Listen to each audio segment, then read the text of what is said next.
Yeah, do we need to decide exactly what we're going to say to Joe Ball and exactly what we're going to say to Ron? Was it Me, already Well, decided?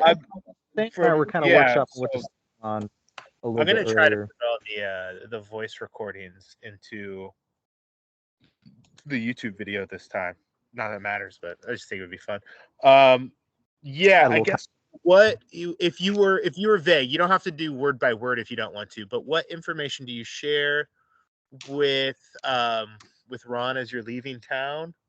What information are you not sharing? I guess what's the message you want him to convey? And yeah, I guess what do you tell Joe Ball as you guys are sailing? I would imagine this is probably like next day you guys are sitting down and having this conversation. Yeah. Like sail out of Cobas, morning of or kind of middle of the day. It's like, okay, we gotta send a message to Ron. Okay, so to Ron, I think that we would say the sort of the bigger points of what just happened. That like the kingdom ran us off because we found out about this Wild Forge project that they're involved with.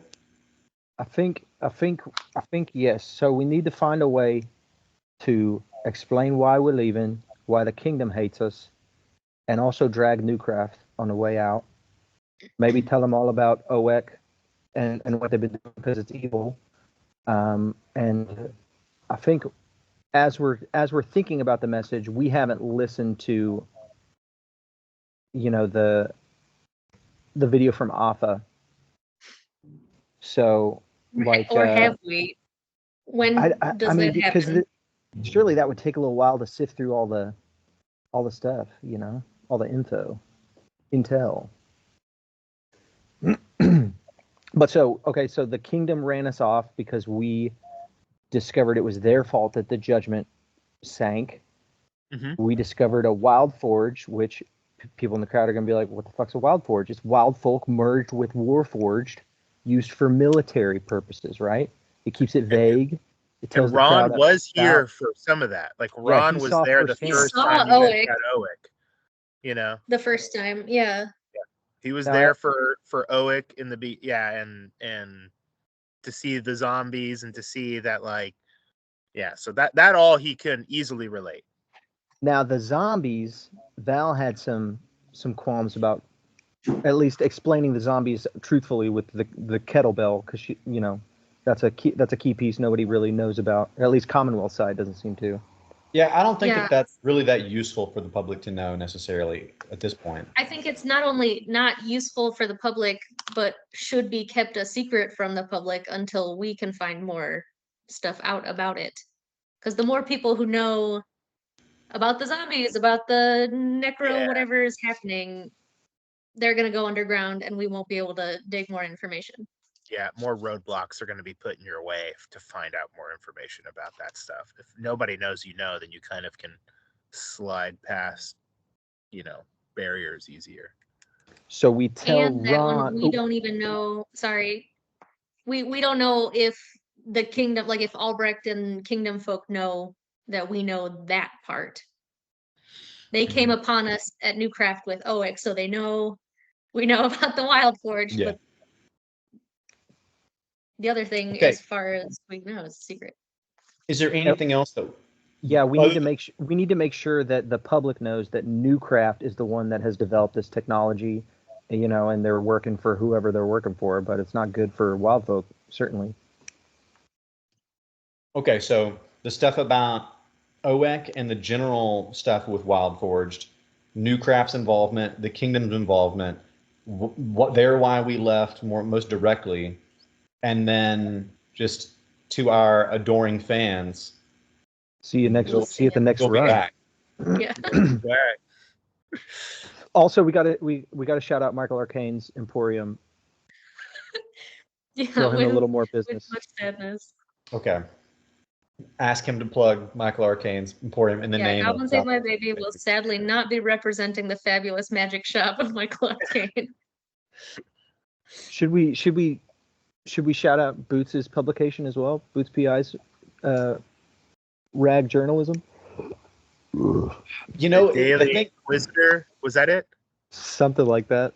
what was it? The Daily Inquisitor or the Daily Inquirer? No, it's something. I think that's Can't remember. real.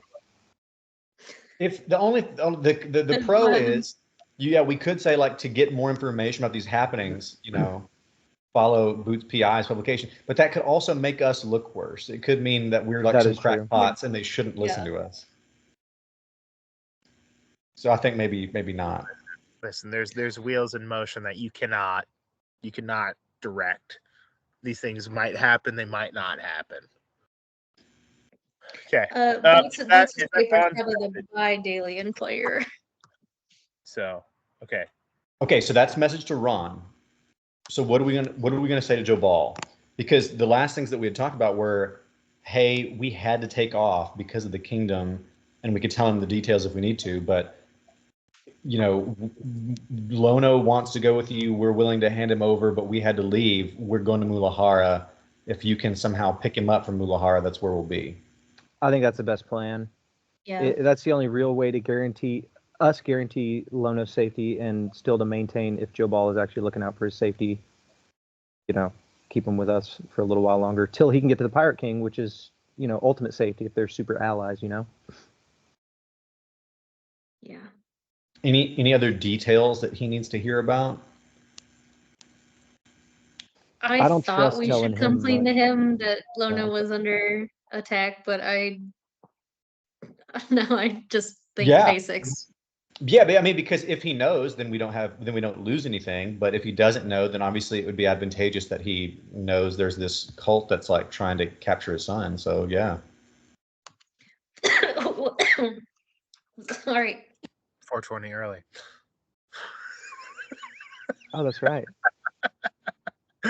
Is that tomorrow? It's That's midnight, tomorrow. baby. Yeah, we're gonna hit 420 in this episode. No, I was thinking that before we should tell Jobal about Kai Fro and just come clean about how much danger Lono is in. But now I'm not. I don't fucking trust anyone. But even if Joe Ball is trying to do it, telling him that he was almost caught by these cultists and that's who they are and that's what they're about, if he knows that, then he knows that. And we don't lose anything by him knowing that we know. No? I don't see why. And I mean, if the abductors were working for Joe Ball, he already knows that, you know, we fought him off. So like, I don't think it hurts us no matter if he's good or bad, you know. Yeah. It may be So better we because tell him if he's everything bad, so if he he's bad, knows. he thinks we really trust him, which may be advantageous to us too. Okay, so we tell Jobal that we rescued Lono from the Crimson Tide, who were under orders from Kai Faro. And then we saved him again from being abducted by that same group. And now we're on our way to Mulahara. The only reason why I wouldn't think that we should tell him about the Crimson Tide business is because then we admit what we don't know if he knows, that we've had Lono the whole time. Yeah. We don't have to talk about the timeline. We could say we rescued him from the Crimson Tide. Who knows when that happened? I don't know. Well, I mean, it would have happened It must before have we been had that before first we got there. conversation Yeah. with him. All right. So basically, just Then that. how that did it come up? we don't have to say why or when. We just say we got Lono. He's with us. We had to stop these guys from capturing him, and they're like cultists, and they have this like plot, and we don't really know much more about it than that because we really don't. Exactly. You just scribble it really fast, like we were leaving in such a hurry, or it's an animal messenger. How does this work? You give him a note. Seagull. Yeah, you give him a note, scrawled really poorly. Maybe there's some blood on it, you know. We're trustworthy guys that are capable of protecting your son, though. Hey, we've done it twice. So come either get him or hire us for real to do this full time. Or at least like get in touch with like what you'd want us to do, but we've got other shit going on. We're not gonna be coming straight back with him. Yeah, maybe offering like we had to flee, but we've got him. We're headed to Mulahara. If you want to pick him up, if you want to just, give us your blessing to take him on with us. Maybe throw us some coin. That way he thinks, we're still in it for the money, not necessarily any other reasons. We are definitely looking for compensation for having rescued him. And what we are owed for getting Koa still. Okay, here. What about this though? I don't want to complicate things, but if we use the seagull, maybe that's more vulnerable. Maybe if I use animal messenger, maybe it's less vulnerable to like interception. Mm-hmm. For sure. Sounds legit. However, if we do, it's max 25 word messages. No way. But we can send a couple. Yeah, just bird a after series bird. of seagulls that arrive at his doorstep.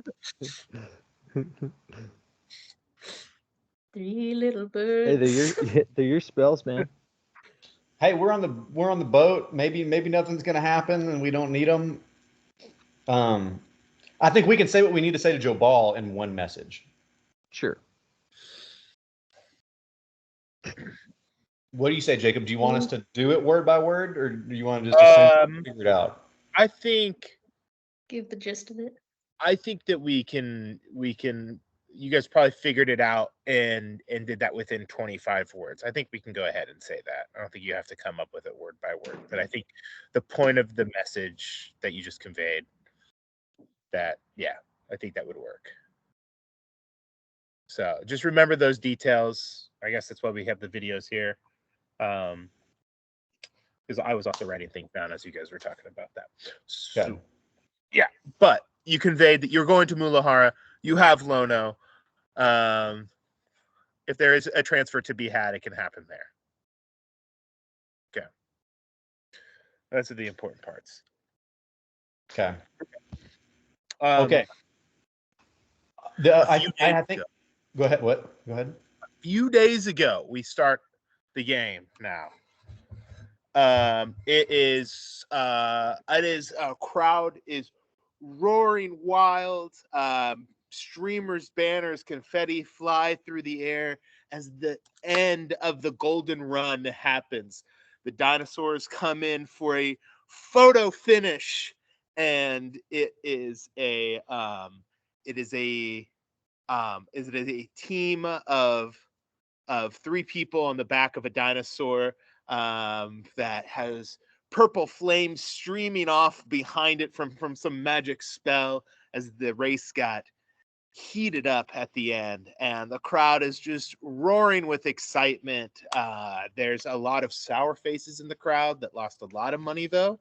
Sure. There's in a ship nearby, there is a young officer crying in his pillow. But that's not where we're at right now. Ladies and gentlemen, all right, it's the end of the golden run this year. I'm here with the winner right now. This is Tyrannosaurus Tex. All right, hey Tex, how you doing today? Hey Ron, it's very nice to be here. We're super happy about the face. That's incredible, Roy. Now, what did you think about the kingdom running out? Goblins ate my baby. The king. No, yeah, we wish that they were. We wish that they were here. Yeah, that would have been a great run. They ran a few good races. Really incredible, especially because the kingdom sank their own judgment, right? I didn't know that, but yeah, the judgment being there in the bay, that's it was a difficult obstacle, but we were really happy. It really provided a lot of interesting dynamics in this year's race. Yeah, I was actually on there with them when all the zombies attacked us, just killing everyone on there. Turns out it was a kingdom plot the whole time that they're blaming on the Commonwealth. Like I said, it was a really painful race today, this and poor guy. Super happy about and this is casted up in images on big screens around town. Everybody's kind of looking up at the sky and at the billboards as these two are having this post-race interview.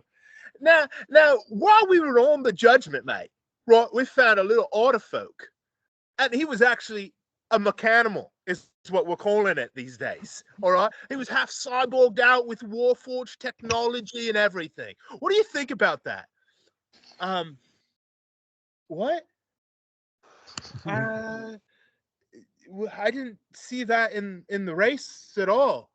Yeah, actually, do you know that Newcraft was the one responsible for that the whole time? And because of all of this, Goblins Ate My Baby could not be here at the race today. I gotta go back to my team and celebrate us winning.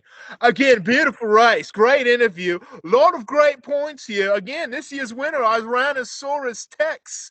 Congratulations, Tex. You made an awesome run. And remember, the Goblins Ate My Baby is not here today because the kingdom sank the judgment with an ill-fated plan of a wild forged mechanical project that Newcraft created, and it went wrong. We'll be back. Back to you up in the box. God, I knew Ron would nail it. Yeah.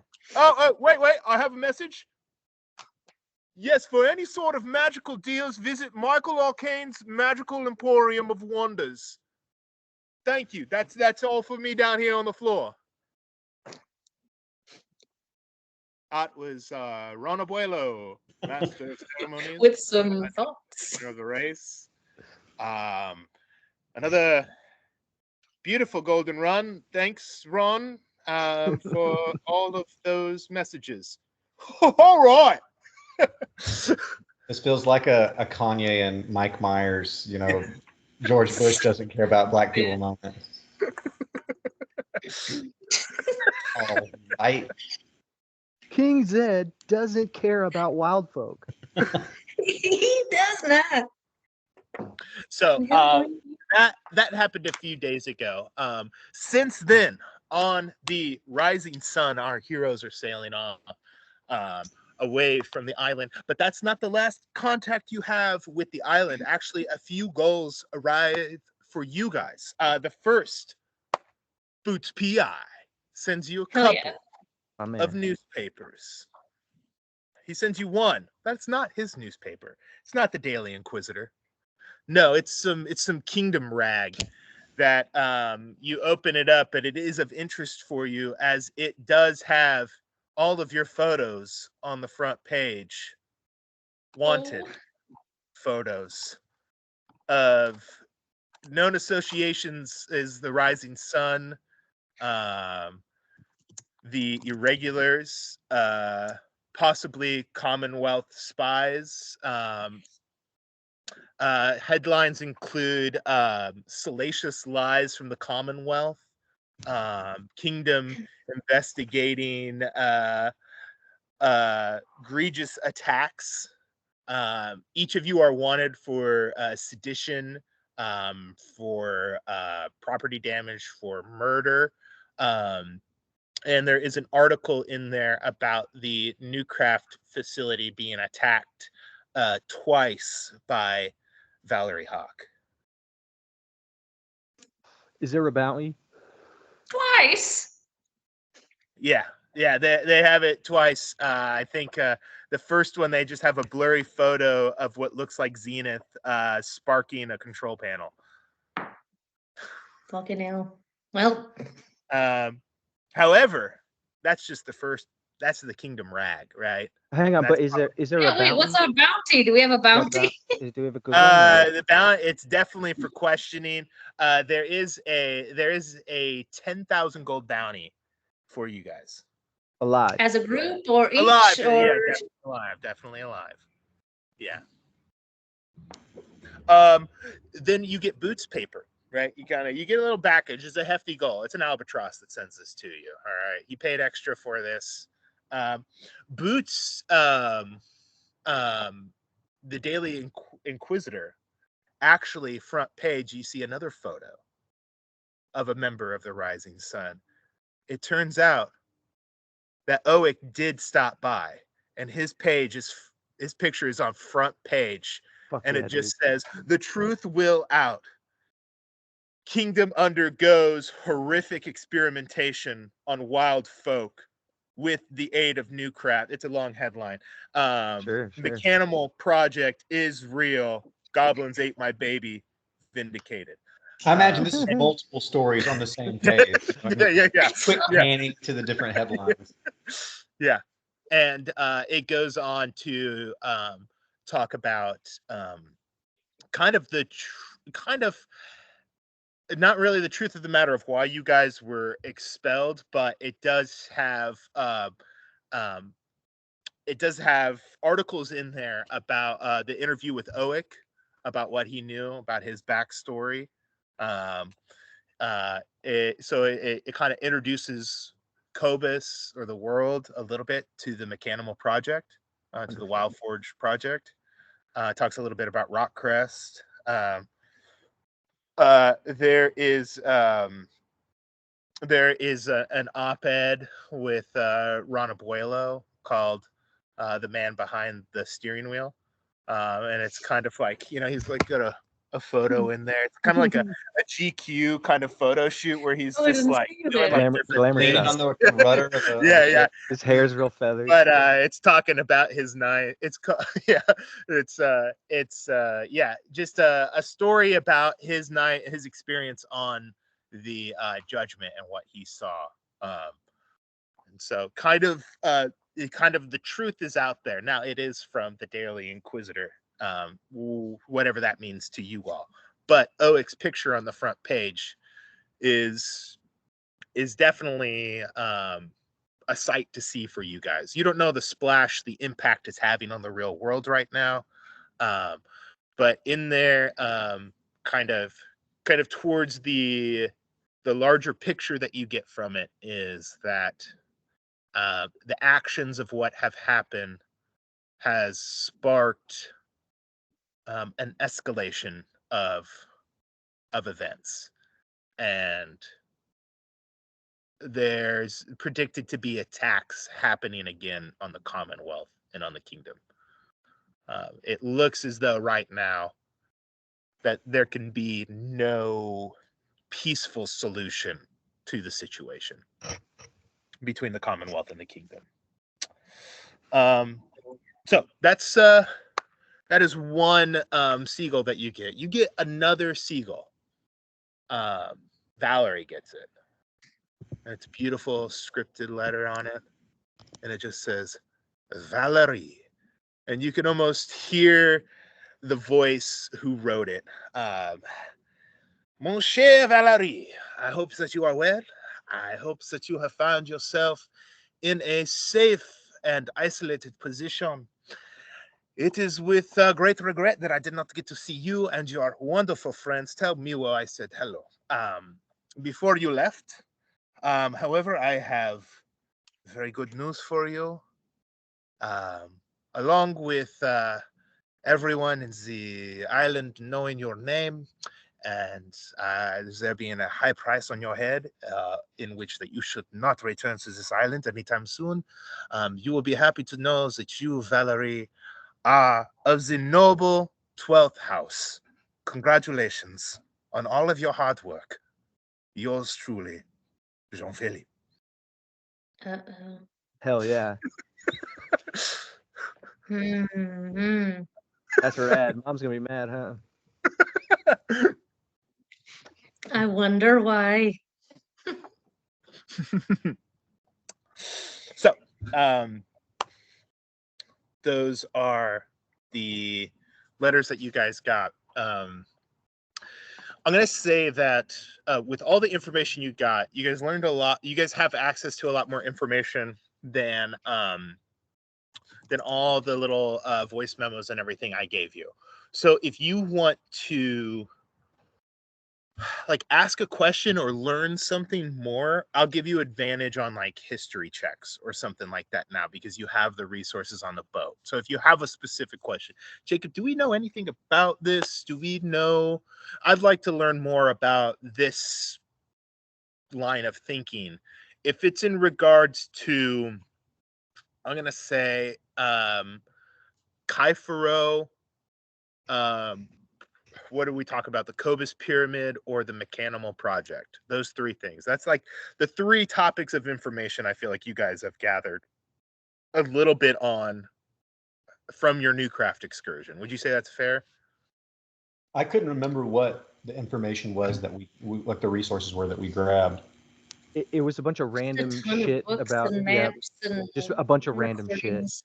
And then Owick had gathered a bunch of shit about mechanicals, mechanicals, and Yeah. other stuff in his bag his too. stuff was really because he doesn't know anything about the Kai Faro thing. He was in there looking for mechanical project stuff. So And new craft bases. Didn't we also try to get stuff about the new craft facilities? yeah, Okay. yeah. You tried to. It's pretty lock and key, but that is kind of the information that's like the new craft dealings and stuff like that. So you got information about like projects that they're working on, deals that they're making with either Kingdom or the Commonwealth or Al-Kahari or something like that. Like you could probably get some leads on some things in there. Is there 100% of information unless you rolled something crazy high or something like that, and you can't just keep trying to farm nat 20s every day. Sure. But I think I have a +0 in history, but would there be intel on former abandoned projects of Newcraft stuff? Yeah, that Okay. you might get some things. Again, you got scraps of things, so you could probably learn about a few different things if you wanted. I have a theory. So I was trying to find what Boots PI's newspaper was called, and I stumbled upon these notes of stuff that he wanted more information on. And he had heard about a genetic weapon that Newcraft was working on. Mayhaps that might be our Titan leash or whatever. That's all. Yeah, maybe roll. I mean, would this be investigation check or would this be a history check? Do you think? I feel like maybe investigation over the two, just because I'm looking through random ass materials and stuff. It's not something we already know. Yeah. It's like investigating it in research. Yeah, I'll say that. Yeah, it'll be investigation checks then to kind of sift through this information and try to find stuff like that. It's right by intimidation, which is +8, and I was like, oh shit, no. But let's see. That's a 6, and that's a 3, so that's a 6. You really just find information about like it's just their claim to fame, which is genetically bringing back dinosaurs. Sure. Yeah. That's my thing. That took me 12 hours.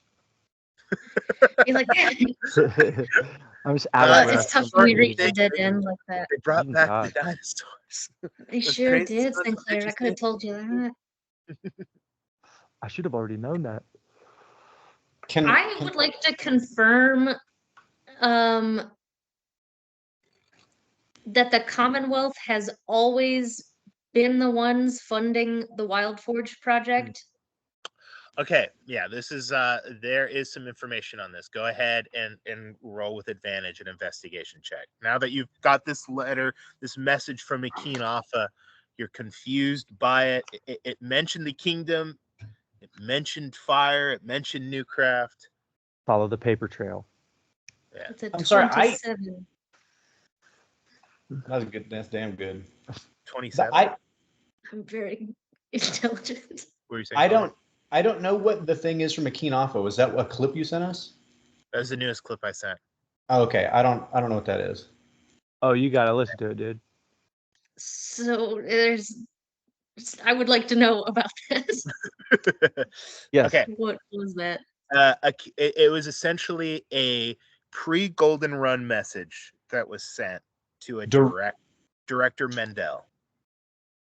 From her to Director Mendel. Yeah. Imagine it's like Princess Leia kind of Obi-Wan Kenobi message, right?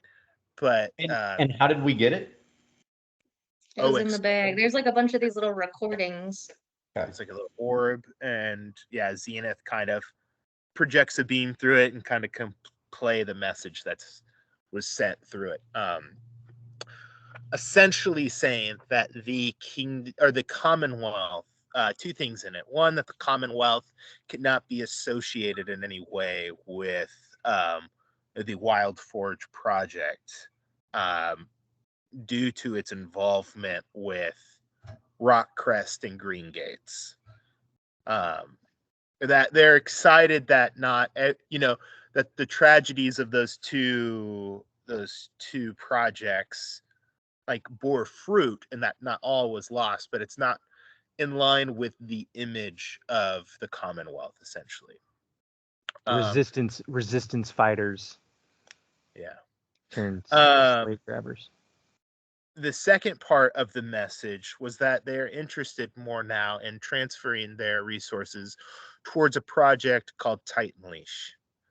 And right now, the kingdom is in charge of this project. I think they got the bid on it. Newcraft is working with them. She was talking to a Professor Abernathy, who you've met, Hadal, with JP and Miwo. And she wanted to meet with him at the Golden Run to speak more about his ideas for this project and the future of it. However, they would like to make a play to transfer management of this project from the kingdom to the Commonwealth, and all they ask in return is that Newcraft stays out of the way, and that the Commonwealth Army and the Pirate Navy will take care of taking over the Titan Leash project. So you rolled a 27. So what is that? Bro, it's the portal. Okay. It's the But portal that your mom had the engine for. We don't know that. We don't know about. You don't find Yes, much. you don't find much on Titan Leash. I'll give you that. But Rockcrest and Green Gates, you do find a little bit on. Not a little bit. You find quite a bit, and you kind of can piece it together. The kingdom didn't necessarily start Green Gates or Rockcrest, but that's kind of where the official history begins. There were these areas that were kind of in danger of being overdeveloped, where wild folk had kind of centered themselves as the kingdom kind of expanded in the Commonwealth. What would eventually be the Commonwealth. This is pre-Commonwealth information right here. This is pre-Civil War. Yeah. That these areas like Rockcrest and Green Gates were, it's kind of like national parks in a sense that these are going to be wild areas where wild folk could live according to their own governance. This is going to be almost like reservations a little bit as they kind of grew and grew. These different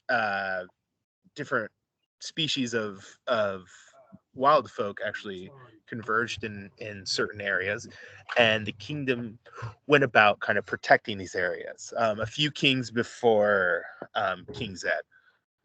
So this is kind of old stuff. And as it happened, when Newcraft started getting, putting its name out there, when it was just first started its organization, it was kind of like a research project to go out there and kind of study the lives of wild folk, and that's how it was for some time, and some of that involved kind of like, you see, it's really a kind of a Newcraft centric point of view. You're reading kind of like old like research Reports papers and everything of like, okay, they were wondering, like they were finding out that wild folk flourished better in places with little development, and they're, like just kind of like your general research topics of like water quality for with like for the importance of beaver folk and everything, and then you start to see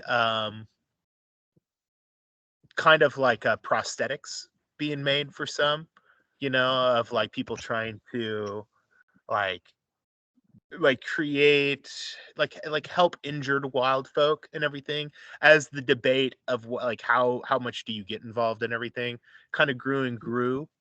And then you see kind of like orders started coming in from the kingdom to kind of, I don't know, like essentially like test the genetic strength of wild folk.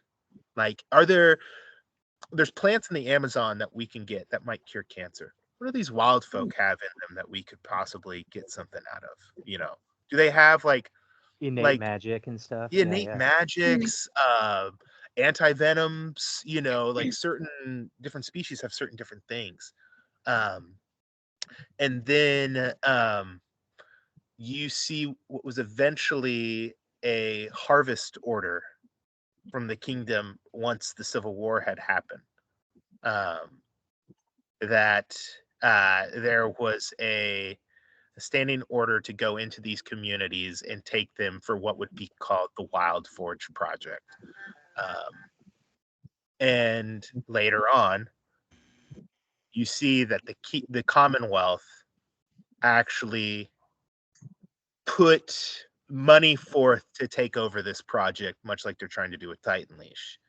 They ended up taking over the Wild Forge project after it was kind of bid around between the two. So once the kingdom kind of ordered it to happen, and Newcraft went about harvesting this area in the aftermath and everything.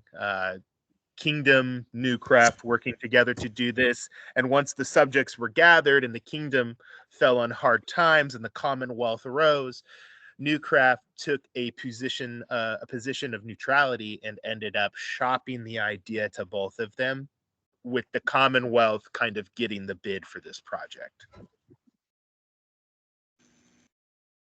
But so then later, like, it was sort of canceled. Like, that's what Akin Alpha message was about. Like, that they did not want to. Yeah, essentially now they're canceling the Wild Forge project as they're worried about news getting out about so yeah, not that it's like, you know, immoral and terrible, but that they don't want to put egg on their face. It's bad PR.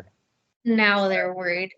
But then how did the kingdom have possession of Owick? They shopped around, right? Newcraft shopped the idea around to the kingdom and to the Commonwealth.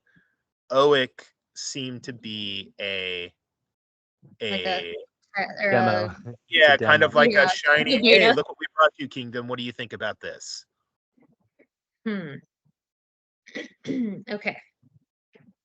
Okay.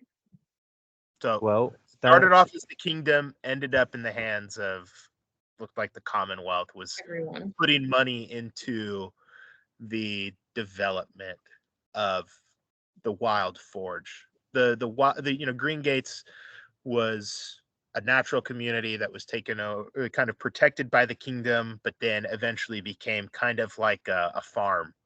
You hear like these research papers of like subjects are more like you know, a lot of this is like the Commonwealth is paying Newcraft because once the Warforged started misbehaving, right? They were like, okay, well, we got this great technology.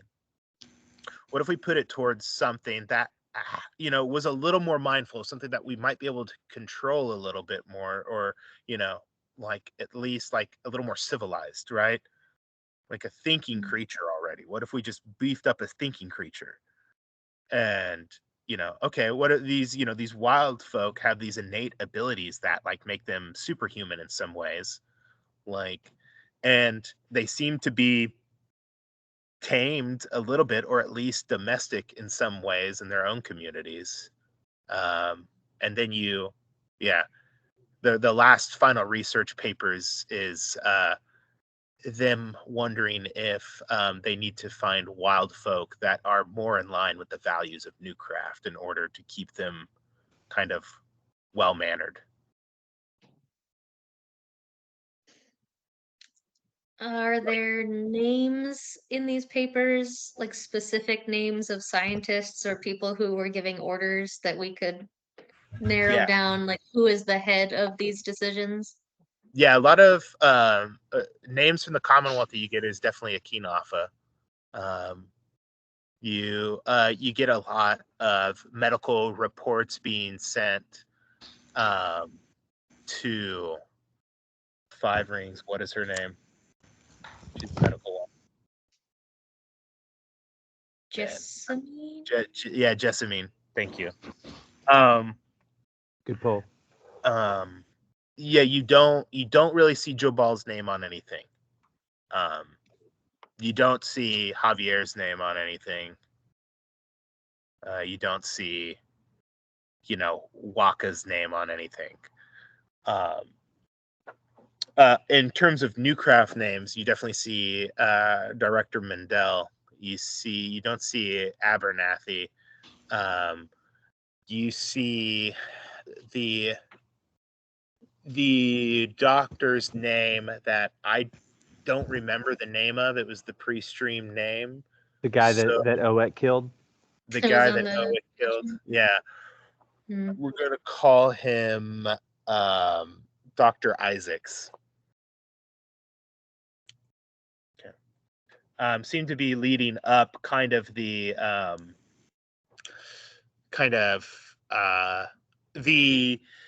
the move from Wild Forge the move from Wild Folk into Wild Forge. He was in charge of kind of the adding of the cybernetics, the Sparkane technology to these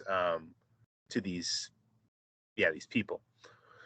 And so Dr. Isaacs was a big name. Director. First person who killed out of the box was the right guy. Yeah. Like he was also, shopping them around. Like he was pitching the idea, and now it's kind of fallen onto Abernathy, even though it's not really his project. But it seems like he's leading some things up, and it's mostly the director that seems to be handling this, who you can see his name on a bunch of things. This seems to be one of the head honchos at Newcraft. Director All right. Mendel, a geneticist who's kind of focused on big picture projects for Newcraft. So you're telling me that I can still have all of this hate in my heart for the kingdom? Aye, and double it to have with the Commonwealth as well. Yeah, they got less, but They're just as involved. I mean, maybe they didn't start it, but they surely pushed it in a different direction. yeah. Or at least You read that these it two. pretty much it could have died, but they put in funding to keep it alive. They're bastards all. Kings. So, I mean, if we were to get revenge for Oik, what now are we talking about killing members of the Five Rings? Well, Or this director of Newcraft? I'm not necessarily talking about killing nobody, but I mean, if we find someone's name on some incriminating evidence, we figure out a way to tell the world. Hopefully Ron got the message across just fine. But oh wait, no, he did. We saw the newspapers. We just blow them up, not like an explosion, but we shine a light on them. And then if they try to kill us, we defend ourselves and kill them. But I don't know. We don't know enough. We don't have incriminating shit on any of the Five Rings, right? We do now for Akinofa and Oh, right. Jessamy. I mean, their names are on some of this. They're appearing in messages. We could send like a summary to Boots to just put out in the world, whoever will believe him. Yeah. So, I mean, yeah, that'd probably be the best. It's just so much bigger than we thought. We thought there was like a good side and a really bad side, or at least a not shitty side, but they're both fucking shitty. That is disappointing. In my opinion, if it's someone in particular that you're needing revenge for, then I think that Newcraft makes the most sense to me in that at least they're most directly responsible. Sure, they were funded by both Newcraft and the Commonwealth, but they're the ones who conducted this experimentation. The kingdom would not have been funding a project that didn't exist or an idea that wasn't proposed. So, I mean, we're obviously, collecting enemies at an incredible rate. But if there's someone in particular that we should hold responsible for this project and these atrocities, I personally think Newcraft is most directly responsible. Right, and there's no doubt about that. I mean, we don't know who to go after at the kingdom. I mean, obviously King Zed or whatever, but we're not going to get close to that guy. But now these Newcraft bases, I mean, we're in a prime position to make moves on them if we can figure out more about them. I have to say, at least for my own part, I'm not really that interested in revenge. At this point, I don't really see a lot of, gain for either any of us. I don't necessarily mean revenge. I guess mean putting a stop to this project. Like, who would we have to expose or go after? I guess it'd be Minecraft. But also, I mean, look at how this all fits together, right? We got Valerie Hawk. She's kingdom born. She's a rebel. She said fuck all that shit. You got me, typical wild folk altar, and then we run across this cyborg altar, and then you're a fish man with all this, It's all it's like we're on a path, It's like we're not even deciding what's happening. I have a feeling we're not done with this shit, whether we run from it or not, I think, what was that Nadir was always talking, there was that prophecy, and look, like, no matter what we do, we're getting drawn into this thing with the old one or whoever, Al-Kai Faro. Like, I don't think it matters what direction we choose, we're running into something. I actually, as devastating as this news is about the Wild Forged, I think there's a bigger problem that we need to address with the old one and the Kai Faro stuff. I mean, that's the black hole. We have no names for that. Yeah, and we're not going to find it in these notes neither, most likely. Well, that's the other thing I'd love to investigate. I have that was what I wanted to investigate. I wanted to investigate anything that had to do with the opening of gates and stuff like that, and if that was something that was happening at Newcraft facilities, if that was like distinct from what Kai Faro is trying to achieve, and if it rings any bells for what I was hearing from my contact from back home. Yeah, go ahead and roll an investigation check with advantage. Well, I got +0, so here we go. Again, come on. Oh, 19. All right, then. Hey! Right. We're having a study party. Me was playing some lo-fi. Exactly. Lo-fi Miwa, he's just over there doodling. Lo-fi accordion. Just sizzling. And can I be the lo-fi girl? And then Toussaint, my snake, he comes out and he's just chilling, slowly flicking his tail as he's looking out the porthole. Keeping the video on. Yeah. And I'm just scribbling notes on and on, turning a page, but there's just scribbles. There's no words there. Forever. But somehow I'm learning more. I don't get it. Okay, so you're investigating kind of portals about Newcraft's interest in them and any sort of experimentation that they did. The 19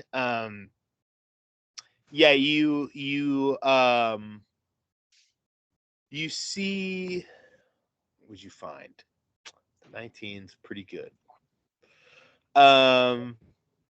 You definitely probably find a report or two about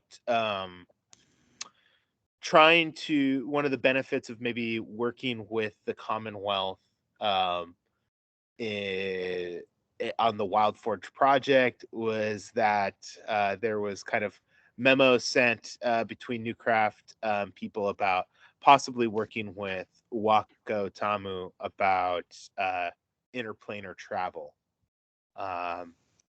You guys remember from reading this that he did have some interplanar friends the first time you met him, Alpha and Omega. The Seemed mannequin. to be different Right. place entirely. Crazy. And that he's mentioned before that he's vastly more interested in other places than this world. It kind of has caught his attention at the moment. With a 19, two more things. One, from an unlikely source, as you're looking through Kaifuro, you read that in some of the legends, the beast that Kaifuro could control were locked away, and were unlocked whenever the Kaifuro came back around. You notice this because there's probably a few things. One, locked away beast. You think, okay, maybe they're put into a different plane of some sort. Locked with a lock, there has to be a key. And you remember Nadir talking about a key. And then Hadal, you specifically. Wait, was it Hadal or was it Val who rolled the 27? Val. Or the 19. Hadal, you rolled a 19, right? Yeah. It makes you think about other planes for sure. Because your people, are involved in that work. You don't find any schematics. You don't find anything like that, but there does seem to be some interest in interplanar travel. But what research organization wouldn't like have that interest? But you see enough in here to make you suspicious that they're working on something. What about like in regards to looking for information about other new craft facilities? Is there anything that hints at like an underwater facility? Because from the information that I got from my contact, they were aware of some sort of business with a gate potentially trying to be opened, and I assumed it would be underwater, but I guess I don't know that. In the second voice memo I sent you, it was Hadal's turbulent, stormy thing. Hadal, you did find some information earlier about a large base that was being constructed that looked like it was supposed to float not in the sky like an airship, but on heavy seas, like an offshore oil rig. And was there information about where it was? No, just that the kingdom was putting forth a lot of resources, asking Newcraft to help them create a base that could float on seas that were extremely violent. And so that, if it's a kingdom, initiative, then I would assume that that's not necessarily like the new craft trying to open up gates at their primordial sites. No. But they did ask Newcraft for help. I mean, this is like a conversation between them and Newcraft to help kind of like fund this research project to like help them create this base that you can assume like where troubled water is, like you grew up in it, Is that the only troubled seas? No, for sure not. But Hadal's home is famous for it, and it's called the Wilding Winds, or it is a part of the ocean that remains unsaleable to most people because of just the treacherous storms that happen. Now, life thrives underwater, but on the surface of the ocean, it is deadly. Yeah. It is the perfect storm every day. Are there any connections to that rig that they're asking to be built and Cayo Moreau, the place where Abernathy was? Oh, Cayo Moreau? No, man, that sounds a lot like Kai Faro. No, Cayo Moreau seems to be yeah, you don't find much information on that, other than that seems to be kind of a base of operations for them. You see the name a lot, but it's hard to kind of find out where that is. That might be more of a Compass Rose ask. Or yeah. Okay.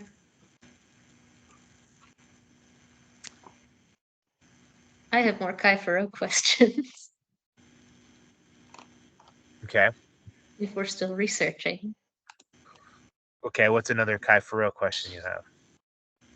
I would like to confirm a connection between these pyramids and Kai Faro. Or these primordial sites. Yeah, we hinted at this a little bit in one of the first voice messages I sent. That especially in the Cobas pyramid, it seemed to be dedicated to a air and elemental kind of, or something from the air plane, the plane of air, that some monster, some beast, some legend called the Quetzalcoatl. And there was a little bit of research that you kind of picked up in the pyramid books and resources that you grabbed, that there is a figure that is kind of like bended down on one knee, holding up like a stone or a circle to these creatures, that seems to be prevalent in other temples dedicated to unnatural beasts, whether they be like maybe ancient dragons, or it mentioned temple of the Leviathan. You hear names like Tarask. You hear names like what's another right one, like the Phoenix. Like these kind of like legendary animals. You see kind of a often a figure with this orb, whether he's not on one knee in the exact same pose every time, but maybe it's a figure standing near the animal with a staff, and at the top of the staff there's an orb, and so there is thought that this person depicted in the hieroglyphs could be the Kai Faro. Okay.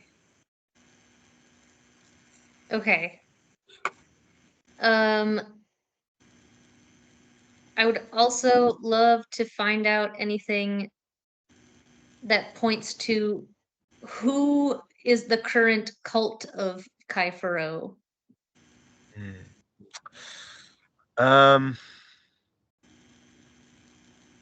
Current cult of Kai Faro. I don't think you would have. You go ahead and roll. DC's pretty high on this. Hey, I keep interrupting Val's research with like dumb things that I'm inquiring about. And she knows she's really got to do good on this roll, so I'm gonna give her a bardic inspiration. Okay. It's not interrupting. You're keeping me sane. Okay. How much is your bardic? A D6. Okay. So that is gonna be a Genius. or that's gonna be a 30. son of a bitch. Okay, yeah, with a 30. How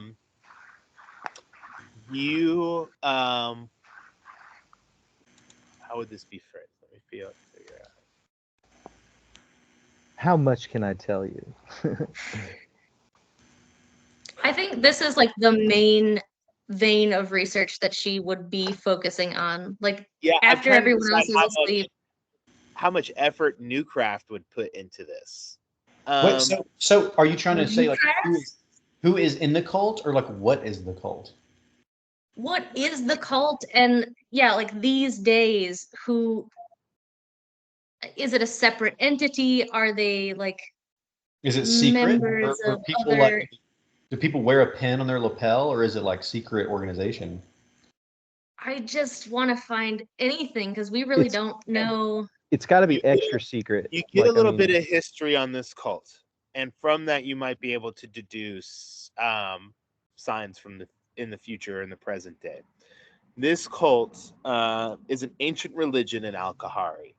Al-Kahari used to be a united land due to the Kai Pharaoh, but in the last days of the last Kai Pharaoh, it split with kind of noble lords that were in service of the Kai Pharaoh, kind of pulling a Ides of March on the Kai Pharaoh and taking them down and kind of ascending to a higher plane of living, floating in the sky now, with the dedicated worshippers of the Kai Pharaoh remaining in the sands of Al-Kahari, the bottom world, the actual ground itself, with all of its hardships and everything. The nobles took to the sky, and the cult, the church turned into a cult, kind of, and into a smaller group, kind of intense organization that seems to have animosity between the upper world and themselves. The cult always looked for. It wasn't like every generation there was a new Kai Pharaoh. It was like once in a few generations there was a figure, whether it be an inventor, whether it be a leader or a philosopher, that seemed to transcend the public discourse, that seemed to be something great. And it was the church that used to have a hand in deciding who this figure was. Usually, this person could either be in charge of a great army, like an Alexander the Great kind of person, So or it was sort of like the Dalai Lama. It's like kind of yeah, found, but also like sort of a yeah, divine, like that. yeah, exactly. And this church was in charge of deciding who the divine was, and it wasn't like, oh, they died, we better go out and find the baby or something like that. It was like, no. Well, the signs will show themselves when this great change, this great bringer of change is going to come forth. Yeah, but very much like the Dalai Lama, they come, they do the test, and they see, and then they have a hand in ascending that person to become Kai Pharaoh by performing this ritual of little bits you gather that, like a great sacrifice was required, a great often amount of time of bloodshed, whether it be like the sacrifice either included like family and or country, whatever this, it could have been like a great knowledge, a great ability that this person had to be sacrificed in order to bring forth like this great change. And through this, the old was destroyed and the new was risen up. But this church had a great part in it. This church has always looked for powerful individuals, leaders, and you don't get who their focus is now, but you know that they are a radicalized and very spiritually motivated group of sand dwellers in Al-Kahari. Like, and by sand dwellers, I mean like earth dwellers, like people like the Khan family. They probably have never touched the sands of Al-Kahari, or if they have, they've gone down just for, you know, a weekend retreat or something. They live in a floating cities that float above, overlooking the land that is Al-Kahari. The opulence, the richness of Al-Kahari is so vast that the disparity between the upper class and the lower class is so extreme that the people in the upper class literally live in the clouds, like with like plentiful gardens that they harvest the water directly from the sky and these clouds, and the people who live on the earth are like in the sands, like you know, moving underneath these cities to catch the excess water that falls from their gutters. And that is where the cult is. That is where like the cult, the Kai Pharaoh, it's not really at least in the current day, like meshed with the government. No. Maybe If anything, once, it is. Yeah, but they have kind of was- separated themselves from kind of Al-Kahari itself. So it used to be that like that person would like become the leader, but now it's like, Yeah, gotcha, okay. like there might be people in the sky cities that like might be interested in it, or might have like a version, or like maybe the Kai Pharaoh is kind of like a Solomon figure or a Marcus Aurelius, where it's like, oh, like there's actually some wisdom that can be found in this. But as like a heavily practiced religion, it's more of like a terrestrial Gotcha. like religion, and things being so extreme, there aren't vast cities on the ground in Al-Kahari. It's very dry, very remote, and so these religious groups are pretty extreme down there. Yeah. And there's yeah. Yeah. Is there any indication that this religion would have spread beyond Al-Kahari? Man, with a 30,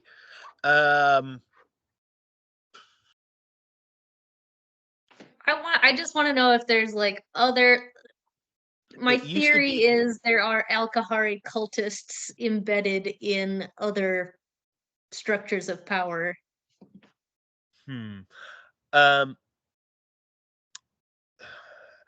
Imagine like kind of like pharaohs of old.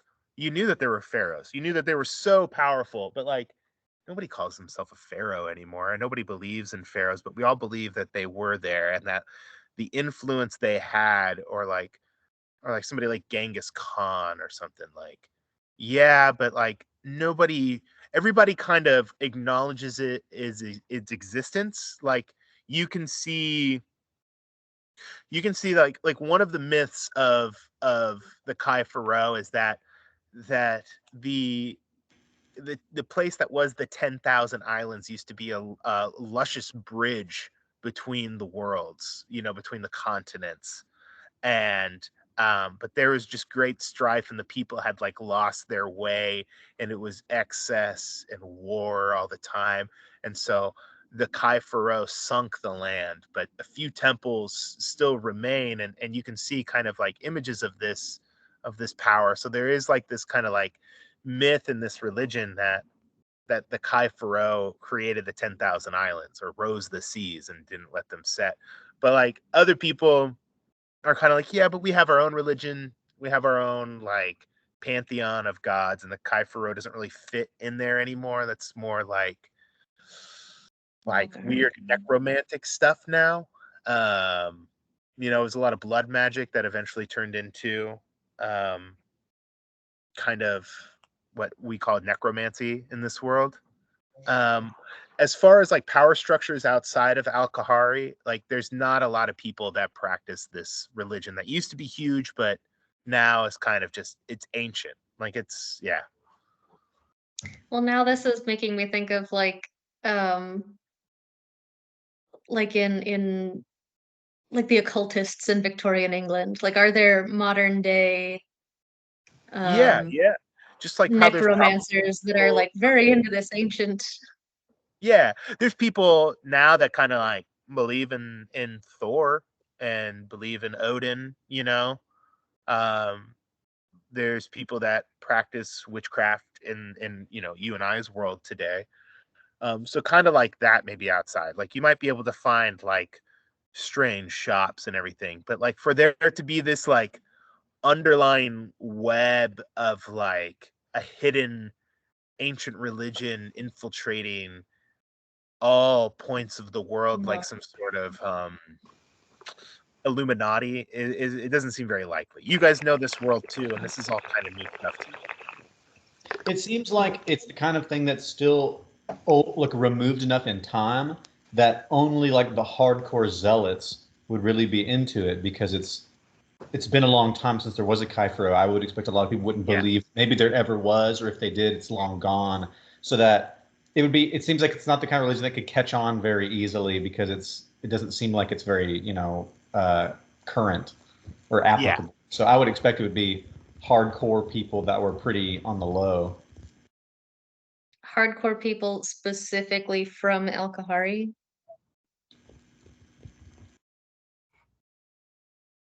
Hardcore people that are specifically from Al Kahari. But I would expect this, totally just making shit up, but I would expect that, were it to seem like, oh, there's about to be a Kaifro, and there were like signs that there could be converts and stuff from outside of Al Kahari, but otherwise it's such a antiquated and fringe thing from a very specific part of the world. Yeah.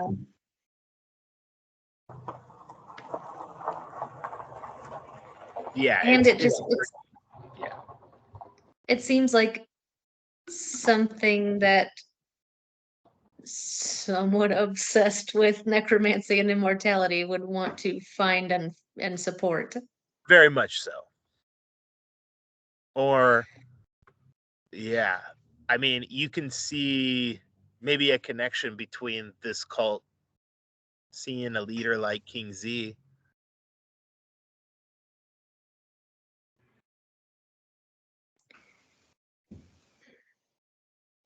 Okay. And so we learned that's kind of best case scenario, I think. What's that? That's kind of best case scenario, I think.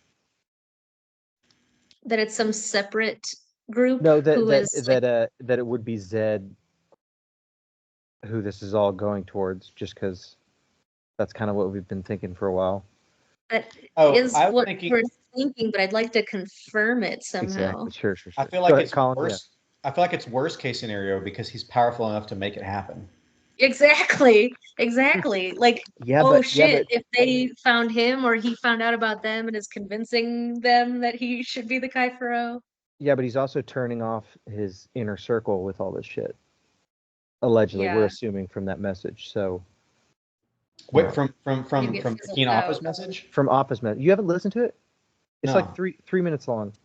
Well, we're playing. I don't want to sit here and listen to a thing while I'm missing other stuff. Sure. She's saying that King Zed's inner circle is turning on him? Yeah, she wanted to take over that Titan leash project from the kingdom because the kingdom's funding is drying up. I thought she was Commonwealth. She is. So she wants to take over this project because the kingdom is losing funds because the inner circle is like freaked out by the things the king wants to fund anymore. Sounds political. So is there confirmation there? Like, can we piece together a solid connection that there is a scheme to resurrect Kaifuro as King Zed? I would say that with a 30, with 27, I got a train coming. 1 second. Can you hear me, Jacob? No. I mean, I was just going to say, like, he doesn't have to give all the information that there is. Not everything would be at the library that we happen to grab. Sure. No, I know, but yeah, this is like... Well, I was just wanting to say that to him, so I don't want him to feel like he has to honor a 30 because it's such a good role. If we don't have the information still... That's a really good point. If we don't have the information, this was just stuff from Newcraft and an old journal. I mean, it seems like this would be a secret thing. Jacob, I was just going to say that you don't have to divulge everything because not everything would necessarily be in the stuff that we managed to grab, like helter skelter. That's the thing. Is like I don't think you would know the current state of this cult other than like the historical context that you would grab for some books, because the new craft isn't really researching the comings and goings of this cult right now, as it doesn't have any interest to them. That's fair. That is fair. Yeah.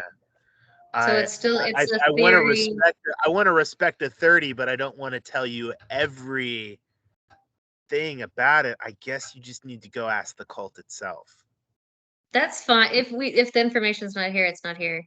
Yeah. I mean, I wouldn't expect that there would be like a letter from King Zed being like, "I'm trying to be the Kai Pharaoh" or something. That would be. They're like, why would that be like at Newcraft, like in their library? A lot of good people. Cult of Kai Pharaoh. Gotta love them. They love me. They think I'm great. A lot of people are saying. Is that how King Zed sounds? Yeah, that's it. Yeah. Nasty man, Joe Bob. Nasty man. So that's right. Sinclair, did you do your own research thing?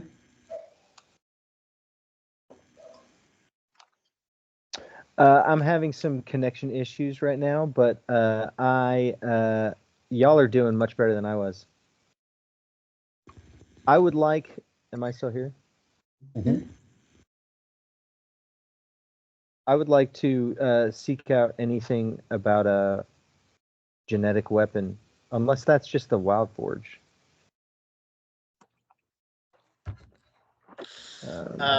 Didn't you roll a 6 on the genetic weapon already? Is that what I asked about earlier? No, I asked about other projects that fell. Like if there was any, like, here's some ideas that were just like if there's like a list of a bunch of like ideas or. I thought you asked about genetic weapons and you came out with they brought the dinosaurs back. Then, well, was it okay? Well, that makes sense then. Then I don't have any more questions right now.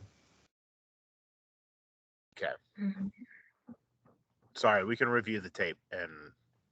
It's fine. It's really fine. I rolled a 6, I believe, on my check earlier. So,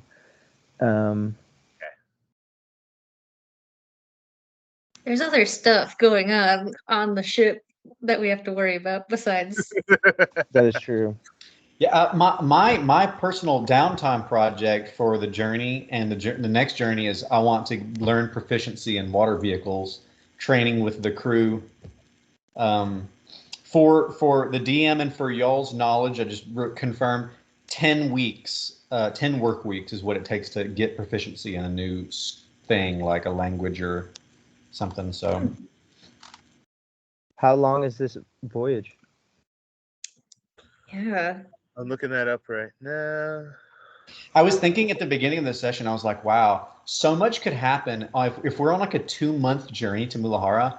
Like the war could start and all of these things could transpire while we're just out on the sea, out of touch. Yeah. How long did I say it was from Thebe to Cobas? I think, did we say it was like a month? 3 weeks or something? I want to say 2 months. Oh. I thought it was 3 weeks. I thought it was just a few weeks, but I don't remember specifically. I would say a month to 2 months is what I recall. Yeah, there we go. Yeah, I think 2 months if you're going pretty slow and you're taking, your time being safe. I think you guys, yeah. Let's. Well, hey, we got fucking power gems and shit. I mean, obviously we're gonna be using. Yeah. This is your engine is actually running now. I imagine from Cobas to Mulajara, there's being 2 big important ports in the 10,000 islands, and both being on the outside. Like you have to sail a little bit into the 10,000 islands to get to Mulajara, but it remains kind of like on the outside edge a little bit, closer to the edge than it does the heart of the 10,000 islands, because pirates need to like come and go, and pirates are kind of the ones that kind of control these islands a little bit more. If anybody can be said to own the islands, like it's definitely the pirates are the redneck hot rodders in these islands, you know. I would say it probably takes about 2 weeks to get from Cobas to Mulajara. You guys have already passed a few days, so I'm gonna say it's like a week and a half for you guys now. So we're almost there. Yeah, you're getting close every day, every second. We're a week and a half away. Yeah, you're about a week and a half away. If you want to expend like some resources like the power cores and stuff like that, I don't know. You guys could probably take that down to about a week away if you want. And I guess it just depends on the roles that we have coming up. I've given you a few free days of study. But now that we're playing again, we're going to be rolling for each day to kind of see what transpires, because now we're on the open ocean again. Just fucking roll. I would say, yeah, I would definitely be using the engine to minimize the time, because we left in a hurry and we weren't like well stocked.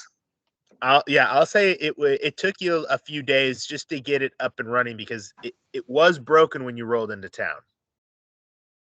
Sure. I thought she got it running while we were still at port. Yeah. I don't know when she was working on it while you were in port, because she was with you guys partying the whole time. She got it running, but it wasn't like tuned up and all the timings right, you know. The ship had a bunch of repairs that it needed to get done. You guys were in town for what, 4 days, 5 days? 5 days. That's it. I have no idea. It seemed like a long time, but you guys were there pretty quick, so the boat is not in tip-top shape. I could also just be fucking channeling wind, you know, standing on that mat. Oh yeah, baby. Yeah. The mat. Yeah, that sounds great. It's a sight to behold. You guys have let's say less than a week. Let's call it a business week to get to Mulajara. You guys are on the clock. Anytime you stand on deck, it's just like. I'm looking at a schematic of a ship because I don't remember what it's called. The castle is where I would be standing, which would be the elevated deck in the back. You know, just just channeling wind up into it. Wind in your dress. When I've got free time, I'm also, you know, trying to dabble with learn some shipcraft, some shippery. Some shippery. Sure. Yeah. I can help you with vehicle proficiency. Excellent. I am proficient myself, so. As am I, but I feel like you'd get a very different story. Possibly. Well, it'd be good to learn both parts, you know. That'll be part of the proficiency, part of my training. Yeah, there you go. Most of what I know is what happens below the waterline. So, I mean. Also, as necessary, me and Sinclair, I think, are doing some fishing to augment our depleted food stores. Yeah. Of course. Go ahead, roll survival checks. Okay. Hey, okay.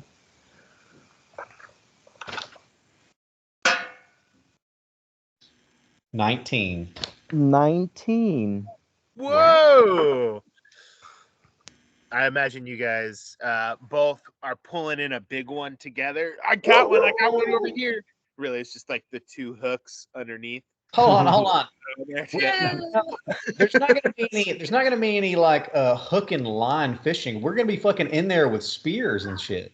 Nice. Sure. I like that. So yeah, what does a successful fishing venture look like between Hadal and Sinclair? Give us give us a little snippet, a little vignette, if you will, of what.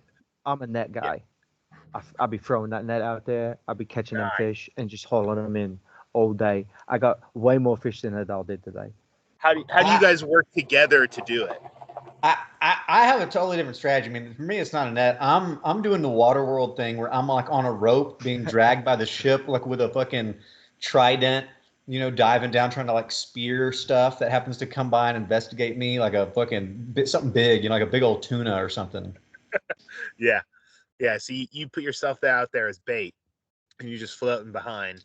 Yeah, maybe it's bait, or maybe it's like how dolphins will run around the ship. I imagine that just I could sort of angle myself down and like go and like kind of dive in the water, hanging onto this rope, and then just whatever kind of comes in reach, maybe I could spear it because obviously the boat's it's moving. Nice. So maybe Sinclair's got a whole net of fish, but then I come up with like a big ass something. Still only one. Still only one, mate. He's hauling in enough to for everybody in the crew to get a fish on their plate, and you haul it up, and it's like we're having a hog roast or something.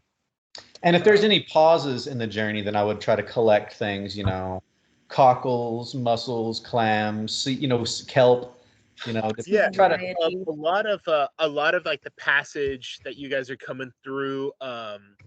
There's in the first few days, you guys are kind of running hot to kind of get away from Cobas. So you do pass by smaller kind of like ports that might be well known, like provision stores on them, or maybe like a small community of people that kind of live on an island outside of Cobas, but kind of few and far between. And the farther out you get, the less and less you see. So there's a lot of like rocky shoreline in this area right now. A lot of like barnacles and clams growing on things. It's kind of like you have to be careful when you can't like pull ashore anywhere. You have to anchor down and kind of swim. And even on the rock line, like if you're not careful, you could like cut yourself, or it's just kind of dangerous ground that you're on. But in these tidal areas, these rocky areas, you're able to find a lot of like urchins and small kind of sea life that you can bring back on. A lot of moriscos out here. Then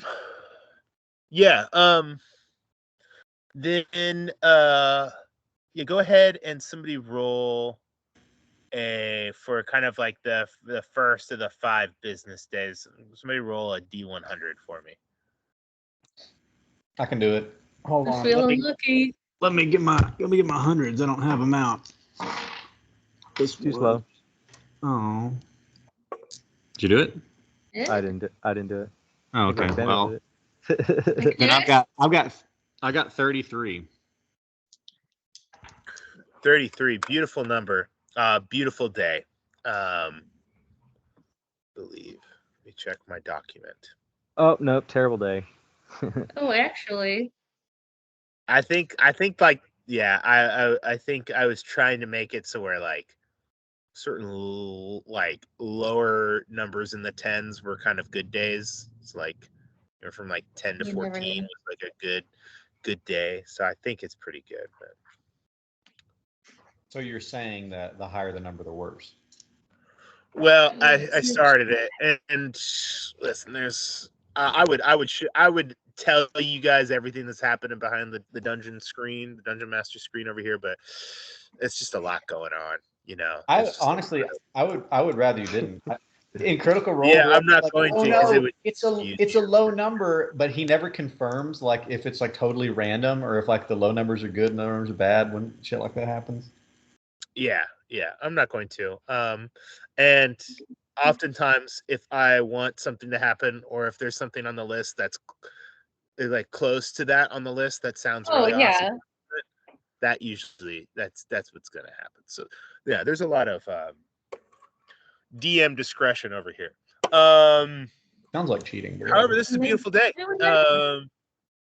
What does the ship is repaired enough for getting to Mulajara. You don't think you could take on a kingdom ship right now? Are you guys planning on attacking other pirates? Are you guys like what is the due course right now? How are you guys sailing to Mulajara? I don't think that we're planning on attacking anybody. I think we were just trying to get to Mulajara because right now we're like not on a job. We're on the land. I imagine just, the way that probably the captain Dark Tide normally operates is if she saw something that was like easy pickings that would be, potentially profitable, then maybe we'd take it on. But, not like we're like spoiling for a fight. Are we in disrepair? Is it just the engine? Well, if you remember, Roxana, what was your character's name? Sadie. That blew up the ship? Sadie. Yeah. If you remember, Sadie blew up the back end of the ship pretty bad that you guys were rolling in on a floating or kind of on a sinking boat a little bit when you were rolling into Cobas. The engine I would expect that we would have had that taken care of while we were at Cobas. I know for not sure, that. But in 5 days, 5 days in Cobas to repair a ship is not a terribly long time to repair. Is it just like plywood for now, or did we get like? Well, you guys are definitely working on it as you're sailing. So those first few days, you weren't really sailing at like full clip because you had a lot of repairs to do. There was a lot of work that had to be done.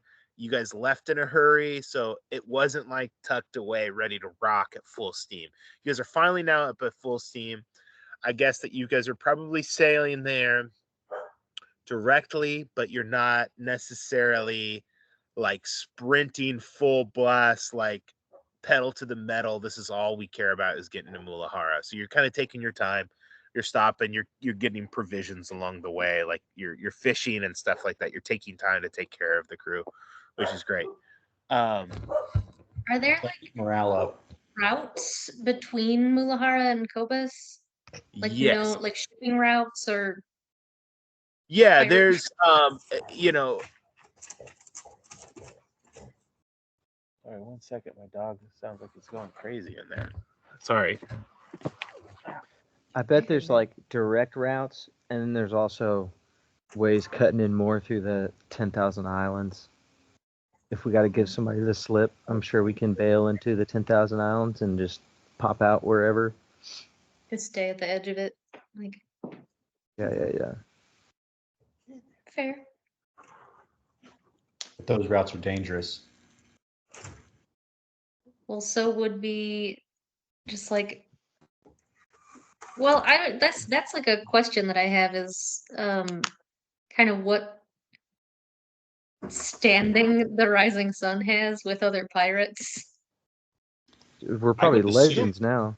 I would assume normal, it's not like we've done anything wrong. I assumed, the way I totally imagine it, Captain Darktide being this like smoking hot, illustrious sea elf captain that she's probably looked at pretty highly.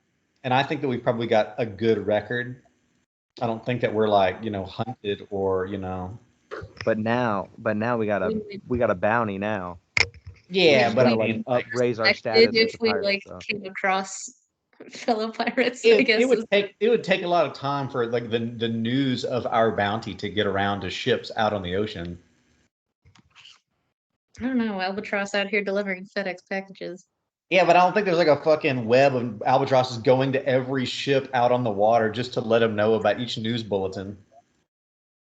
You don't know. You're from under the waves. Hey, if that's how it works, I want to know now. In fact, if that's how it works, I do already know. Mm-hmm. Okay. How it works is that there's always a chance that a seagull could get intercepted or something like that. Of course, there's spies, but this is a big ocean. This is a big, complicated thing of islands out here. You won't be able to really send seagulls once you're in the islands or anything like that. Kind of communication kind of drops off. You're out of cell phone range, if you will. Now, if you're in between Cobas and Theed, or kind of in that Calusa Bay, that area in between all that is kind of, it's open water, so there's not much going on out there, like ports or bases or anything like that. But it is a little more like people kind of know what's going on out there more. Whereas when you get into the islands, it's kind of like you drop off the face of the earth. You guys are imagine the islands is kind of like a big circle, right? And you guys are in. I wish I had the map pulled up, but I don't. It's not on. It's not on Roll20 right now. But imagine there's Cobas, and you're kind of sailing along the edge of the circle and kind of cutting in and out of it.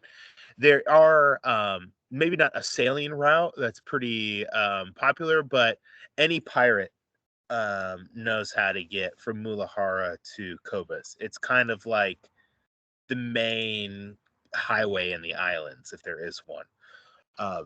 So my question would be, would you kind of keep to yourselves out here?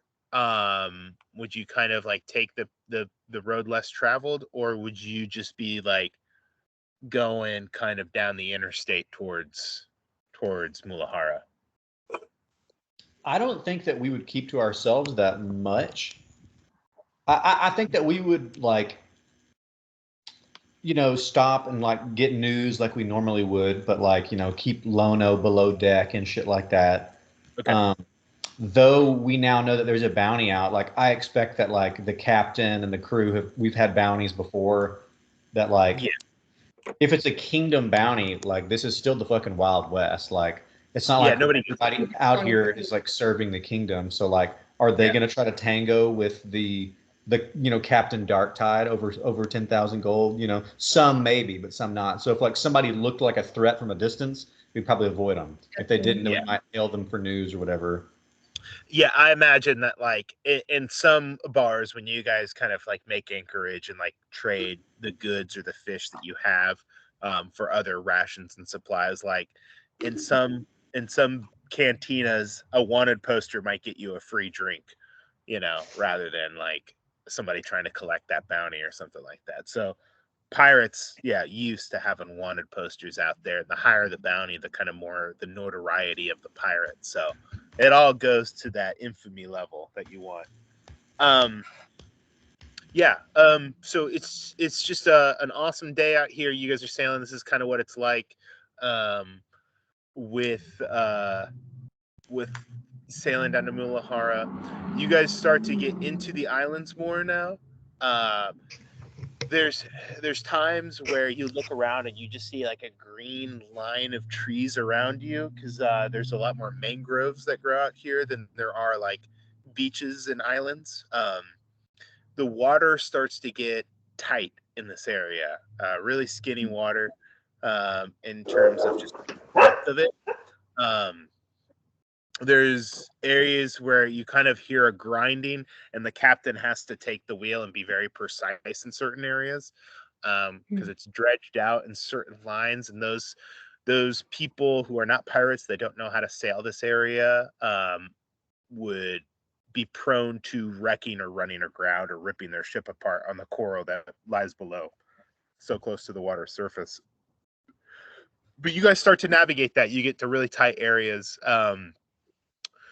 For the next day, can somebody roll another D100? That was day one. You got 4 days left. I can do it. Dude, we're probably gonna make it, no problem. Probably no problem. Can I also say for the whole trip, Zenith is recording as much as possible. Okay, yeah, and I imagine that Sinclair, your map, your little dreidel of mapping. 41. Okay. 41. With that, I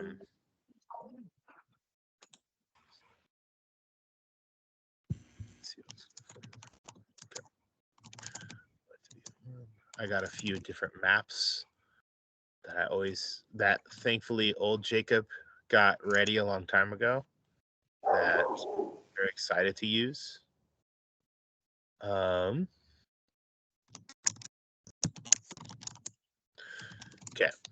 If you're on Roll20, can you let me know what you see? I see a pirate. I see a ship vertically. Am I muted? No, I'm not. No. Great. I see a ship in the ocean. Yeah. Okay. Oh, there's Front something at to the see? top. Another calm day. The water starts to get really tight. The tide seems to be going out and it kind of pushing against the boat. So Hadal, it takes kind of all you got to keep this thing moving quick. Hadal, go ahead and do a nature check for me. Okay.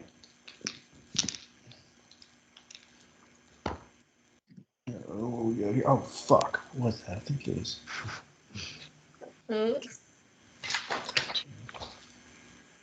What did you get, dude? I have 17. Okay. With a 17, it's interesting. You, after a while, the tide starts to flow in the other direction, the direction that you're moving, and you would think like at some point, you wouldn't have to keep using as much wind power to keep this boat going forward. There seems to be something slowing down the boat right now. Okay. Hmm. Then I'd let the captain know and you know, ask if she wants me to like go down in the water and take a look.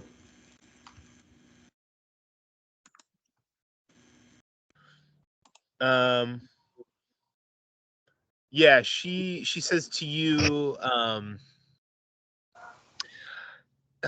if you want to, but just remember that it gets pretty tight under there, so don't get too close. Kind of stay away.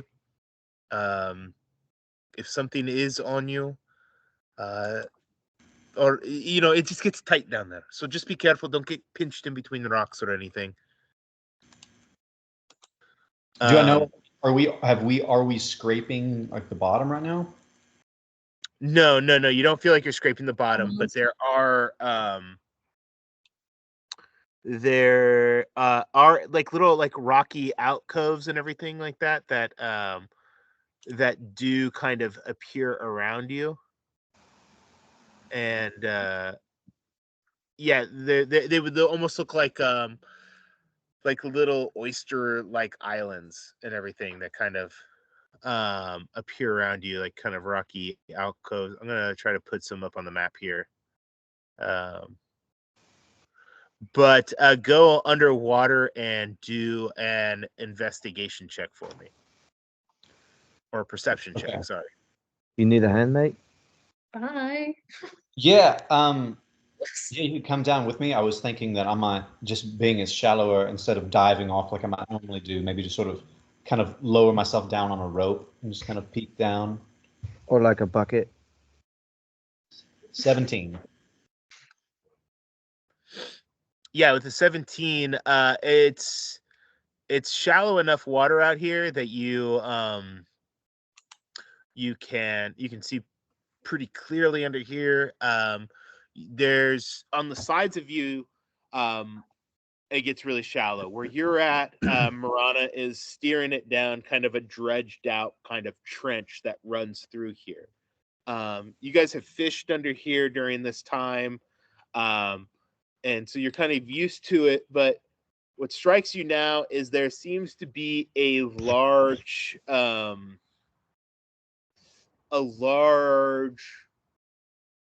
tube that is stuck to the bottom of the boat that kind of twists and curls down into a darker part of the ocean underneath you. And Does it look like one of those lampreys? Those No. got us before? it reminds you of something like that. You remember the last one was it was smelly on board. And you remember like it had sucked its face into the hole of the boat and was like chewing away at it. This just seems to be kind of like a large tube. Think like you and Sinclair doing Ring Around the Rosie could probably get yourselves around this tube. and it stretches from the bottom of the ship kind of into a darker part of the water. Okay. Do I know that? I mean, this is was this my nature check that told me that? This is just you going under the water and seeing this thing right there. It doesn't take much to see it. This is the situation you find the boat in. What does the nature check do? What was the number? 17. 17. You know a tentacle when you see one. This is a big tentacle. Okay. And you know that if this thing's not removed soon, the boat's, one, not moving quickly. Two, I think with a 17, you probably haven't seen a tentacle this size before. Well, I don't know. Hadal would probably be the best. I mean, what do you think the biggest thing Hadal has ever faced off on? I don't know about faced off, but I would think that I've seen a lot of big fucking scary sea creatures. Yeah. Like it might have been I saw them and like avoided them and like hid, or they like attacked our city and we fought them off or something like that. But I would assume that we saw giant squids and shit. For sure. With I would say that this probably freaks out. This would probably freak out anybody else on board except for you. You've been around the block. Your people have seen some shit. Whether or not you faced off on it or not, is a good point. But this doesn't necessarily strike fear into your very heart, but this is definitely a concern. A creature this big would, if not dealt with, could capsize the boat. Okay.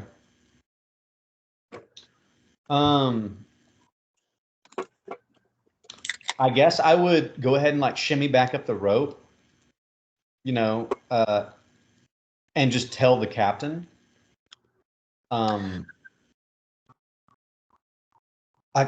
Captain, there's a bit of a situation. I think what seems to be what is hindering our forward progress is a giant tentacle. It's either some sort of giant octopus, giant squid, colossal even. So I'm not. I think we do need to get it detached and probably get away from here because they are definitely known to be dangerous. Okay. How many tentacles are attached to the ship right now? So far, just one, at least that's all I saw. Well, the best thing to do would just be to cut it off, teach it a lesson, and hopefully it leaves us alone, no? Perhaps. I was thinking maybe there would be some sort of more gentle approach to get it off, and because the last thing we want to do is anger the creature. Do you think that you and your team could get this tentacle off gently? I don't know. Well, okay. Well, I am of a mind, if it is just some beast that you burn the paw and then the bear runs away. No, the bear doesn't fight the fire. But Perhaps. If you think that you can peel this thing off and save the ship, I mean, we are not in a position where we could necessarily fight incredibly well right now. Val, are you on deck? Sure. Val, do you think perhaps be on standby to sort of burn, the engines and move us away, like as soon as we are detached from the tentacle? Absolutely. Yeah, say the word. I'll be at the ready. All right. Make sure you're clear of the thrusters whenever it happens. Okay. So, maybe Sinclair, you could give me a hand. I'm thinking I could potentially use some tentacles of my own to try to grasp it and pull it free, and then we could burn away, or I could try to, sort of. Well, I can't really exactly shock it, but I could, blast it with a bit of fire or something. I don't seem to have fire. underwater You fire. need to shock something. It's magic fire. It's like plasma. It still works apparently. I see. Yeah. Actually, I don't have that. I mean, I could like punch the fuck out of it. I just don't want to piss it off. What if we get like a like one of Miwo's baking pans, and maybe we could like shimmy that under the tentacle, pops right off. Maybe I think the area of contact is much bigger than a baking pan. How big we talking? Yeah, I mean, I'm sure Val's got some metal sheets laying around, for metal work and engine parts and stuff, something big and flat. Like a Sure, some wedge. chain. Jacob, yeah, how much of the tentacle was on the hull? I would say that it probably is up a quarter of the ship. Okay. Large.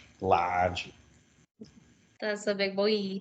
So could we put a chain underneath it and then have everybody Evo on it and try to scrape it off? If you can get a chain around it, I can electrify the chain. I can heat the chain. But I'd have to be dying there. I wouldn't be Well, man in the end.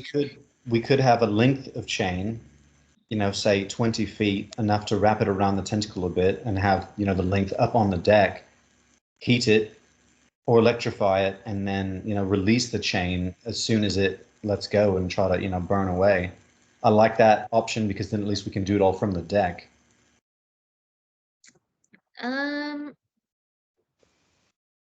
I guess I can do it up to 60. I can heat metal up to 60 feet away. Let's try that then. Could I stay on the deck and? Yeah. How about You're trying to hurt this tentacle and get it to release, right? Yeah. Okay. Non-lethal damage. I think perhaps the electrify might be a little bit more of a sudden jolt. Right. I don't know. Either way, perhaps the heat response would be the same. But I'm thinking that maybe I'll just sort of rappel down the ship, wrap a couple feet of the chain around the tentacle. The other end of the chain is up on the deck, and just a few feet on the deck, maybe sort of, just barely nailed in place to hold it there. Electrify it, heat it, whatever the case, and then, loose the chain so that we can get away.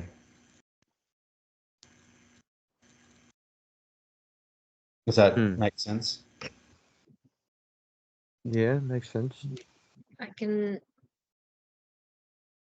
try. Shocking grasp is touch. So I don't know if you're making the call that it can travel through a distance through metal. I mean, it seems like it ought to. Otherwise, Sparkane. Otherwise, heat metal is 60 feet. What if we just go down there and we just whack it a bunch, make it let go, Yeah, no, that's another option. I just thought that perhaps a more sudden thing with us on the deck would be the safest approach. I thought more prolonged attack on the tentacle might, draw more tentacles. Oh yeah. There's more than one tentacle probably. Perhaps now it's just sort of lazily grabbing on and it's not really fully aware of us. Getting dragged along underwater. I say we try it. Let's do it. Let's do something. I'm getting bored. I'm getting bored on the ship. Well, I fear this encounter may be entirely not boring. Wonderful. Okay, let's start. We'll start with the chain bit. If that doesn't work, we'll just go down there and we'll smack it around a bit. So Hadal is underwater wrapping the chain around, and we're not. Well, oh yeah. It's along the hull, but it's still all underwater on the hull. Jacob. Yeah. It's along the bottom of the hull. Yeah. So okay. It's just kind of trailing off the back end down into the abyss. Yeah, so then I'll go down on the rope, wrap the chain just like a time or two around the tentacle, climb back on the deck, and then we'll shock it. All right. Go ahead and roll. Okay, to wrap the chain around. Go ahead. And is it just you doing this, or is somebody assisting you? If it'll make a difference, then maybe Maybe, like, Sinclair can help letting me. it I can down. help. I'd love to help. Okay. So go ahead, and this is going to be a dexterity check just to see how well you navigate around this thing with the water moving, and how kind of easily you can get on. Let's do sleight of hand with advantage. Okay.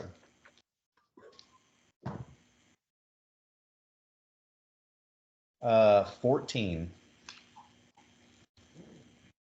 Okay. 1 second. Another one.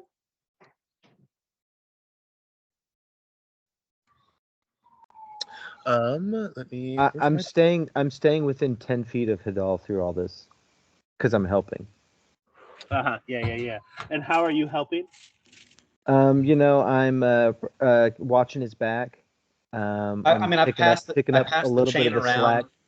He Yeah. grabs it, passes it to me, pass it back. This is just for aura's sake. Yeah. Okay.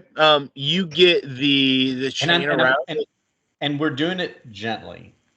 Oh, gently, so gently. And you said 16 or 14? 14. 14. Okay. 16? You start to wrap the chain around it, and you can see kind of the suction cups kind of opening and closing and kind of sucking up part of the chain. You kind of have to pull back on it to get it out of the suction cup. I mean, these suction cups are like the size of plates, like a dinner plate. And you get the chain back up to the top of the deck. Val kind of pulls it up, or Naughty's over there just pulling up chain, and you guys lasso it around. Do you get out of the water, or are you guys getting on the boat as well? We're getting out of the water and up onto the deck. Okay. Yeah. And then I want the chain, just like a little bit of the chain up onto the deck, whatever excess, we cut off, remove, and secure it just enough to hold it in place for us to, shock or whatever. Yeah. Okay. You guys position yourself. You guys get the chain. Like who's on either side of this, or is this chain in a center location? Like, is Naughty holding on to it? I don't tied think, off on something? I feel like we would tie it off somewhere. I imagine maybe it's like just like looped like a little bit, like once around the rail or something, and then maybe Naughty's holding it with like a fucking leather glove or something. He just got a boot on top of it. Well, yeah. I mean, he would get shocked if you're doing the shock thing. He's just got like Miwo's like leather oven mitts or something like that. Yeah. Okay. Sure. Is the idea that we release the chain once the shock happens? Or if it like moves, then it would probably jerk the chain like off and maybe even break the rail. But if Naughty was if it was just looped around the rail and then Naughty's holding it, then he could just let it go and fly off, and then we could fucking hit the gas. And I'm gonna be on standby, ready to fucking gust of wind into the sail. Sure. It's a good idea. Okay. All right. So let's do the plan. Like, walk me through step by step. You got the chain. Who's sparking this baby? And are you getting your wind ready? You're standing up on the castle of the deck. You're ready to blow some wind into those sails. Yeah, on the mat.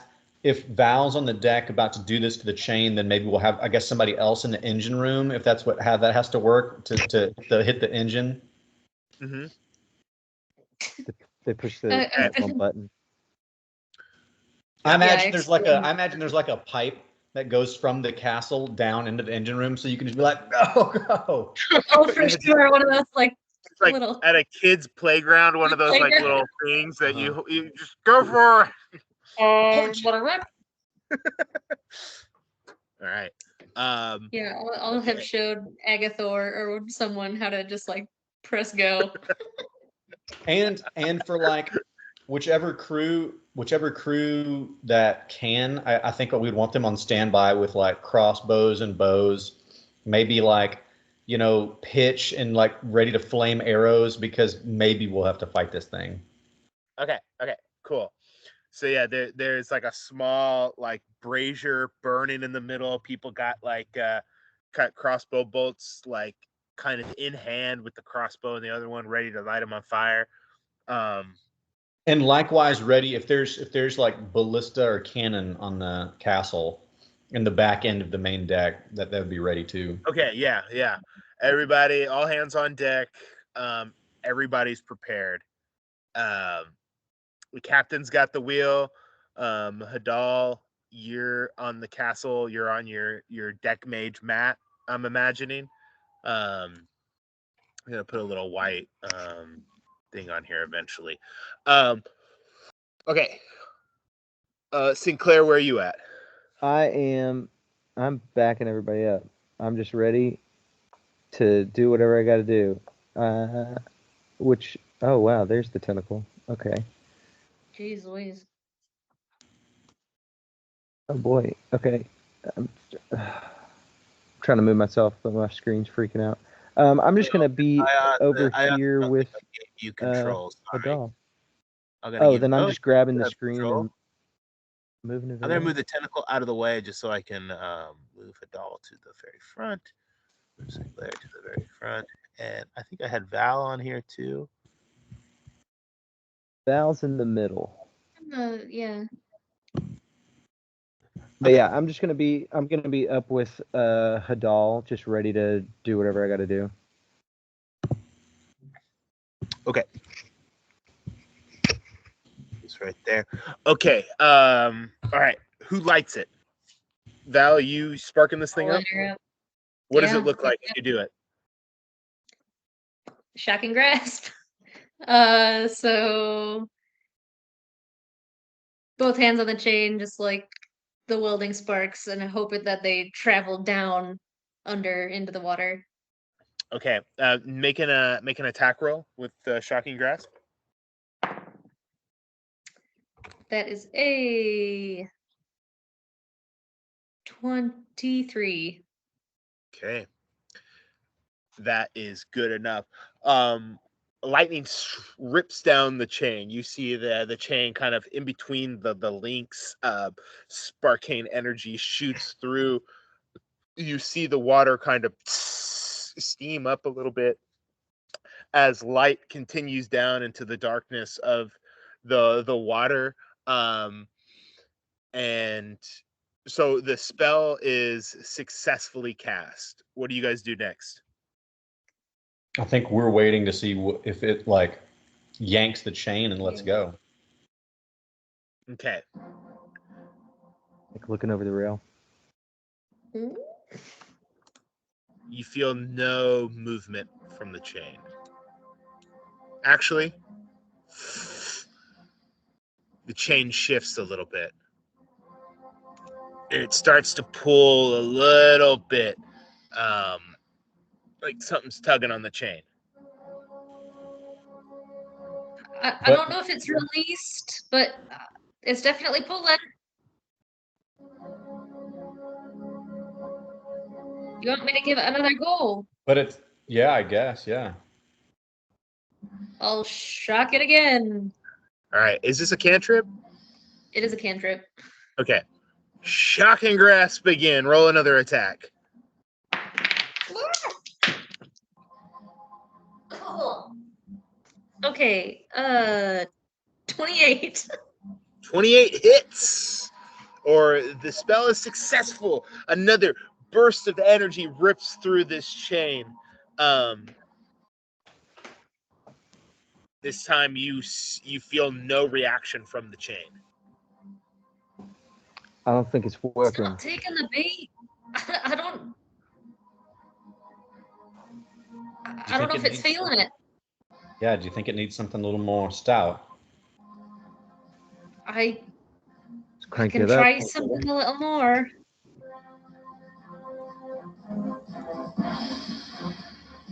All right, I guess try I something. can try. I can try heat metal. All right. But that's gonna do more than make it leave. I feel like that's gonna make it mad. That will hurt it. Well, I mean, we do need to hurt it a little bit. Okay. Heat metal it is. All right. Can you do it? Can you do it? Can you heat as low on the chain as you can see? I can heat up to 60 feet away. Yeah, that should It be it. says choose a manufactured metal object. It doesn't say like how much of it. You have to be touching the metal object, or it can be 60 feet away. It can be 60 feet away. That's sweet. It's pretty fucking sweet to do to people wearing armor. Yeah. And it's consistent, so it'll be like sorry.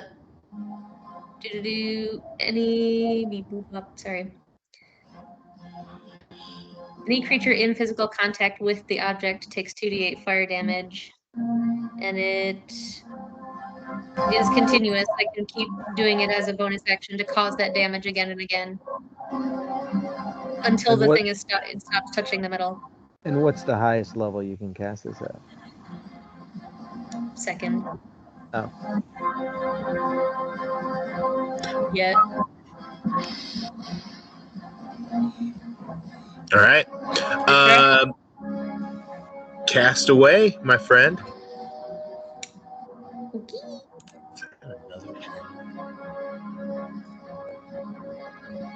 It just happens. It just happens. Oh, it just happens. It happens. Heat that metal. It's heated. The chain starts to glow underwater. You see bubbles start to come up from below the ship of boiling water. Go ahead and roll damage. Okay.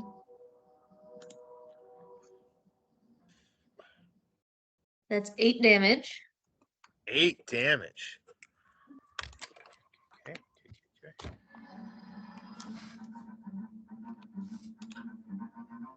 Everybody roll a dexterity saving throw for me. There we go. Plus stuff if you're next to me. How much? I believe 4 plus 4.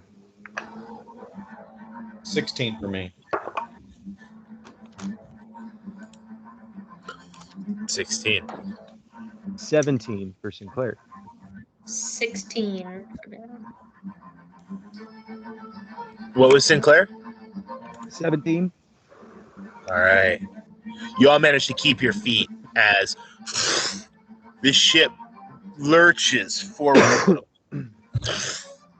as if something was pulling behind it, tugging on it a little bit. You all lurch forward. Sorry, the ship lurches backwards under your feet. You all managed to keep your feet. You look around. Some of the crew kind of steady themselves, stand back up. You think we made it free? Should we release the chain? If it's like got like tension, it seems like the tentacle's coming free, then yeah.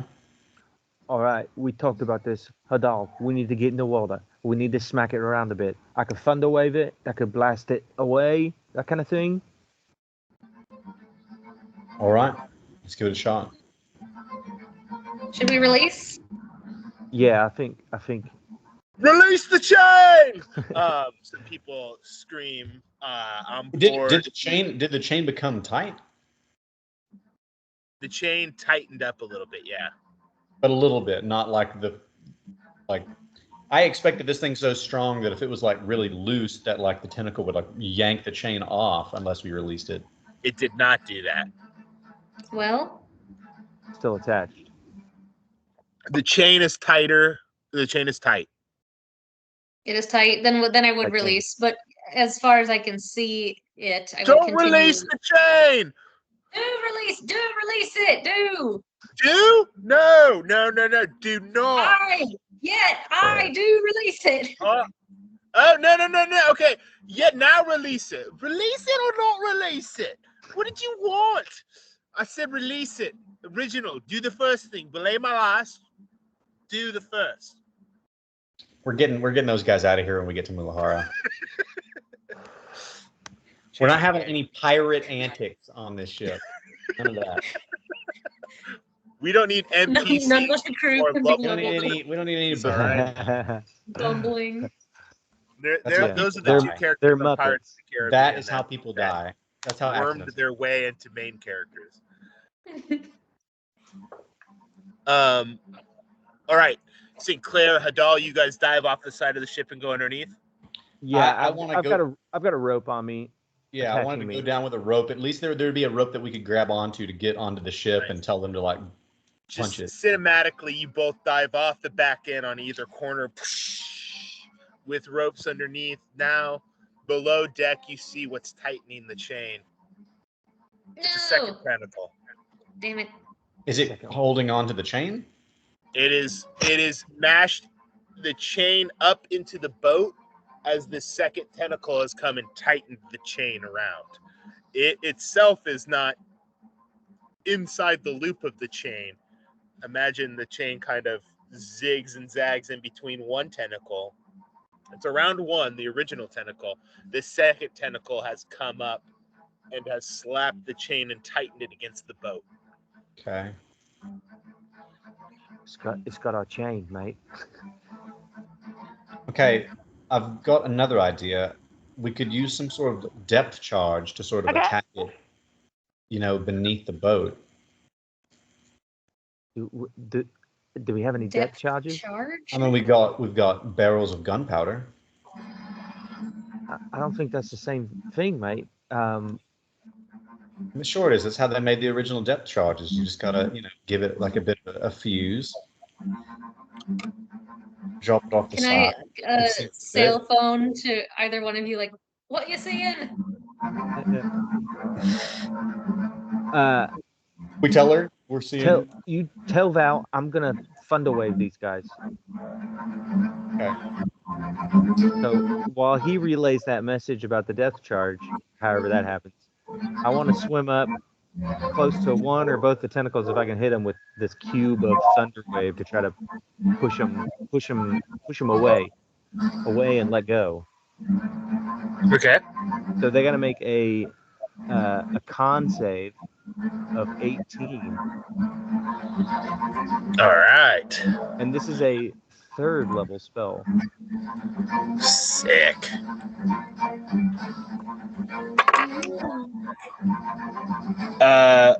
It's a natural 20. Damn. Oh yeah. Hang The on. tentacle. That's one tentacle. I'll say you probably target both tentacles, right?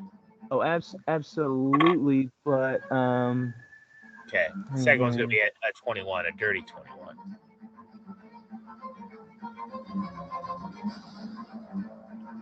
Do you want to do something about it? I'm reading this thing. Okay. Uh-huh. Yeah. Okay. I'm gonna silvery barbs the natural 20. Yeah, and Oh. so he's got to re-roll it with disadvantage or whatever. He's got to re-roll it again. Yeah. Technically disadvantage on that one. Okay, it's an 18 plus 4, so 22. Balls. Okay, then that one passes too. So they'll take. I think they take half damage, but Hadal will get advantage on his next Ooh, sweet. Okay, what's the damage? attack roll, ability, or save within the next minute. So.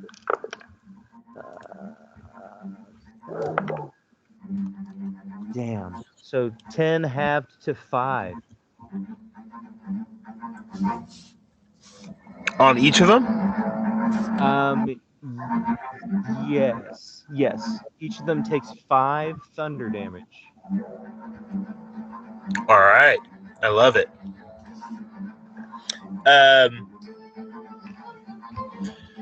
Okay, yeah. Water shoots out, blasts from you. The tentacles kind of, you see a couple of suction cups kind of open up, kind of like these just big plate-like eyes almost looking at you, and they suction back up and get on there. You see a bit of like skin and a bit of tissue get blown off of it a little bit as it starts to come back. You notice that actually no. Go ahead and do a perception check for me.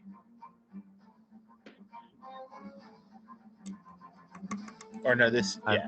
I'm muted because my dog's barking. Perception. Okay, that's a 23. You don't see any burn mark on these tentacles from the lightning, and not really from the fire anymore. Anymore? Yeah, or there wasn't. You're looking at the damage you've done to it with the thunder wave, and you're like, wait a second, on one tentacle, like bits were falling off of it. Yeah, but there doesn't seem to be any burn mark. So it could be healing itself. I'm going to, I don't know if I have much movement left, but I'm just going to get a little further away from it, or as close to Hadal as I can get to try to maintain like a 10-foot distance between me and Hadal. Yeah. Hadal, what do you do underwater? There is a map. Right now, I'm just watching to see if this has any effect. As you watch, you take a moment.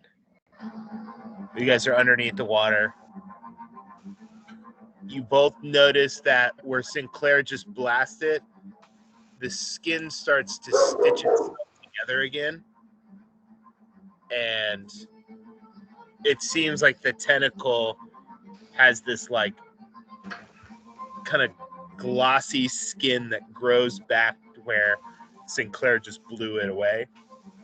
Is this new to me, or have I experienced this before? What's that? Is this new to me, or do I like know this to be a trait? You know, I'll say that with your history of creatures, you know a regeneration. You have that spell. You know what it looks like when something heals itself. But do I know that? Did I know previously that these creatures could do that? No, I don't think you've seen a creature. I think you've seen tentacled creatures before, but this is definitely of the larger variety. Go ahead and do a nature check for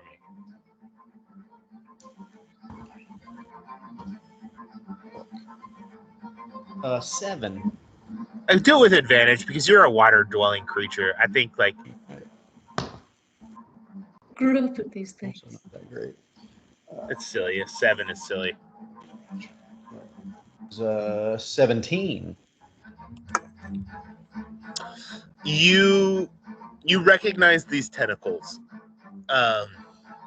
You may never have seen them this size before, but you know a squid when you see one.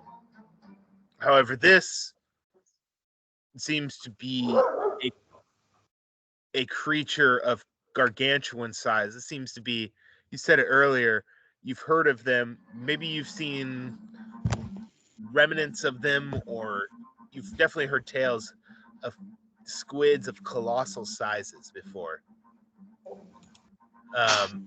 And it kind of makes sense to you now, like, okay, regeneration, little effect on certain things. I think we're dealing with something that's used to, I think we're dealing with a squid here. So I do know that squids can regenerate. It's not like an abnormal. Yeah. I would say that you're something. You living underwater your whole life, you dealing with underwater creatures. Yeah, you would definitely know that squids regenerate. Okay. Then I'm gonna message Sinclair. I'm gonna say, all right, Sinclair, I've got one more idea. I could try to change its shape into something a little less threatening. At least I could give it a shot. You mean like a polymorph? Yeah, that's the one. Well, that'd be great. If I do, try not to continue damaging it, because that would, bad. And yeah, I'm gonna cast polymorph on it. Okay. What does it need to do? Wisdom saving throw. All right. Oh, wow, that's so sweet.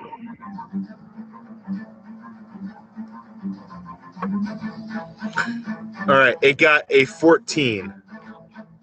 Then it fails. Okay. What do you turn it into? It has to be a beast.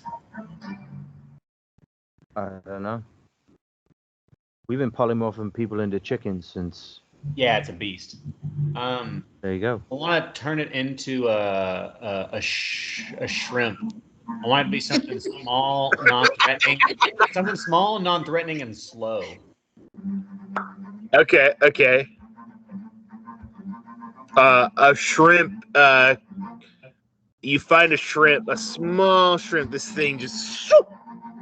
And I would say we just like the way this spell works. It's not just like a poof. Like you see this thing transform. So this whole creature starts to almost vacuum itself up, just like sucking itself up into this small form. And I like to imagine it's like really horrifying and haunting to see. Yeah. It just keeps coming up from below. It's attached to the bottom of the ship, and that's where this shrimp appears. But before that shrimp can appear, the whole creature has to suck itself up and become this shrimp. So it's just this tape measure, empty Wall of road that's just, and the flabby skin is just being pulled up, and you see this colossal creature, legendary of size, gets sucked up into this small shrimp that seems to be just sucking on the bottom of your boat right now. All right. Yeah. Then I'd say, all right, Sinclair, go, and then climb up the rope as fast as possible. Meanwhile, being like, all right, hit the engines, let's go, let's move. Nice. All right, hit the engines. You say hit the engines or don't hit the engines? Yeah. Well, I think we're definitely hitting the engines, right? Val, we're gonna need to execute those men. If you could find their names, I'm on it. They are absolutely going to be executed. Hit the engines. I think I'm about 95% sure we're hitting the engines right now. I elbow them out of the way and go down myself. Their only job is repeating Which one orders. is the go button? It's the one that says go on it. I wrote it down for you. Were those guys on the deck at the chain and all the same guys on the deck at the chain also down in the engine room now? Yeah. Just everywhere we need something done, they're there. Yeah, they're powerful mages. They can be at all places at once. The boat starts to kick forward. The shrimp is still connected to the bottom of the boat. It's not just floating around in dead water. It's still attached to the boat. Somebody's going to have to pull that shrimp off. Is it like holding on? It's like, yeah, like it's got little shrimp feet kind of attached into the boat. For hauling ass, this thing's like. All right, then I guess on the windshield. Yeah. And I guess once we start moving, I'll go down there and still holding on to a rope, but like swim down to it and just kind of gently, brush it off. Like a cicada shell, Yeah. You're gently trying to get off the front porch.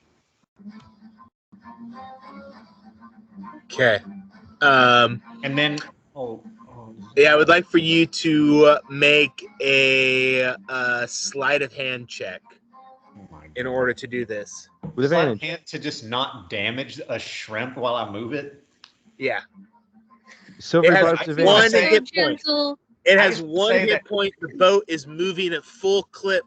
The water is breaking, and you just got a delicate.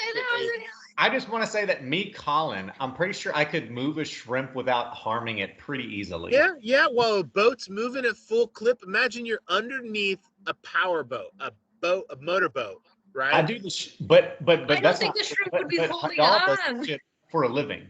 This is literally my job. Welcome to my fantasy too. Okay, it's a 7. Pretty low DC. All right. No, you have Silver Barb's advantage into a shrimp right now.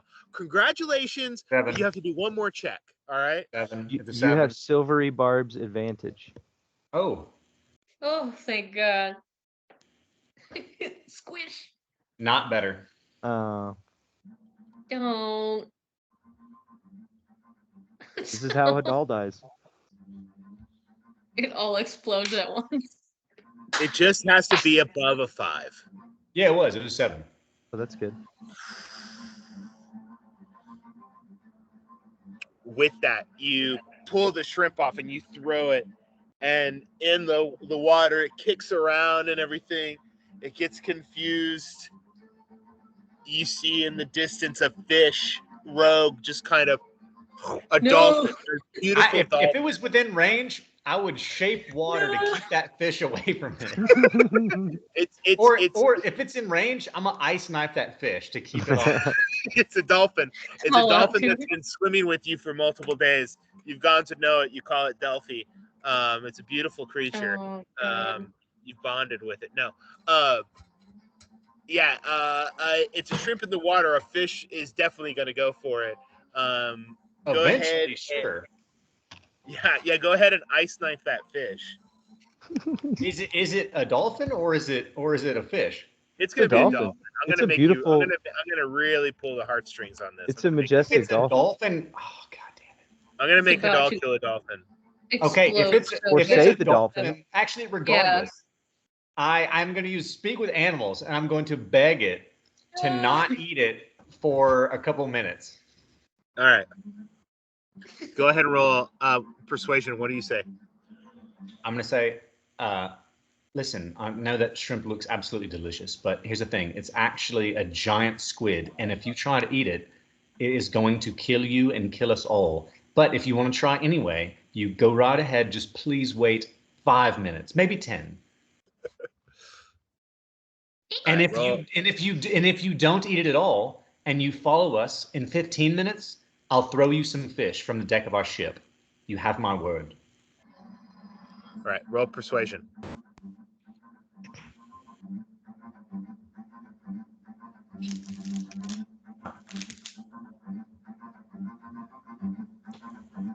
$18. How hungry is this fish? Mash, eh? Listen, I was hoping for some shrimp. Maybe you got some shrimp on board, right? You can replace this shrimp, maybe let's say with 10 shrimp. I don't know. What you feeling? Sound My good to friend, you? I would be happy to give you 20 shrimp if you do not eat this one. We got ourselves a sucker here. All right, 20 shrimp. That's a deal. You got yourself 10 minutes, boy, or I'm gonna eat this shrimp. All right. And I'm gonna haul ass up the boat, just all the while, just go, and I'm gonna run to the castle, stand on my mat, and just start fucking gusting at the sails. you just exhaling furiously, trying to get the boat to move forward even more. Excellent. Go ahead. I want everybody to make a group check. I want you to tell me what you're doing to assist this boat going forward even more, and we'll determine the check. That's what I'm doing. Okay. So go ahead and roll a spell casting check for me. Just use your spell casting modifier. Okay. 16. Sinclair, what are you doing? I am in the rigging. I'm raising and lowering the proper sails that would make us most advantageous at this time, depending on where the wind is at. All right. That's what I'm doing. Go ahead and rigging. This is going to be an intelligence check for you. Oh, perfect. I'm quite intelligent. Hey, that's a 17 on the dice, plus 0. Nice. Nice. All right. Val, what are you doing? I'm popping a power core in that engine. Blue light glows and the ship kicks forward in a heavy blast. Go ahead. You have like a tinkering check.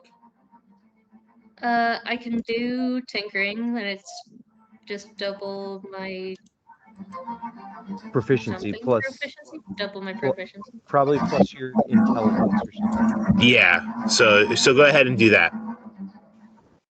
Double proficiency plus intelligence. That will be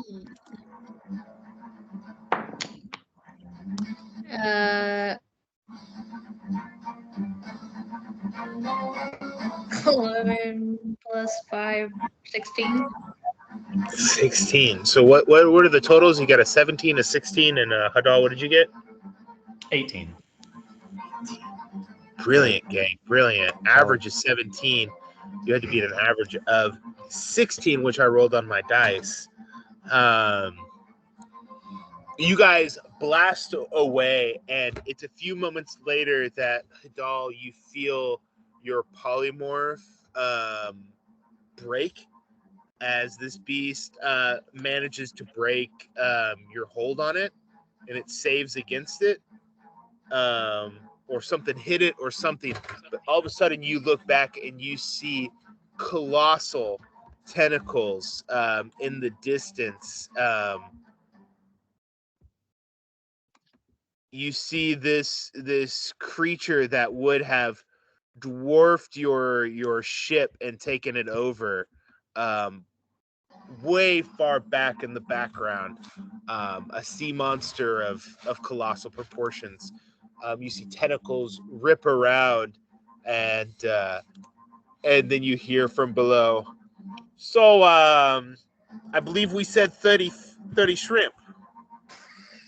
Well, as a matter of fact, we said 20, but you know what? You've got 30. Oh, all of a sudden somebody gets a little stingy with their shrimp.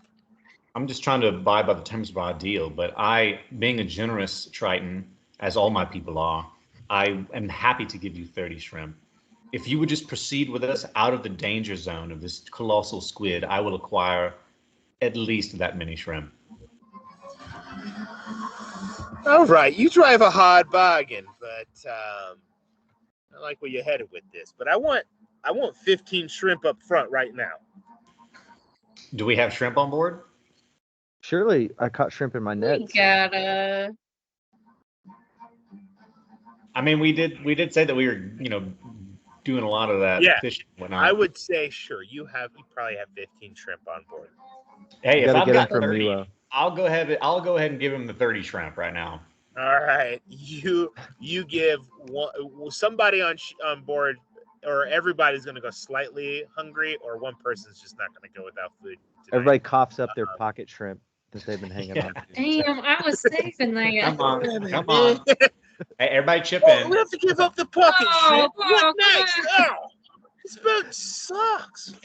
Slippery slope, man. First it's a pocket They're trip. from next it's a yesterday run. anyway. They're starting to smell. That's the point. It's better like that. That's the point. She's right. Oh, It's like ceviche. It's gotta get juice. You're thinking what I'm thinking, right? No, nobody's thinking mutiny. All right. We're not thinking it. Here's a pocket shrimp. Thank you. Definitely dead. Definitely we're gonna kill this one. Yeah, you give up your I don't even abide mutiny jokes on this ship. The captain would not think it's funny. There's no laughing matter. Well, you all eluded my colossal squid. Congratulations. Does it actually have all those like spears stuck in its body and its tentacles? Yeah, it was pretty dope. It was going to be an ancient sea monster that you guys were going to fight. And it's like super shallow where it appeared, so it's like a lot out of the water, just like flopping around, or what? Yeah. It was. I imagine like in the Everglades where I worked, like it was like super shallow water, but they had like dredged out certain areas long ago that like ships could pass through those areas, but you had to kind of like stay in the zone. But the water was like much deeper than the surrounding area, and like we'd go out there and we'd go like fishing at night, and you'd catch like hammerhead sharks where like maybe 20 feet away from the boat was only 2 feet of water, but you're in this like ditch and all of a sudden these like crazy big sea monsters are out in that water. And that's kind of what I have in my mind, is like on the sides of you it's kind of shallow, it's kind of dangerous for the boat to go there, but underneath you is this like deep trench that they've dredged out so that way pirates can get back and forth to Mulajara. Cool. Very cool. Terrifying. Yeah. Wild planet stuff. Okay, cool. Well, there goes that map. And that music. Okay, cool. That was day 2. The rest of the day, kind of chill. You do end up catching a lot more shrimp. And Of course, dude. yeah. Somebody want to roll a D100 for the next day? My turn. Whoa. Roll a good one, dude. I'm gonna try. I accidentally grabbed 100. D10 Roll a random earlier. encounter that makes us a bunch of money. We Dude, find now a you're treasure Now you're talking. Okay. on this that's a trafficked route to Pirate Town. That doesn't mean they're 50. stopping. Or it means they're stopping and they're burying their 54. shit. A pirate town. Won't you 54. take me to Pirate Town? What was it? 54. 54. Moving up in the world. Another tentacle. But this time, it's friendly. Okay. Let me pull up the map real quick. You're near. It's another beautiful day, but the sun is shining down real hot. And let me find out where I'm at here.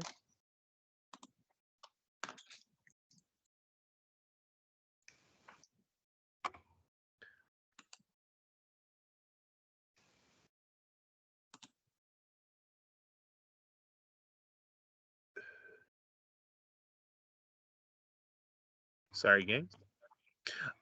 You guys come on to shore to get provisions. It is a small place, Hadal. You may have been here before. It's just a small place. It's like a trading post. Its name, of course, Hadal, you know. Why don't you tell us what it is right now? I'm sorry, you want me to tell you the name of this trading post? Yeah, you know it. I know it. Why don't you tell everyone what it's called? This is obviously San Cristobal. San Cristobal. No, not the nicest of trading posts, but reliable in that it has usually what you need in it. And what's really great about San Cristobal is that it has a lovely little tavern called Cristobal's Closet. That when you're in town, there's not much else to do, so you make a stop and you go into Cristobal's Closet, which you find you guys in right now. So it's a day where you kind of don't get a ton of travel done, and you guys are kind of unloading and loading, kind of trading goods between people. Why don't you guys go ahead and roll a group persuasion check for me? This is kind of like you guys dealing with other traders to see if you kind of gain or kind of lose in this negotiations on San Cristobal. Mm.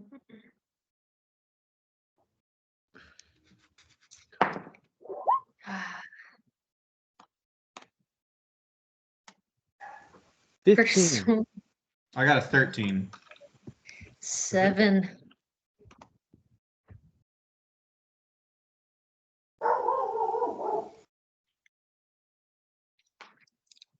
A bit brusque, perhaps. Sinclair, what did you get? I rolled a 3. I got a 15. Man, you get persuasion. Is that good? Yeah, That's dog. huge. That's huge. That's your top Um, talks. Yeah, you guys. It's not the greatest day of trading that you've ever had, but right now you guys will take any win in the book. Thankfully, the colossal squid didn't do a ton of damage to you guys. So you guys are able to trade different fish that you've caught with the bar. You guys have nicer provisions given, nicer rations. You sign a few people on. Maybe you kick a few people off the boat. And I don't know if you want to maroon anyone at San Cristobal, but yeah, you guys managed to do a little bit of trading. You come out on top of it. You guys are sitting better off than you were when you got here, and now you find yourselves in Cristobal's closet, which is in this area as nice as it gets, which is not really that nice. But it's a cheerful tavern. There's always the same old gnome playing guitar. The classic set list. It feels like Hadal. You've probably been here before. It feels like every time you come here, it's the same day as the last time you came here. But what do you guys? What are some things you guys talk about when a long day's over? Maybe what do you share with each other? How do you get to know each other as a group? I mean, I sort of have a question for anyone who's been this far south. How haunted is Mulajara really? How haunted? Well, I've only ever heard sort of ghost stories about it. And that's kind of I don't believe in that, but I mean, that sort of thing is usually based in some bit of truth. So what's it really like? What I always heard it was like an amalgamation of a bunch of different ships that all crashed together one day, and then they kept building on top of it, something like that. I don't remember nothing about ghosts. A city made of ships. Well, as I understand it, it started out as sort of a, one of the few places on this side of the 10,000 islands that had a reliable source of fresh water. And from there, it just kind of grew.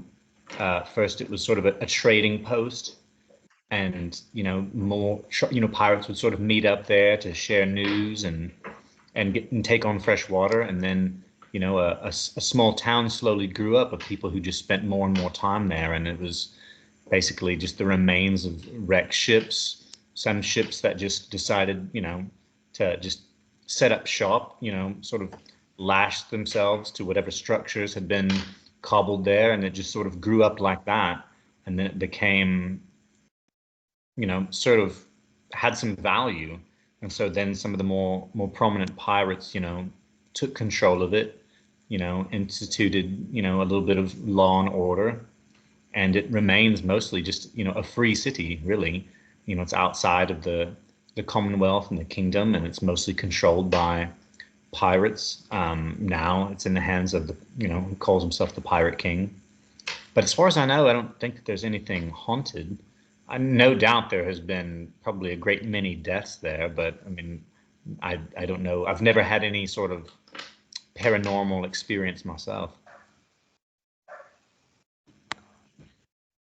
Is it as merciless as it is in the stories? Well, as you can imagine, being a pirate city, there can be a great deal of violence, but there are some rules. It's there's meant to be a peaceful place, and if you have some sort of feud or some such, to take it out, on the water. But I mean, you could easily get a knife in the back for saying the wrong word or picking the wrong pocket. Sure, there's a great deal of hearty ballroom brawls. Certainly a lot of illicit, activity. But it's not like say you're not necessarily a pirate yourself. It's not like you're going to be killed on sight just for arriving. Well, I'm arriving with you lot, which are respected pirates. I should say so. Oh, all right. I'm curious to see it. It doesn't sound as wild as the version I've heard about, but It is a bit wild. For example, if you're interested in acquiring certain goods that might be harder to find, in a more reputable establishment, could be that you could find it in Mulajara. They have a great many lovely taverns. If you're into paying for sex, that sort of thing, there's lots of options there. aye, where do you normally stay when you get there? Just on your ship, or I normally stay on the ship, but the captain, she stays somewhere in town. I've never asked.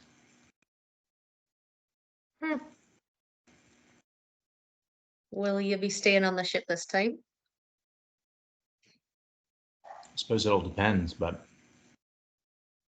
I mean, if normally I'm not really given to luxury or fancy accommodations, but I mean, if you're willing to spend the money, I'm sure there's certainly places you'd rather stay than in your bunk. I mean, I'd rather have a night not in a hammock, that's for sure. That's certainly an option. The thing about money is we don't got much. We've got enough for a couple nights and a decent bed. As I check Hi. my money. Got 50 odd gold. I made a new character sheet and I didn't port the gold over. Hadal, are you from Mulajara? Oh no, heavens no! I mean, I don't know. You'd have to. Not many people are from Mulajara. No, I'm from. It's a Triton community. I wouldn't expect you to have heard of it.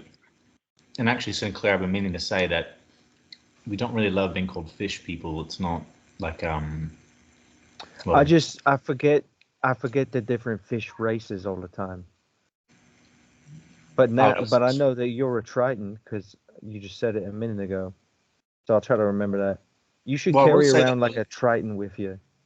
I will say that the Locathar are much more fish people, but even they might not prefer that term. Right, Locathar. And then there's like Sahuagin. They some fish blokes too. Yeah, they've also got some kind of reptilian features to them. Mm-hmm. Oh, but as for where I'm from, it's called Parsonage. Parsonage. But Triton communities are not normally well known on the surface world. No, I'd imagine not. You're the first Triton I've ever seen. We are few and far between on the surface. We generally keep to ourselves. Now, I will say about, again, with the fish person thing, because now I feel a little bit bad, but like, I'm a wild folk, right? So like, I see a squirrel. That's a squirrel person, you know? I'm an otter person, you know? Fish folk, kind of the same. thing. But I mean, in this case, you are a humanoid otter, whereas I'm really not a fish. I do have gills, but that's pretty fishy, mate. Well, sure. You were meaning it as like a term of endearment, almost. Yeah. No, I wasn't suggesting that I'd take offense. I've certainly heard a lot worse, but just so you know, in case you meet any other Tritons, it's not going to earn you any fast friends. Right. Okay. Good to know. Noted. Were there any Tritons in Mulajara, or like any of your kind? There's a couple, and no, we don't all know each other. Okay. But most of us do, to be honest. We really mostly do. Ah. Okay. Well, I suppose it's not many of you that are in the Pirates in Life. So the ones that are, you've met. Aye, that's right. Well, so like if say there's not a lot of your kind above the water, right? What brought you out of the water? Like, do you like it better up here? Do you like it better back home? Like, what brought you out? What brought you out here? Did you see the captain up on the surface? And as for liking it better, I don't know if I'd say that. I'd say, like most things, there's pros and cons. You know, underwater, it can be incredibly beautiful. There's certainly a lot of things about my home that I miss. Being amongst you land people, it can be a bit lonely, as it would be, as I'm sure it is, being surrounded by people different from your own kind wherever you go.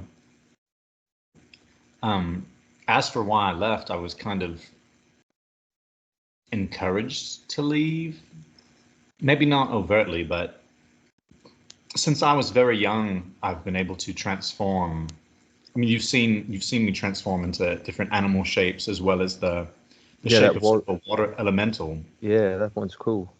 And generally, that is something that druids of my people can do, but normally only when they've kind of achieved a much greater power do they learn that ability. But for whatever reason, I was able to do it from a young age, and I was kind of looked at strangely. It was people were a little bit mistrustful, and they thought it was maybe sort of a bad omen, if you will.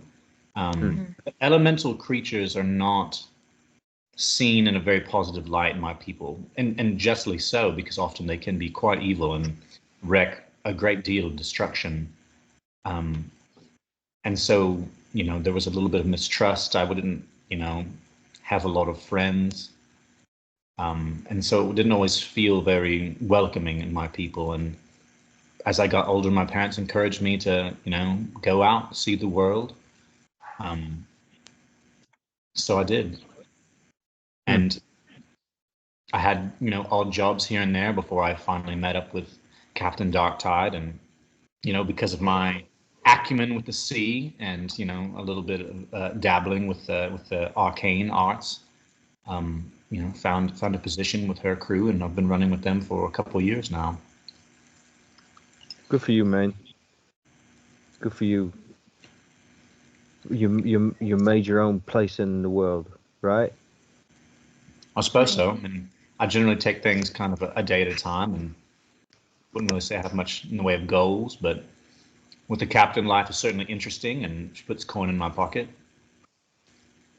I get to see more of the world than I would have back home.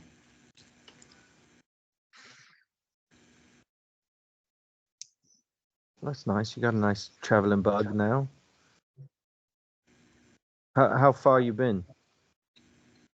Let's see. How much have you seen? Well, if I knew more about the geography of where we live, I could tell you more quickly, but I've been around. I mean, I think, as far as Al-Kahari in the west. I've been as far as, the fucking continent. What's the main continent? With feed and stuff. You're muted, by the way, Jacob. So Thelia. Thelia. As far as Thelia in the east, and pretty far south. You've seen Felian Coast. Isn't Thelia the continent that has Theed? Yeah. Yeah. Why, but not the other way around? Yeah, not the eastern coast. Yeah, Thalia on the west side of the current water body we're in. East side of the current water, but I have not seen the eastern coast of Thalia. And then, at least as far north as is hospitable, it gets a bit chilly up there, and the ice, and it's a little bit difficult to sail, and I don't prefer it. That's rough Well, living. More of a warm water Triton, eh? Well, it's certainly my preference. I mean, the water isn't so bad. It's above the water that's terrible. It's icy, windswept, kind of a wasteland, really. It's hypnotizing. We came up that way from Philia on the way to Theed. I've seen a bit. The ocean can be a bit treacherous, but it has its charms. I can say that I have not traveled very far inland anywhere I've been. I'm normally stuck to the water.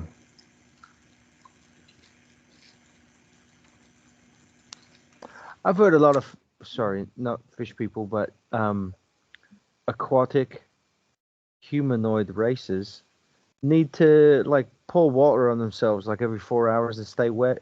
Do y'all have to do that? I've always heard that was a thing. Is that a thing? No, that's true. I believe that's the case with the Locathal. But no, fortunately, I am not so bound to the water, but I do. I would say that I kind of dry out. I mean, less physically, but more like mentally. I feel like I spend too much time on land, and I start to crave, being immersed. That's salt water in your lungs, huh? Oh yeah, God. it is the air I breathe. That is wild. It's a whole other world you've got down there. Are you still in contact at all with folks back home? A bit, but not a lot. It's a bit like when you have an experience that's so dramatically different than the people at home, it can be a bit difficult to connect. If they don't really have the context. I could talk about, participating in a dino race in Cobas, but they would have no idea what I'm talking about. So normally it's, if I send a message back, it's more like, how's mum? Everything's good here with me. Usually pretty vague. Parents just don't understand. Well, they try, but to some extent they can't really. Good on you for trying, at least. Keep that connection alive. I bear my parents no ill will. They had a different sort of child, and they dealt with it the best they could. They were always encouraging.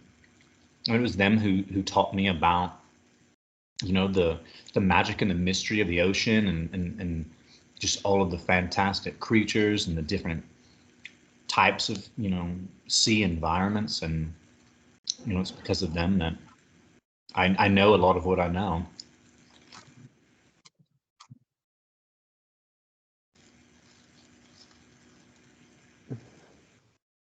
That's lovely. As you guys having this conversation, people come in and out of the bar, and there seems to be a few smaller ships in dock. I would say maybe one other ship comparable to the size of the Rising Sun. It's called the Dwarven Thrower. And as you guys are,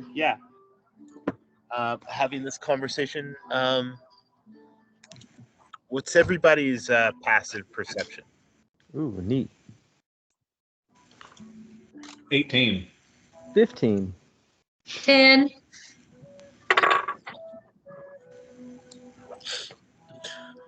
Hadal, you kind of maybe it's you talking this much about yourself, kind of for the first time with this group, kind of putting yourself out there. You feel a little more vulnerable than normal, which is to be expected. And as their attention is kind of placed on you, you notice a table kind of to the, if we're looking at the map, to the southeast of you, that seems to be full of kind of a few dwarves, kind of gnarly looking, scars and tattoos and beards and whatnot, but that's dwarves. They seem to have a few papers on the table, and they seem to be kind of you make eye contact with them occasionally, and they just immediately break it and keep talking. But they seem to, I don't know. There's other people in this room, but they seem to be taking notice of you. I'd like to, on the slide, just be like, don't look really obvious, but this table of dwarves behind me or across the way seems to be paying a little more attention to us than the rest of the patrons. We ought to keep an eye out. Are you sure they're not looking right past you at this one over my right shoulder? No, I'm not sure. Because I clocked them like 20 minutes He's ago. pretty intense.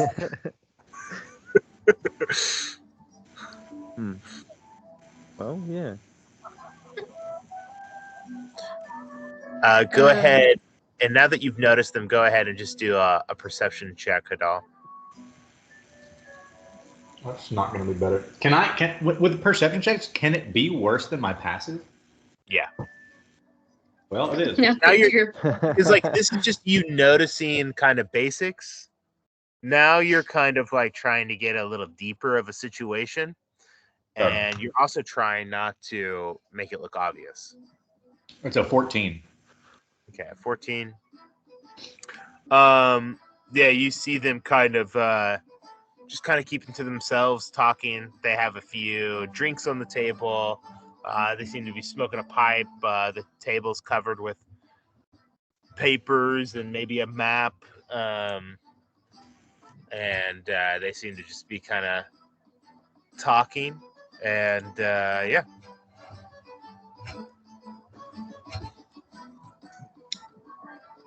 I wonder where they're headed.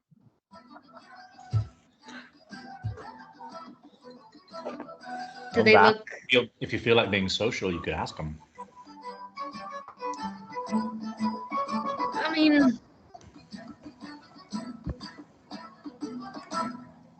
sure, why not? Can I call over to them in Dwarvish?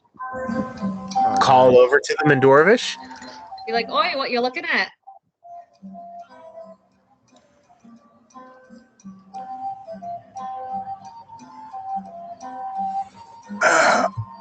Just over here minding our own business. It's easier to mind your own business if you're keeping your eyes to yourself, but I see you glancing our way. Got something to share? Your Dwarvish is shite. You know that? Learned it in the shop. Sorry, it's not the finest. Yeah, I think that's the one. Listen, ma'am. We're just looking around, all right? Sorry if you think all of this is always about you, or, you want to make this about yourself in any way, but, yeah. We got a problem. I'll be reaching into my pocket to activate Zenith. Be like, I don't mean any harm by it. It's a small bar. I was just trying to be friendly. Puts his hand on kind of like So friendly. the hammer. The head is on the ground, and so he's just kind of holding the handle. Yeah, friendly. That's what we're trying to be too. Have a great day.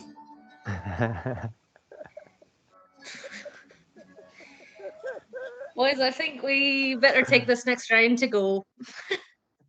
That's fine.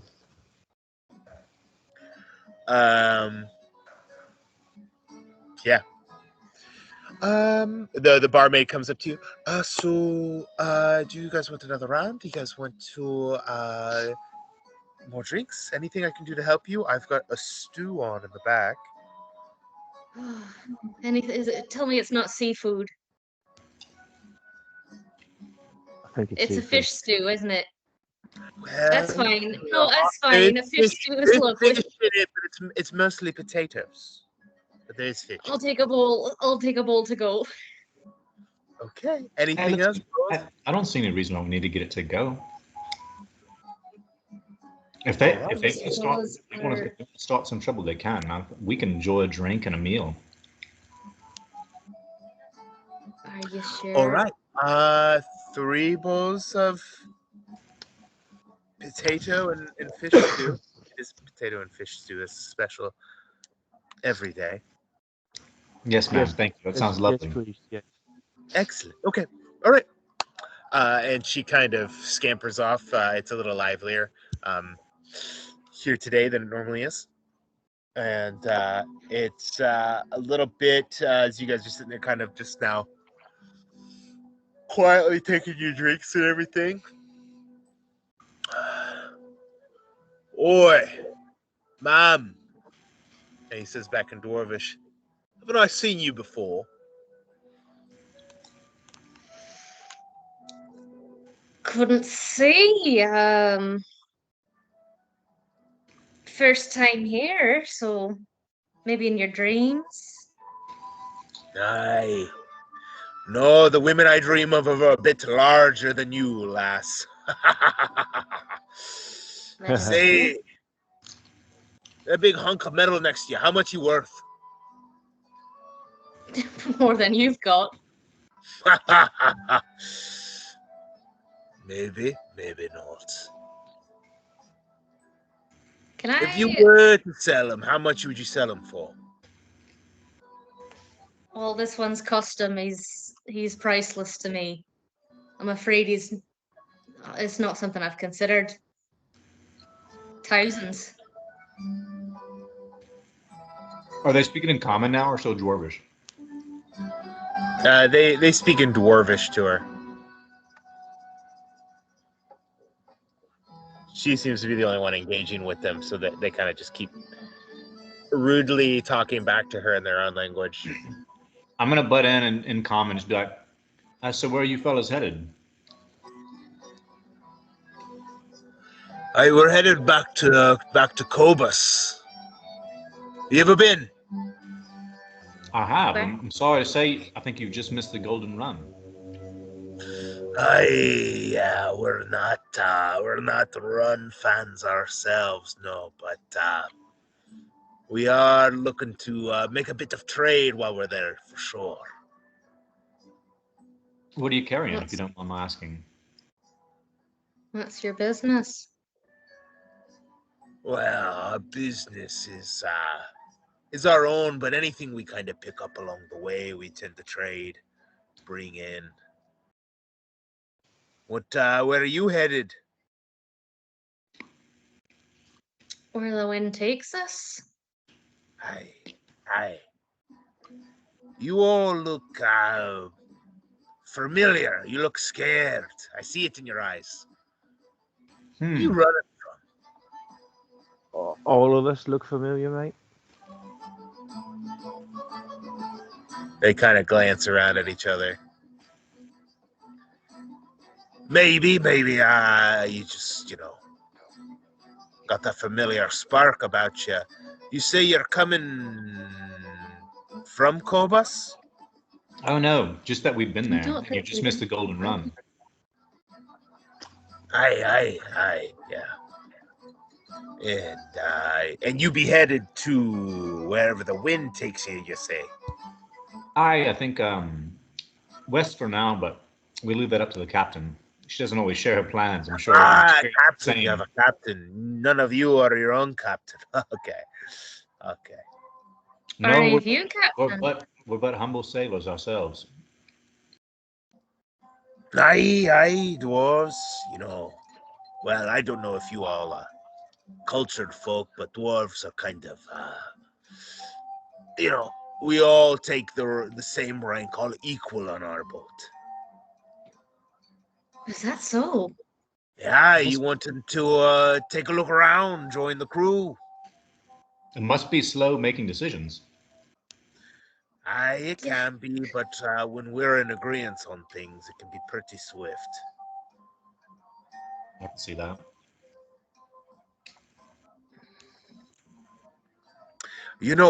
I could have sworn I've seen you before. You keep Who, me? saying that. You just keep saying that over and over again, mate. Like you're trying to make some kind of point. Yeah, what He would you do stands up, to have stretches things? his back, and comes over and puts a piece of paper on the table, and it's a familiar-looking newspaper cover. Like I said, I could have sworn I seen y'all before. Hey, Sinclair, look at this. Can you believe it? Looks like there's some other trio that looks a lot like us. Yeah, they must be incredibly fucking dangerous. Yeah, do you know what they're That's wanted a for? pretty high bounty. I see the word murder somewhere on this page. It If says here I knew these enemies. folks, I wouldn't It miss. says here enemies of the kingdom. These must be formidable characters. What I think is, I think kingdom means that they'll pay up. Pretty sure about it myself. And it doesn't look like you guys have anywhere to be anytime soon. So what you say you take a ride with us? I stand up. Well, actually, we've got all fucking day. You're And like, I'm gonna headbutt him. you are. He kind of smiles as you're a bit shorter than him. Oh, look, a little furry pet. Oh. And go ahead and roll an attack roll on him to clock him. Cool. I'm assuming this is an unarmed strike. Uh-huh. No arms at all. This is all fuzzy forehead. Damn it. There we go. Okay, this is +5 to hit. Okay, I got a 7. To hit? Yeah, to headbutt him. You got a 7 to hit? Uh-huh. Oh. Yeah, you clock him in the head, and he looks back. He's got a little blood dripping out of his mouth. oh, puppy's got a little bite in him. Puppy. Go ahead and roll for initiative. That Yeah. one roll. I don't like how you're talking to my friend right there. I got fucking 4. I got 22. 16. Who's keeping track? You. I can't. You are. Usually it's Colin, and I'm always so thankful. Sinclair, 22. Yes, ma'am. I got a 16. Hadal, something lower than that. How about our baddies?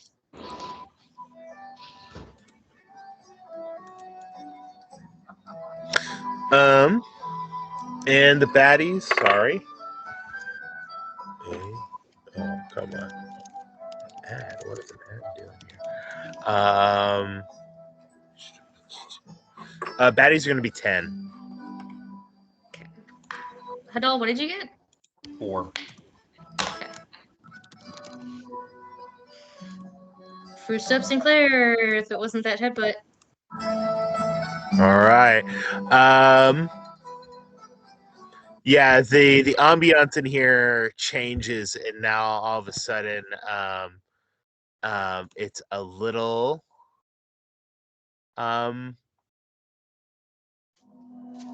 more intense.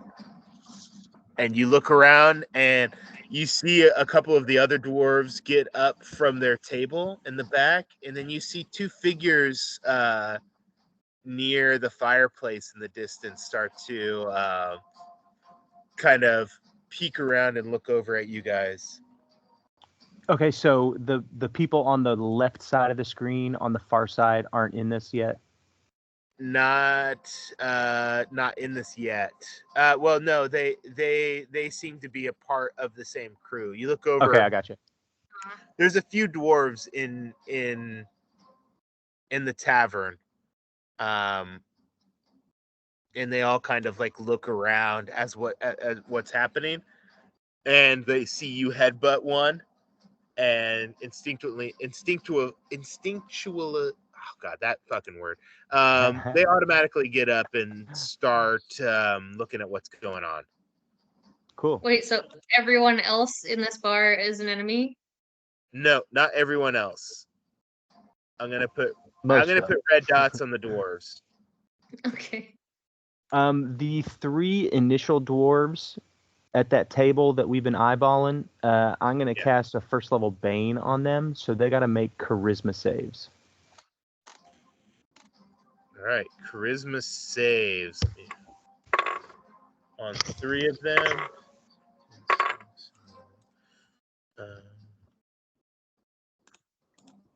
Charisma saves +1. So I got an 18, a 7, and a natural 1. Okay, the 18 just barely passes, but everybody else is baned. So I think that's okay. I'm gonna say the one close to you is not baned. The other 2 are. Okay. So this only affects attack rolls and saving throws. Yeah, and I just roll a d4. Just remind me of it whenever it's their turn. Correct. And then my bonus action, I'm going to wink over at Val and give her a bardic. Nice. Okay, mark the spell. All right. Hey, just to clarify, are all of these people in our vicinity engaged? I see the 2 guys over by the fireplace, but then everybody that's here amongst the tables, other than the people on the far left? No, only the people that there's just normal bar patrons, and everybody with a red dot on them. I don't know if you can see that or not. Those are dwarves. Those seem to be a part of the same crew. Okay. Yeah. Okay. So yeah, I'm going to put myself. Oh no, that's going to provoke. I'm just going to slide myself closer. Damn it. Closer to Hidal. They're in my radius. I can't actually move my guy right now. It may be my trackpad. Okay. Can you not move yourself? You should have control. That is my turn. I've got this trackpad that's kind of a pain If in the you'd like ass, to but... show me where you want to move, I can move you there. Yeah. Well, initially I was going to move... oh boy. Trackpad here, but that would give an opportunity attack, so I'm trying to just go to this square just 1 south of me. Okay. Yeah. All right. Next Little puppy's got some bite on him. I think we got a muzzle on board we could put on you. As for you, well, you're a bit slim, ma'am. As he's talking, I'm gonna over Sinclair's head, draw my gun, and be like, "You really need to shut up," and I'll shoot him Even twice. a crossbow is slim. We'll see what you're saying in a minute. That is gonna be a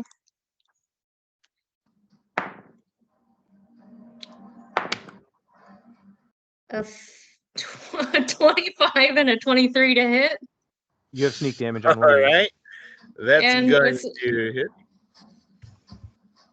I have sneak? Why do I sneak? Oh, because you're engaged. I'm right next to him. All right. That will be 9. Then 15. Then 3. So 18 plus 9 is 24 total damage. 24 damage. Dang. Incredible. Love it.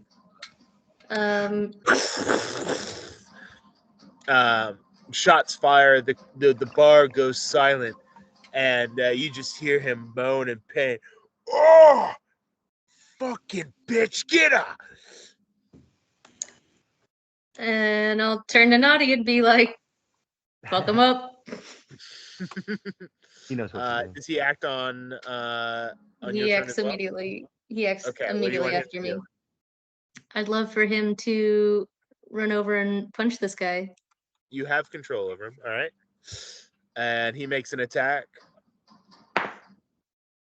That is what are we doing? 20 something, 9 plus 15. 4. Okay, 9 plus 24. 15. Not so. Fuck, 24. Yeah, that hits. But it's only 6 damage. Okay, 6 But- damage. Hey, that's great. 30 points of damage on that guy in one turn. That's huge. Naughty comes over and just pong. Oh, I'm gonna sell you for fucking scrap. It's their turn. Batty's turn. Daddy's turn. You just hear multiple screams as these guys go into what looks like a rage. And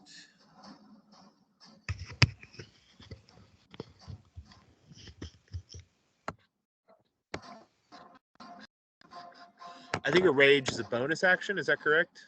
Yeah. Mhm. So they're going to start running over and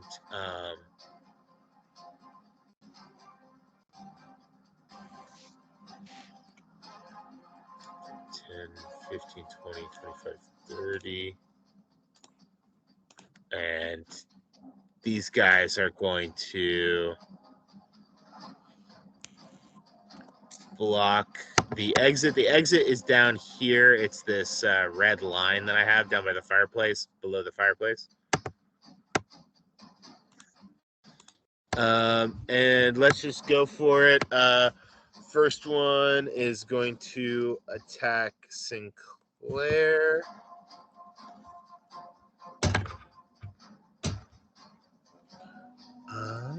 Okay. First time doing this.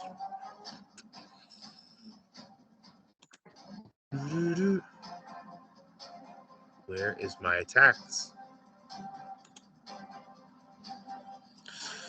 So plus 7. So the first one to hit you, Sinclair, is a 20. Ooh, And the second one is a natural 20. Ooh, those both hit me. Ooh. Oh wait. Remember. Can Naughty with his reaction impose disadvantage on the last one? Oh hell yeah. Ooh, okay. Fly. Ooh, it's a 3 plus Deflect. some. Great. So And it's a just 10. The one, yeah, just the one will hit.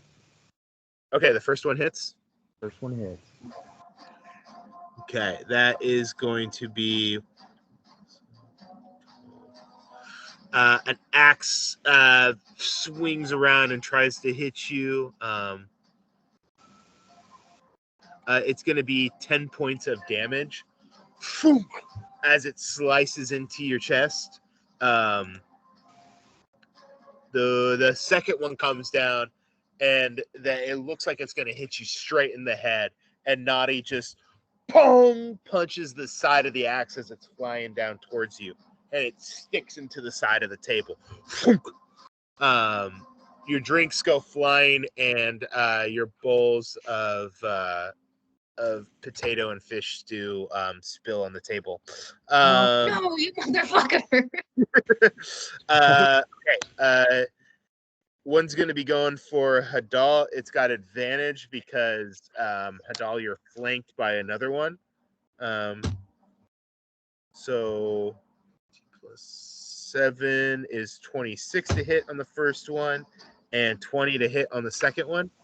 Yeah, those hit. I'm gonna reduce one of these with my reaction. Is that 2 hits? That's 2 hits. And From you're this saying guy. Oh wait, he's baned. too, so I got to Oh roll. yeah. Oh yeah. And which one is that bottom one of the ones in front of Sinclair? Is that the one that's hitting me? This guy? Yeah. Okay. So the first one, what I say was 20. No, You one said was 20 and 27. 25, I believe. Okay, the first one was 25. It was reduced to 22, and the other one was reduced to 17. Yeah, they still hit. Okay. We're just gonna make it simple. We're just gonna keep it at 10 points each hit. Wonderful. I reduced one of them by exactly 10. Okay. One of them. How do you reduce it? What does it look like? So my fighting style is interception. So if it's negating all the damage entirely, I'm just gonna use my reaction to pop his whatever he's attacking with out of the way or disrupt him. Okay, yeah. A hammer flies up towards you, and you hear Nadir's shield, pong, as Sinclair kind of pulls the metal of the hammer away from you and bends it away. The second one comes down and slaps into you. Another dwarf is going to make attacks on you with advantage as well. First one is 26, but he's baned. What does Bane do? It subtracts a Reduces D4 your from attacks. all their attacks and saves, I believe. I rolled 4 3s on my D4s. You guys can see this. So yeah, it was a 19 plus 7 would be 26, so it's be 23 to hit. Second one is 13 plus 7, 20 minus 3 is 17 to hit again. Yeah, those are also going to hit. All right. So another, he's gonna start hitting you with his great axe as well. And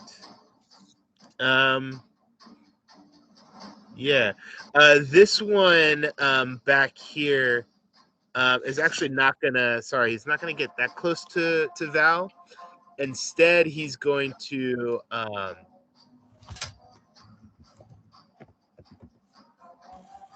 Val, on you. I need you to he's gonna make a dexterity attack against you. 1 second. Dexterity attack? It's a range attack. It's sorry, I don't want to say what it is yet, but it's a 20. Does a 13. 20 hit? Shield. 20's gonna hit most things. I don't know, not Sinclair.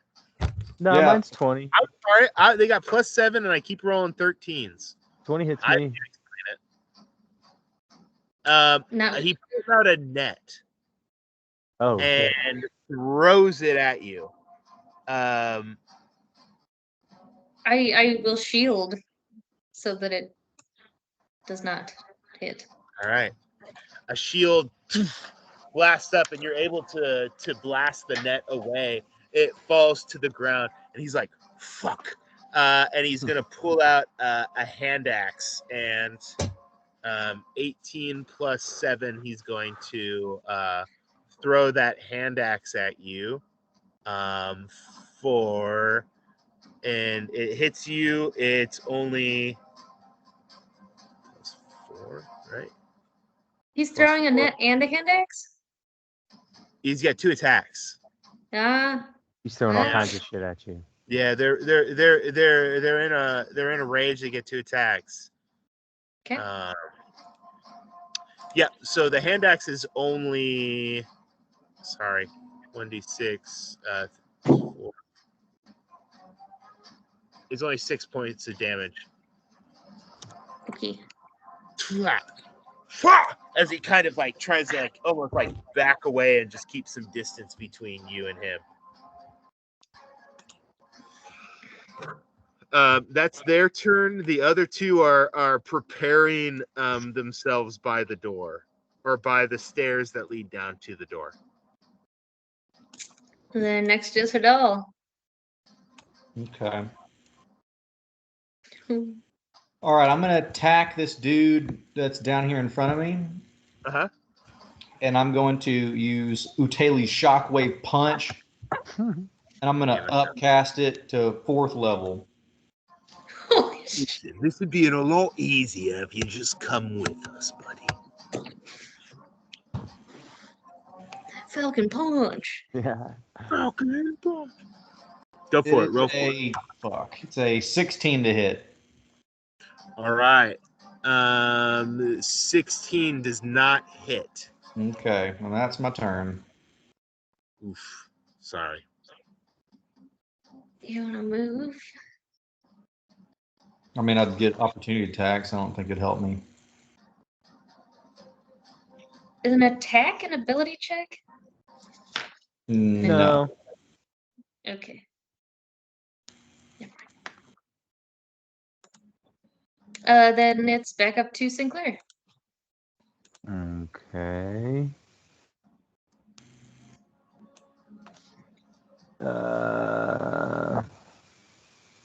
Sorry, there's a bonus action.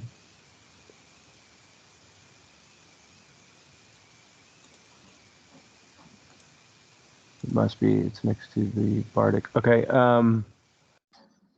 so this first guy I was hitting, I think I'm gonna hit him again. Wait, I haven't hit anybody yet. I tried to headbutt this guy, but I'm gonna try to stab him with my rapier. Yeah, and I'll just do that. I'll just do that right now. All right, do it. God, where's the freaking... Okay, +9. Okay, does a 17 hit this guy? A 17 just hits. Great. I'm going to pump a 1st level smite on him, and basically just try to kill him.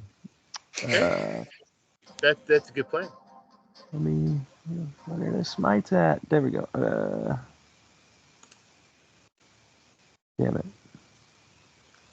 I think it's 2d8 features. I bet it's under features.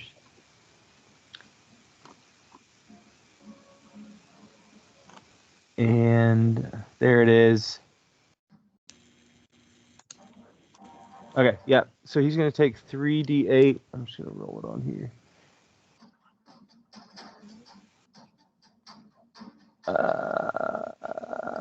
God. He's going to take 12 damage. All right. How's he looking? What kind of damage? Some of it is, so it looks like 7 of it is radiant and 5 of it is piercing. Okay. Was raging. So. Oh, he's raging. I see. Yeah. I should hit him again then, huh? Probably. I'm going to look over to Hadal and say, I should hit him again then, huh? And I wink and give him a Bardic Inspiration for my bonus action. Fuck. I'm going to miss. I miss him with my 2nd attack. All right. 2nd attack misses. Yeah, he kind of... it has kind of like one of those like metal... What do you call those? Metal forearm guards? Bracer. Bracer, thank you. Metal bracer. He kind of slaps your blade away. Oh, he's got claws too. Here, kitty. This son of a Not bitch. even remotely right. I'm going to fuck your world up.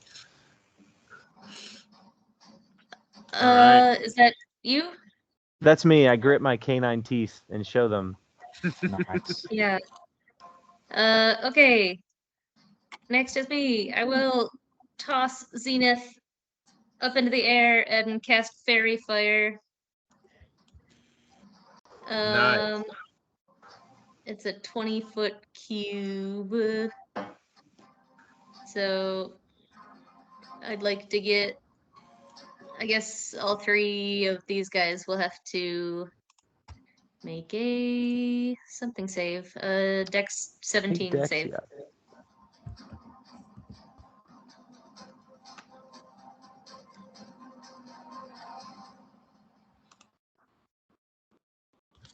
yeah. Deck save. Yes.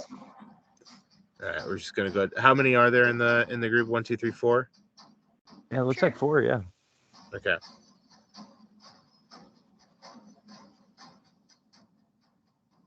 All right, here we go. 8,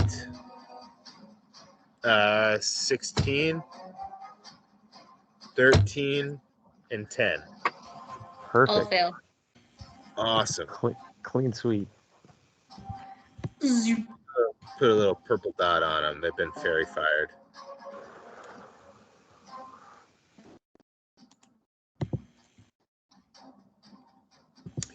Whatever you will. Okay, cool. And then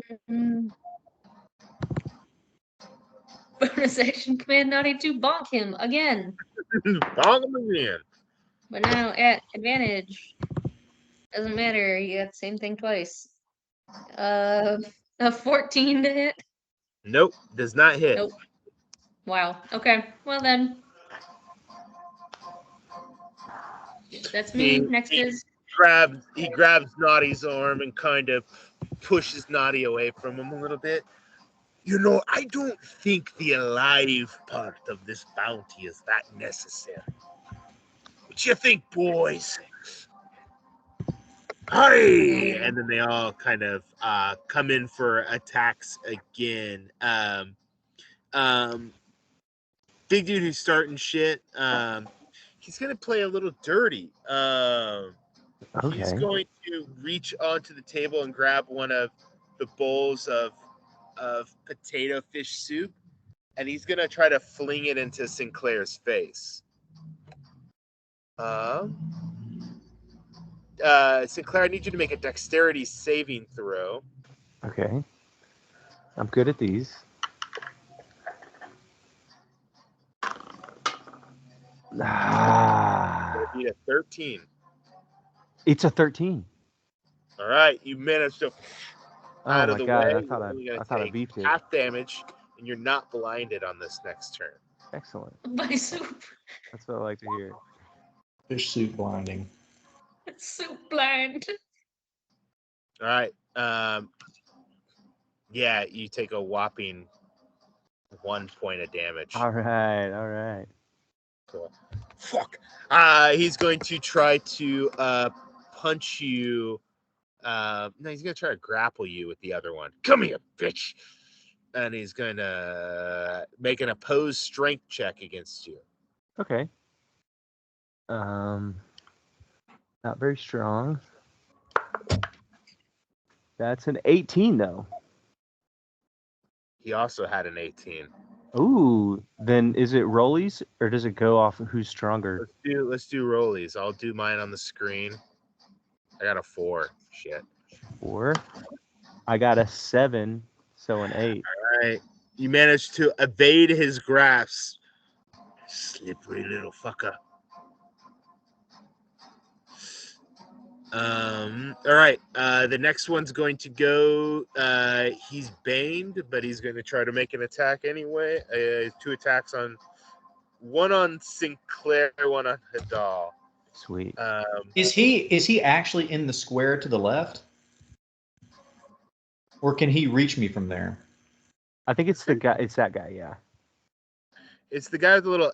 It's the guy with the beard. Yeah, but he Right attacked me to last your time. left. What? This guy to Can- your left. Yeah, can he attack me from there? He's right next to you. He's right next to you. On my screen, there's an empty square right here. That's you, dog. On my screen, I'm here. That's Oh, weird. really? Oh, did you move there? I haven't moved yet. You're right next to Zenith? Have I been there the whole time where you just moved me? I have you right below Sinclair on my screen. That's really weird. On Now, my now. screen, Yeah, Yeah, I moved down 1 square to get right next to you earlier. Val, where's he on your screen? This is really He weird. just moved. He was next to Zenith, but now he just Oh, What scooted. really? the fuck? What the fuck? That's I why I was don't know. confused. And Sinclair has been Sinclair, right where here was he the on whole your time screen? on my screen. Where was he on your screen? He was right below me. Interesting. What the fuck? So yeah, I don't get it. Okay, well, let's say you were there. If that's where No, you it didn't matter. I was just No, didn't he'll understand. move. He'll move. It's all the same. It doesn't. I don't think it changes anything. No, I was just confused if he had like extra reach or something. No. Good call. But thanks for that. 19 plus 7, 26 minus a D4. Probably still gonna hit. 15 and a 6. So 15 plus 7, 22 with a minus D4. 22 minus 3 is what, 19? 19. On Does who? that hit? On me? These are all of these are gonna hit me. All right.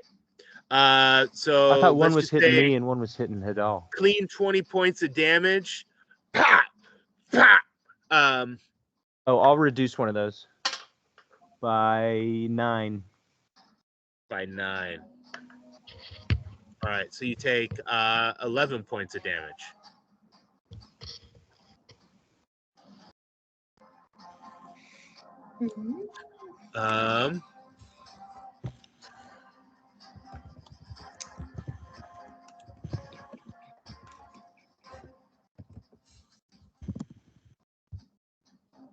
Okay.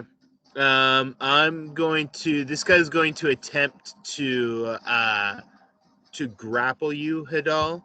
He's going to try to hold you down and keep your hands from moving.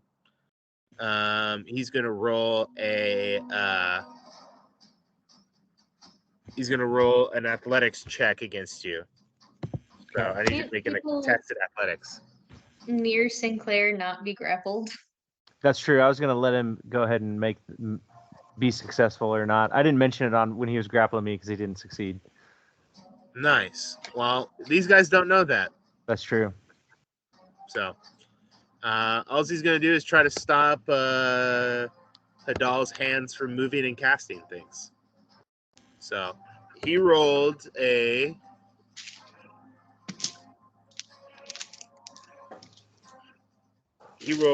21. Okay. He would win. Okay, but however, nobody they can just be slip right off his wrist. Nice. Wow. Yeah, I guess what does it kind of look like battle-wise in your mind? What does it look like? Is it just like everybody's just super slippery around you? There's just no friction when you're trying to grab us. No friction on anyone. There's no grab friction magically within 10 feet of me, as long as I'm not incapacitated. Just for grabbing. Just for grabbing and restraining. Friction don't work. Unless it's magic friction, I think is the only stipulation.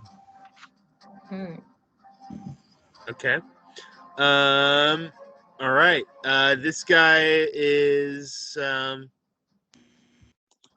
other two fighters are going to kind of start to make their way around. You guys are going to keep spread out, but they're going to start circling. I think they're going to use their whole turn to just kind of reposition and kind of start to surround you guys. Cool. And this one's going to start closing in on Val and make an attack. 2 attacks. 19 and a 17 naturally, plus 7 on each of those. I think they're going to hit. Yeah. Okay. So let's go ahead and say 20 points of damage to Val.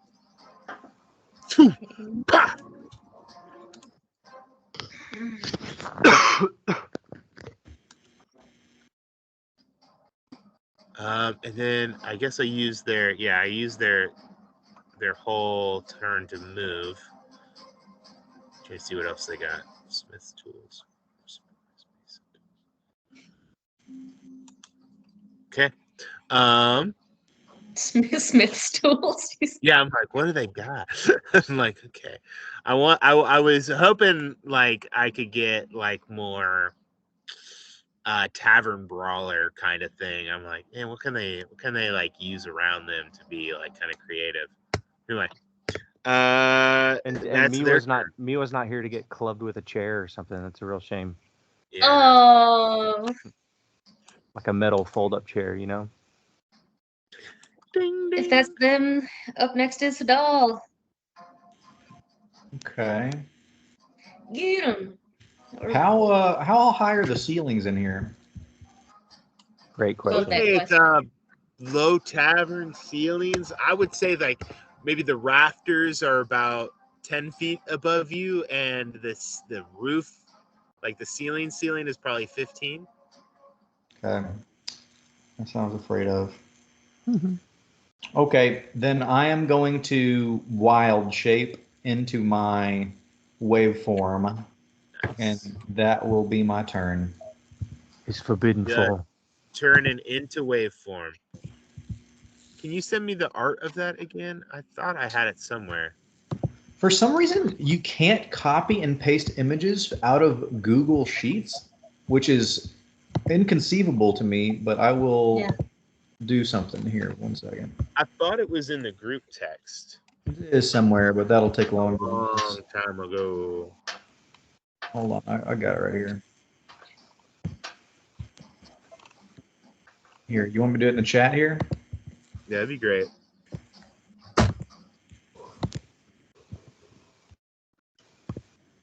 Here you go. Thanks. I imagine water like comes up out of the ground and just like rushes over me in a torrent, and then as it like cascades down, I'm just fucking hulking there. In my way. Nice. And are you large in this shape? I don't think so. Let me look. I'm pretty sure not yet. I think my next form might be large. No, still medium. But I get beefier at level 10. Nice. Green. Okay.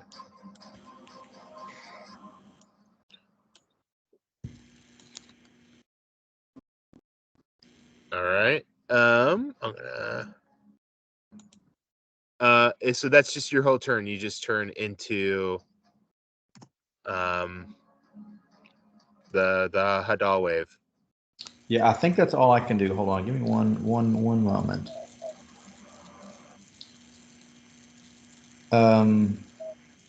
Actually, before I do that, I'm gonna bonus action healing word myself. Okay, cool.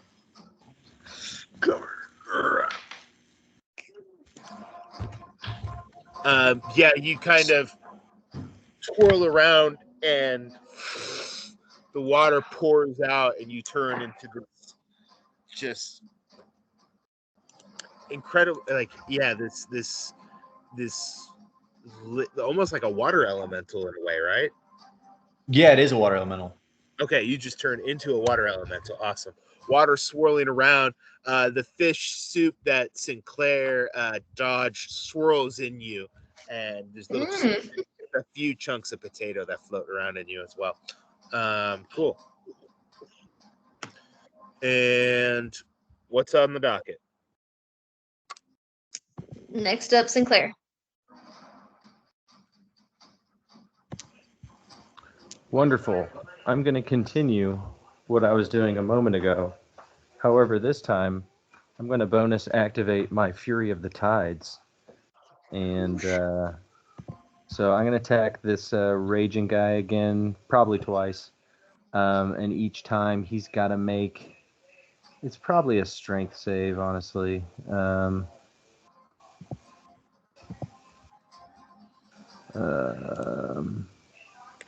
Wow. Oh no, I just push him. Haha, if it hits, it hits. So, attack number 1 is a 15. That's going to miss. I'm going to try again. Jesus. Wait. You're on. Are you rolling at advantage? No, I'm not. I will. So that became great. 19 on the dice. So that's gonna hit. So I'm gonna first level smite him again. Nah, you know what? I'll go ahead and give him a second level since he's barely taking any real damage. Golly. Yeah, I haven't damaged anybody yet. Should we maybe start thinking about an exit? I intend to push this guy. Damn it! The freaking D&D Beyond just crashed. I plan on pushing him. Golly. I'm panicking over here, guys. It's not working out. All right. How far is your push? The tech is failing me. 10 feet. So for sure he 10 gets feet. pushed 10 feet, just, I guess, towards the exit, And unfortunately. it's attack. He doesn't save against that or anything. He doesn't right? save. He just gets pushed because it's channel Okay. divinity, I guess. He gets pushed out of Naughty's range. Would he? I don't think forced movement like that It's- provokes opportunity attack, unfortunately. No. Oh, No, I I was I gonna don't do think that to so, you, because you I could felt really it would. cheese some stuff with that. Yeah, it has to be Yeah. willful movement to trigger opportunity attack. Okay. Okay, I was so hoping it would because I was about to do that to Sinclair the other way. he's gonna take 7 piercing and an additional 13 radiant and be pushed. And be pushed. All right. 13 radiant. And what was the other one?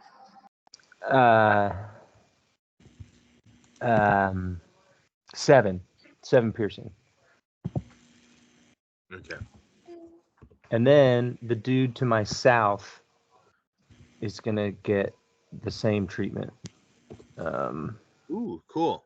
But I don't think I'm gonna smite this guy just yet. Kitty cat, move. Oh my gosh. I'm on a freaking touch screen today and a Man. trackpad.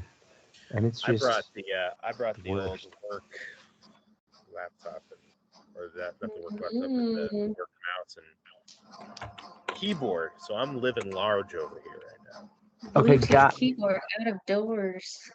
guy to my south, I hit with a 25 to hit. All right, hits. And he is just going to take, he's going to take 11 piercing and push 10 feet south.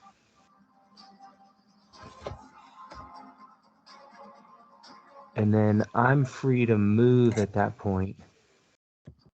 And Hadal is a big monster. So could you move me just north of Val? Gotcha. And then I'll kind of like elbow her. Be like, maybe we should, we don't want to kill all these guys. Maybe we should just leave, huh? It quickly became a lot of them. They go flying back, crashing into tables and chairs, wood splinters. You hear the barmaid. Oh, my cousin made those chairs. And yeah, whose turn is it? Hey, sorry, they crashed into stuff. Yeah, they crashed into chairs and tables. Cool. They're each going to take another 4 bludgeoning damage from crashing into stuff. Oh yeah, is that how it works? Yeah, that's a thing. Okay. Well, they're raging, so Great. It's not 2 much. bludgeoning.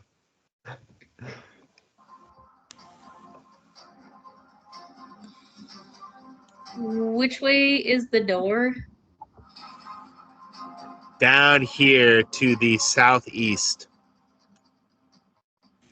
Gotcha. Okay. Val is up, and I will have Naughty. I'll bonus action command Naughty to attack this guy first. This person over here. Okay.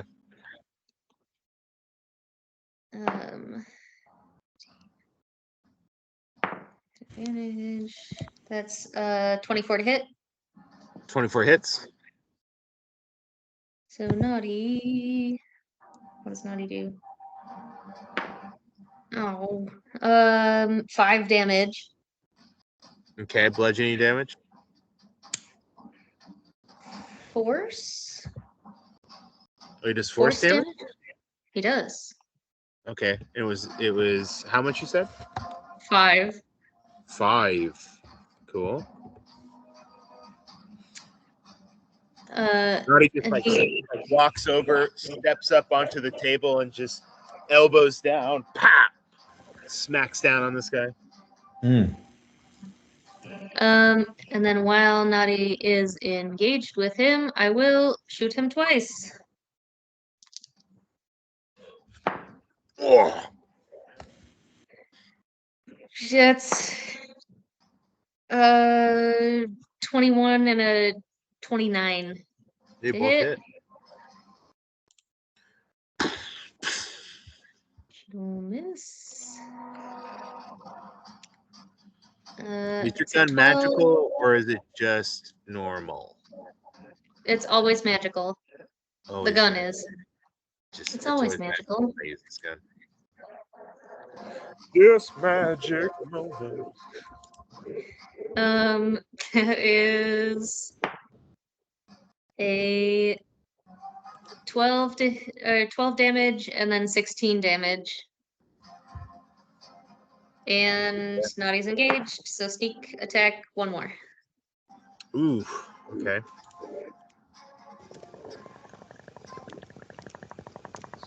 So 29 total. Okay. Are you trying to do lethal damage? Absolutely. On this guy, yes. Okay. How do you do it? How do you take this guy out?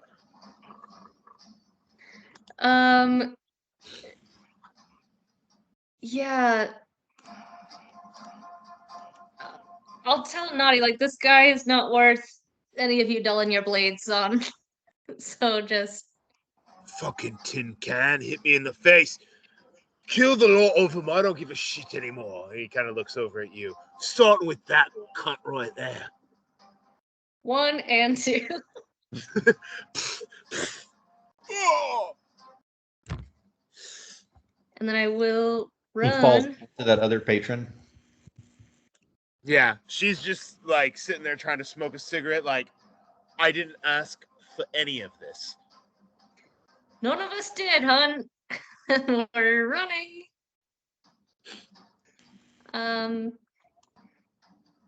Yeah, I'll run over as far as I can toward the door.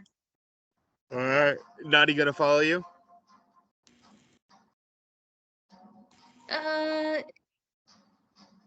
Can he in this moment, like in battle? Like, does he have like movement and everything? He moves on his own. He moves on his own, yes. Okay. No, he'll come stay by Sinclair. Okay. That's All right. me. Now it's Betty's. Betty's turn. This one gets up, he grabs a chair and he swings it towards Hadal. He's going to for a nat 20 on the first one. Silvery It's barbs. blood damage against you, Hadal. Mm-hmm. I silvery barbs this because I'm a bard. Okay. Here's the second one. Okay. It's 12 plus 7, 19 to hit. Okay, it hits. Okay.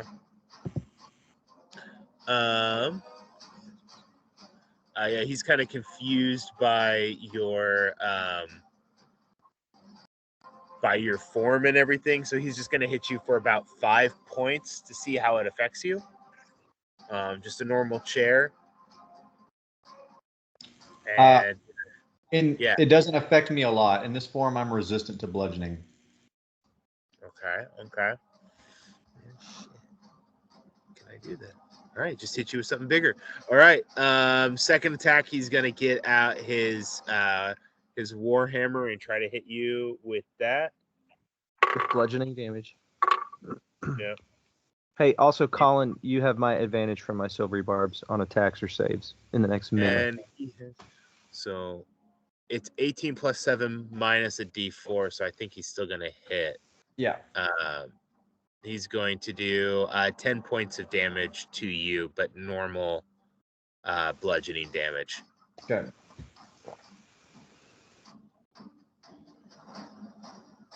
Okay. This guy straight below you is also going to try to do that. He's going to take 2 Warhammer attacks against you.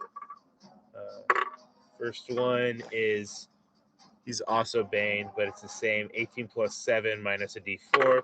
Second one is a 15 and an 8. So 15 plus 7 is 22. Minus a d4. It's still gonna hit. Okay. It's 4. So it'd be 18. Yeah, still hits. Okay. So 20 points of normal bludgeoning damage. You divide that however you want. We got a magic user. You hear them shout, and the other two start to kind of get a little closer. They're going to try not to get too close to you, but just enough to maybe try to throw some javelins at you. Like canes, but yeah, 14 plus 7, 21. 13 plus 7 is a 20. Both hit. They're gonna do just d6. They're only going to do, one's going to do 6 points of damage, and the other one is going to do 9 points of damage. And then Batty up here next to Sinclair is picks up his net on the ground and is going to try to make an athletics check to grapple you with the net. So he's going to attempt, to kind of pin you down with this net. Great. Grapple away, dude. It's going to be more of like a physical attack, I guess, because he's trying to like jump onto you with it. Okay. So is he going to grapple me? No, I guess it's not a grapple. I guess he's trying to just like hold on to you with it, with the net, or like, I guess make a melee attack with a net. Sure. Okay. Yeah, you could. Yeah. You know what I mean? I guess that's the way to say it. So 14 plus 7 is 21. 21. That hits me. Okay.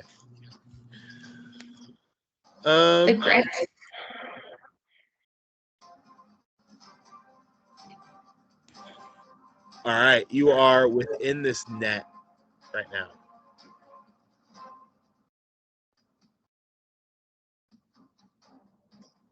Netted. I got a net thing. Oh, cool. So, okay, does that mean restrained? Yeah. What's that? Does that mean restrained? No, it means there's a net on me. Mean, a creature is restrained until it's freed. Yeah. Sweet. I'll just be freed on my next turn. Don't worry, gang. Okay.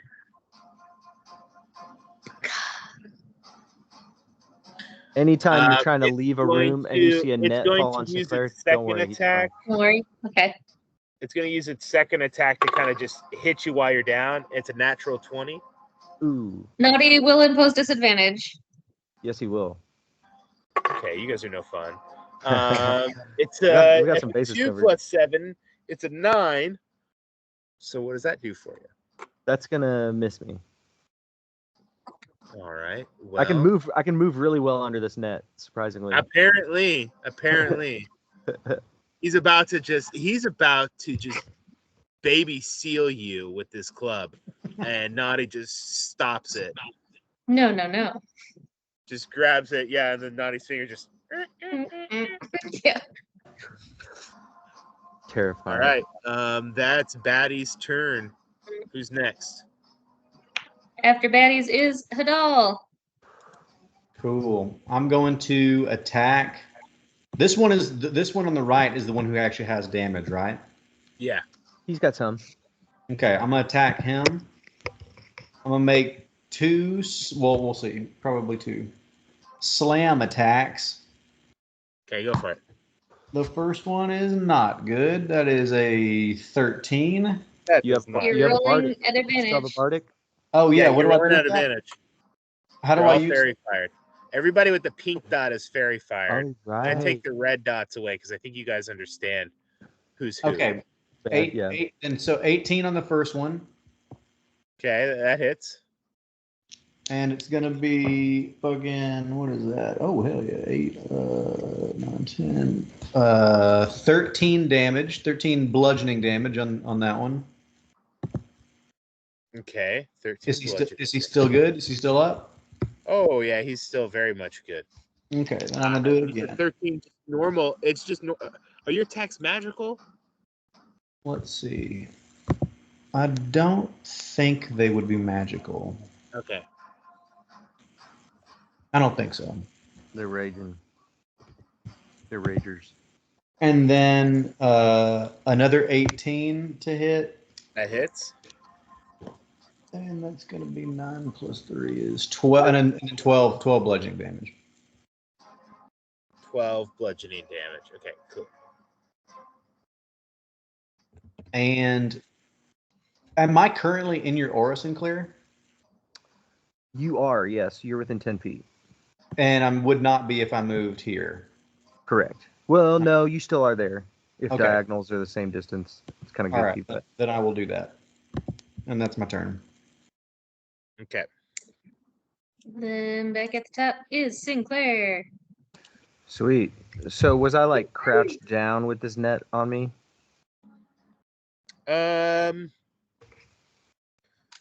I would say you're not prone. Great. Yeah, so I'm like crouched down. This dude's throwing this net on me, and I just stand up and stab him through the net and everything. So stab. Does a 19 hit this fucker? You have disadvantage on your attack rolls. Why is that? Because you're in the net, you're restrained. I'm Creatures' immune. attack rolls I'm have immune to disadvantage. I'm immune to restrain and grapples. You're immune to both restrained and grappled. Yeah, It's free! it's a way of the open sea thing. Are you sure it's restrained as well? Like you can't ever I'm be tied up? pretty sure. Oral liberation. While you're not incapacitated, you and creatures of your choice within 10 feet cannot be grappled or restrained, and ignore penalties on movement and attacks while underwater. So just fuck me. That's fine. Yeah, go for it. Yeah, it's a good one. Fine. It's a pretty good one.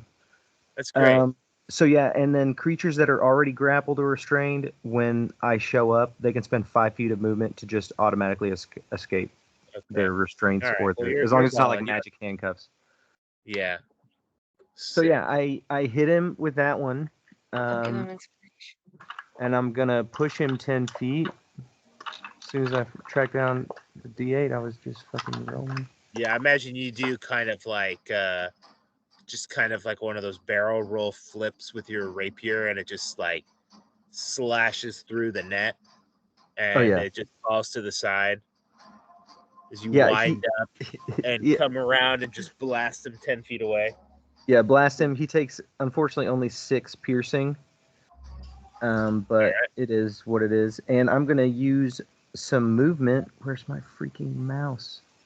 You're minus 5 feet movement. No, that's only when you're already restrained and I'm ending it by showing up or them walking towards me or whatever. So I'm just gonna move. I can't do it myself, but I'm gonna move all the way over here and whack at this guy. Okay, and you push this guy 10 feet away from you, you said? Correct. That dude is pushed, and then I'm gonna try to push this one away from Val. I don't think there's more. anybody over there that's an enemy. Yeah. Oh, there's not a. Oh! Yeah, I just saw the pink. This chick's just over there smoking a cigar, and then Cool. Then same plan for this guy right next to Hadal. Oh, you're just gonna run down there and try to hit him? Yeah, try to hit them. So that's a 28 to hit, and okay, that hits. There we go. He's gonna take 11 you have piercing. advantage on those hits because they have fairy fire.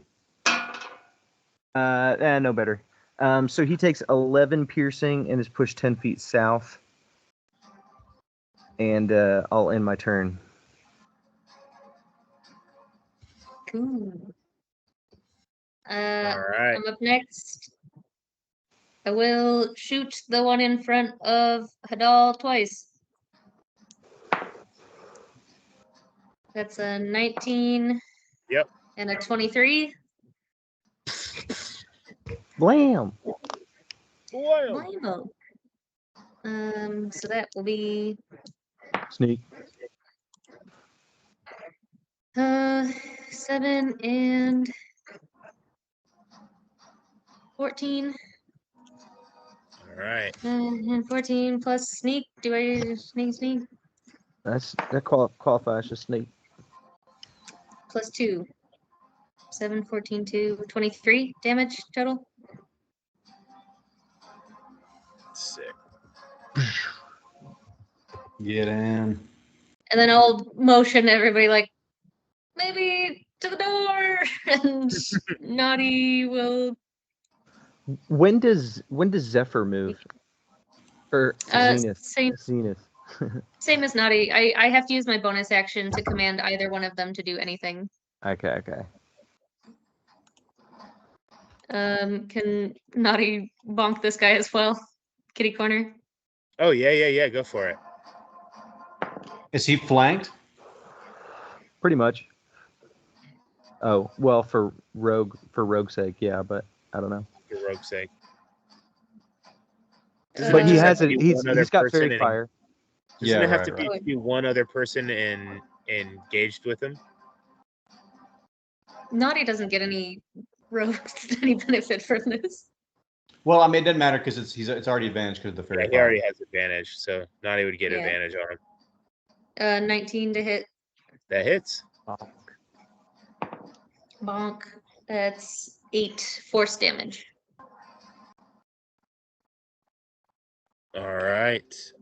8 force damage. That's great. This guy's looking quite rough. Quite rough. Dude, if you could awaken or program emotions into Naughty, he might be able to level into Barbarian. I'm not interested in anything more than a bodyguard. Can talk about it on the ship.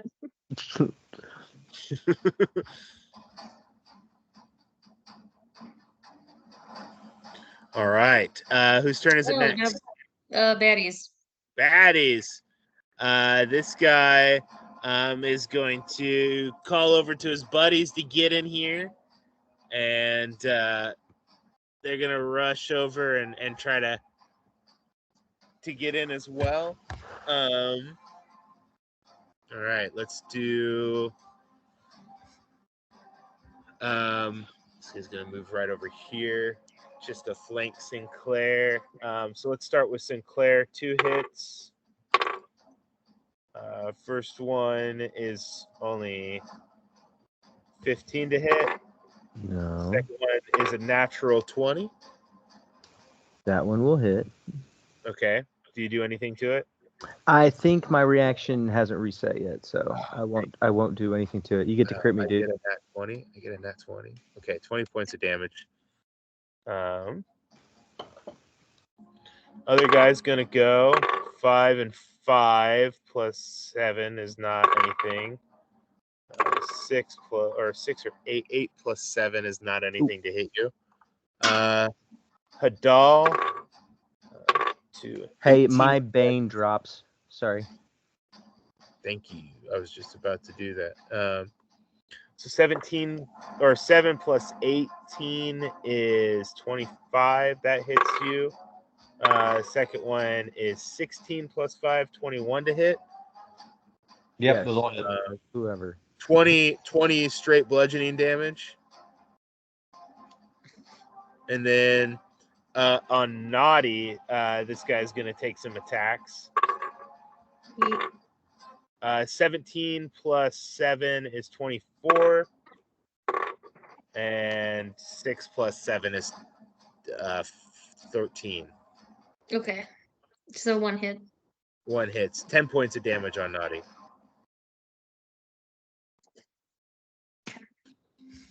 Bonk.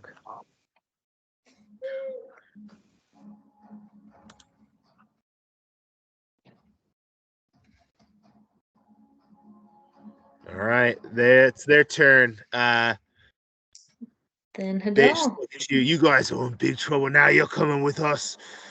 We're gonna take you in. It's an awful lot of huffing and puffing. I told you, dead friend, we got all day. And all night. Y'all are idiots. Don't become dead ones. I like that. Yeah. All right, Okay, Mr. if it's to me, I'm gonna attack that guy beneath me. Finish him. 21 to hit. What is that? That hits. Are you slamming him, dude? I'm slamming him. Slam. Yeah. What is it? He's Everything's only hit. got he's got 2 hit points left. What do you do? I fucking just overhand, just double fist, just clobber him into the ground.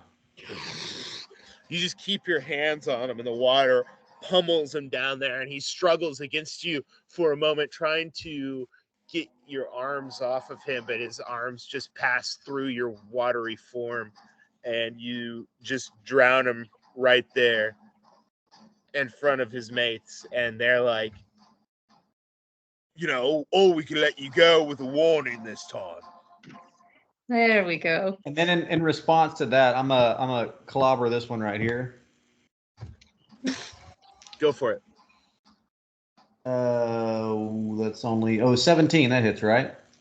That does hit them exactly, yeah. That's good. All right, and then it is 10 bludgeoning damage on that one. All right.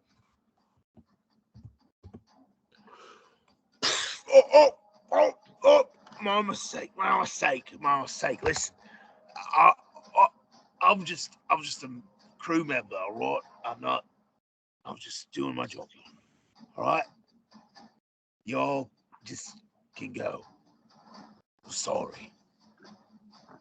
I just roar Aquin in his face. He does it. But it's real deep. He just kind of like closes his eyes, and like this spray of salt just kind of roars on him, like drool or spittle from a wild animal. All right. We know when we're bested. Fuck. We're gonna tell this to the captain. Oh shit. Oh fuck. All right. Oh, so none of you are captains either. Look at that. Fuck off already. All right. Gladly. If that's Betty's, back up to Sinclair. Are we I think heading out? I think you need to pay this establishment for the damages you've caused the other day. We didn't do anything. We broke a couple of chairs. Spilled some soup. You killed 2 of our men. Punch him.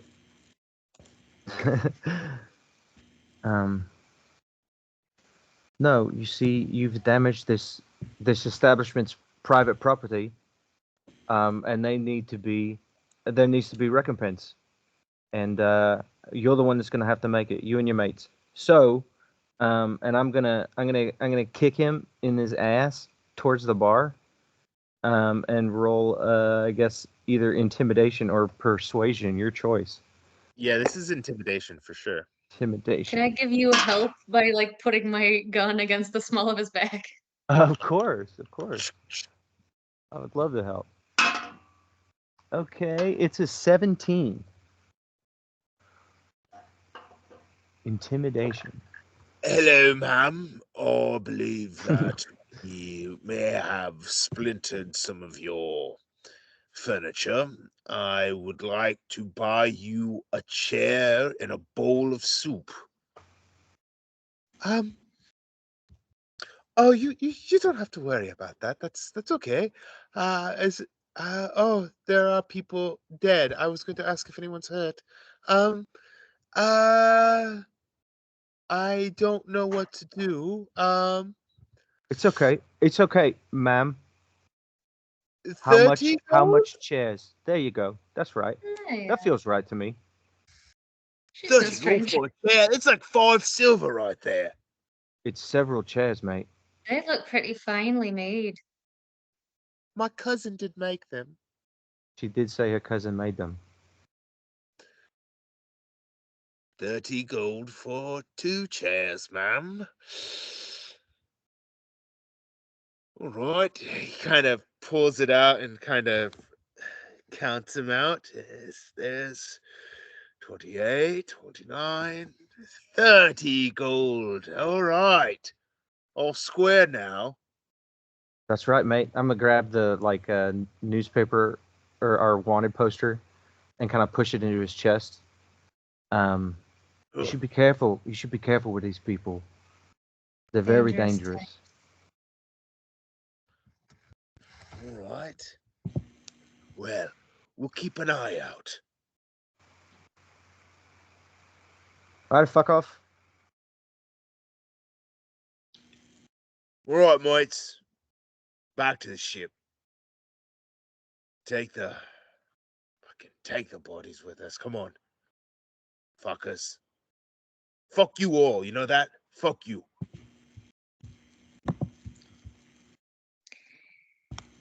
Buy me some soup first next time. Whoever said fuck you, I want to shove him to the ground. All right. Do it, dude. Go ahead and roll attack. No, fuck. 17. All right, that hits. Ooh.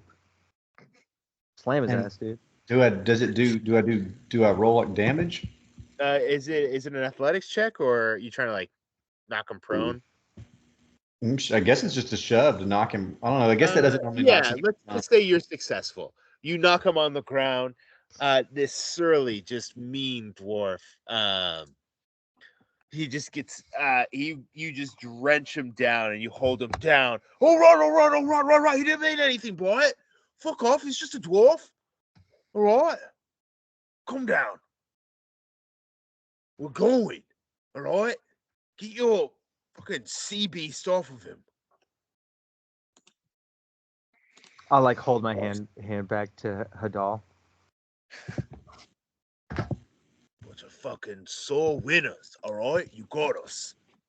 And Aquin, Yeah, I'm gonna say to Sinclair and Aquin, like, we do need to send a message, or this is gonna keep happening. I was trying to figure out a way to like tell him something like in reference goblins ate my babies, like, oh, you're acting all butthurt. What, did a bunch of goblins eat your baby or something like that? And he won't know what that's about till he gets to Cobas, and it'll kind of fuck with him, you know? That's kind of a strong message in itself, I think. I mean, I was thinking more of a message that's like, don't fuck with these people. It's not worth the bounty that's on their heads. That's a different kind of message, also good in a fun way. Well, how many more would we have to kill to get that message across? I was thinking just leaving one alive to carry Are the they message. both standing here just like Yeah, they're just singing to each other. I do not agree that Aquin sounds like fucking dolphins. But it's so funny because it's just us speaking English, right? And then the camera pans back a little bit and it's got like subtitles and it's just like Yeah. and clicks and stuff. Are they squeaking at each other? I'm cool with the clicks and like whale sounds is what I imagine. Oh. Look, fellas, I think it's in your best interest to immediately get the fuck out of this door because this guy wants to just kill all of you but one to send a message, so I'd fuck off quicker. Kind of spit on the ground. All right, wow. Let's go. And they kind of just like keep their eyes on you as they walk out the door. I mean, even defeated, these dwarves are still just kind of proud. And they try to walk out with as much dignity as you allow them to leave with. Fucking assholes. That was pretty fun. Is this what it's like to have a bounty on your head? Like, for real? First time, if I'm being honest. I mean, it's inconvenient, obviously, and I mean, look at the wanton destruction of these tables and shit. Oh, But I'll start going around and mending things. It was fun. Oh yeah, free and she Thanks, got a kid. good You know, payday. my cousin did make these. He's very They're skilled. beautiful. I appreciate you fixing them. Would you all like some soup before you leave? I could Yes, kill a ma'am. man for some. I'll give you a container of soup, and you know what? I think I got a loaf of bread back there, fresh bread for you all. Thank you so much for cleaning up after yourself. Most of the people come in here, they leave a mess. They just, don't think about anything. I spend half my day just cleaning up messes. It's just manners. It's just a lack of manners, really. That's all it is. Well, you all are welcome here anytime. Wonderful. Got a nice pit stop. Yeah. Well, thank you. What's the name of this establishment? This is Cristobal's Closet. Oh, that's right. Yeah. Yeah. My name is Cecilia. It's a pleasure to meet you all. Welcome back anytime. My cousin Cristobal is the one who made all these furniture here. He's actually the one that the island's named after as well. Wow. But yeah, there's not a lot of people that live out here. It's just, me and my immediate family. So we get a lot of passes through and everything. So thank you. You guys are all very kind. You didn't have to fix up my tables, but I appreciate that. It's easy. I'll do what I can to quell any rumors or anything about you. Oh, thank you. Keep the pressure. I've dropped my waveform by now, and I want to say, actually, if you wouldn't mind, please, share all the rumors you like, but please emphasize that we are not to be fucked with.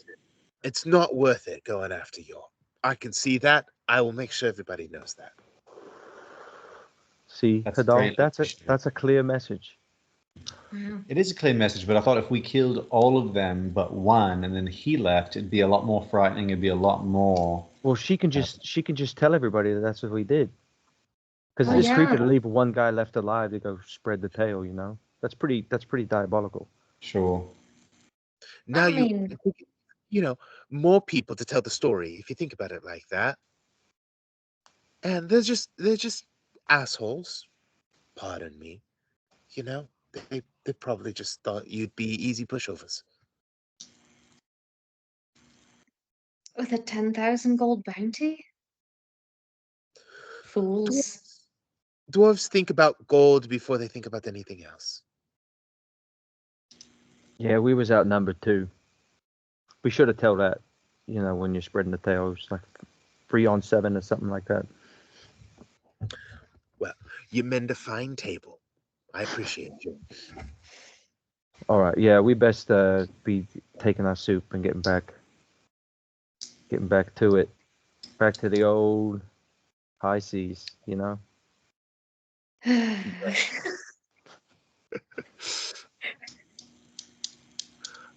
You get back, and the crew has started what looks like a hog roast on the ship.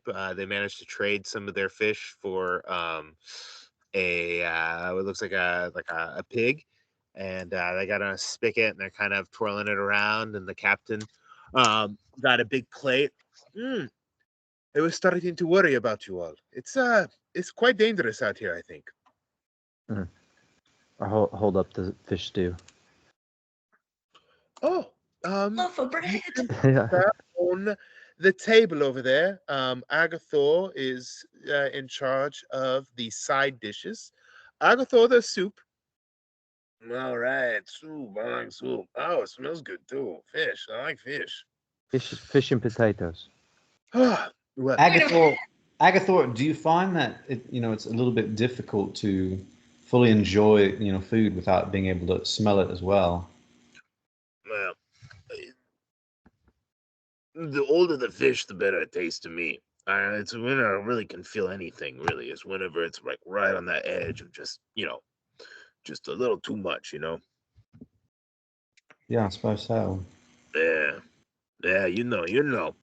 But it is horrible for my stomach as he's like chowing down just directly into the container. Oh, I'm gonna feel this one tonight. Ugh. Anyway, I'd like to pull the captain aside and have a quick word with her. I was worried. We don't want to get into too much trouble right now, because we'll find plenty of it in Mulajara. Well, I certainly hope not, but I did want to tell you that it was a bit of trouble we found. It seems that word of our bounty has, preceded us, and so there was at least a portion of a crew of a dwarven vessel that thought they could maybe, take us in and cash in on the bounty. So I I don't want to bring any undue trouble to you or the Rising Sun. So if there's a point at which you feel like we're more trouble than we're worth because of this bounty business, you could let us know, and we can go our own way. Hadal, and she puts a hand on your shoulder. A 10,000 gold bounty. You're worth more now than you ever were. Very happy to have you on board. Thanks, She gives Captain. you I hope friendly you don't pat. mean that in the sense that like you could then turn us in for the bounty. I don't take anything off the table. All options are viable. I don't prefer that Kid, answer, but I part of do crew. understand. You're part of the crew until I need to pay somebody 10,000 gold, and then I'll think about it. But I promise you, I think about it, Hadal. I would appreciate if you gave us sort of a sporting chance and you let us know that you were interested in the bounty, and that way we could, leave, and then you could maybe hunt us just to make it, sporting. Yes, that I'll think about it. But you have my word. I will think about it. Okay, well, that is unsettling, but I do understand. She gives you a wink and just kind of a little shoulder nudge. How many dwarves was it? Well, it was 7 in the tavern, but some of them, how some of them were kind of more like looky-loos until toward the end. Dwarves usually roll in sevens, I think. Yeah. Makes sense. That's a special number. It's a 7 lucky number. dwarves. I know what that's like. Well, all right. We should probably get going. Captain, there was one more thing. I just wanted to apologize for how things went when we went to the Lord's dance last. I know perhaps you wanted more of an evening off and less of an evening on the job, and I went to, do a little surveillance, and it took longer than I anticipated, and we didn't really get a chance to enjoy ourselves. And so I do hope that I'll have an opportunity to make it up to you, perhaps maybe when we get to Mulahara. I'd love to take you out for a drink and, maybe even a dance if you're into that. She kind of just looks off as she like eats some food. Well, enjoying yourself is hard, especially when there's so much work to do. But yeah, I'm sure that yeah, we can get the crew together and we can go out and maybe have a crew day or something, morale building or something. It's a good idea. Like a beach Yeah, day. that sounds fun also, but I was thinking, maybe independently of the crew day, maybe, just you and I, just to sort of make up for the night that we didn't get to have, what with then having to run off to Newcraft and all, and it just sort of, threw a bit of a wrench in the gears. Roll a persuasion check. Yeah, dude. Yeah, dude. Come on. You should have told me what you were doing. I could have inspired you. Oh yeah. Okay. 17. Hey, Hmm. mastermind. Is he covered in blood a little bit? The waveform, Yeah, all right. Washed him off, kept him clean.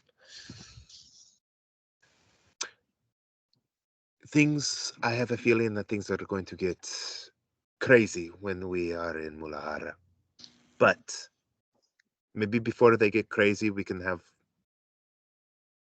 a nice evening.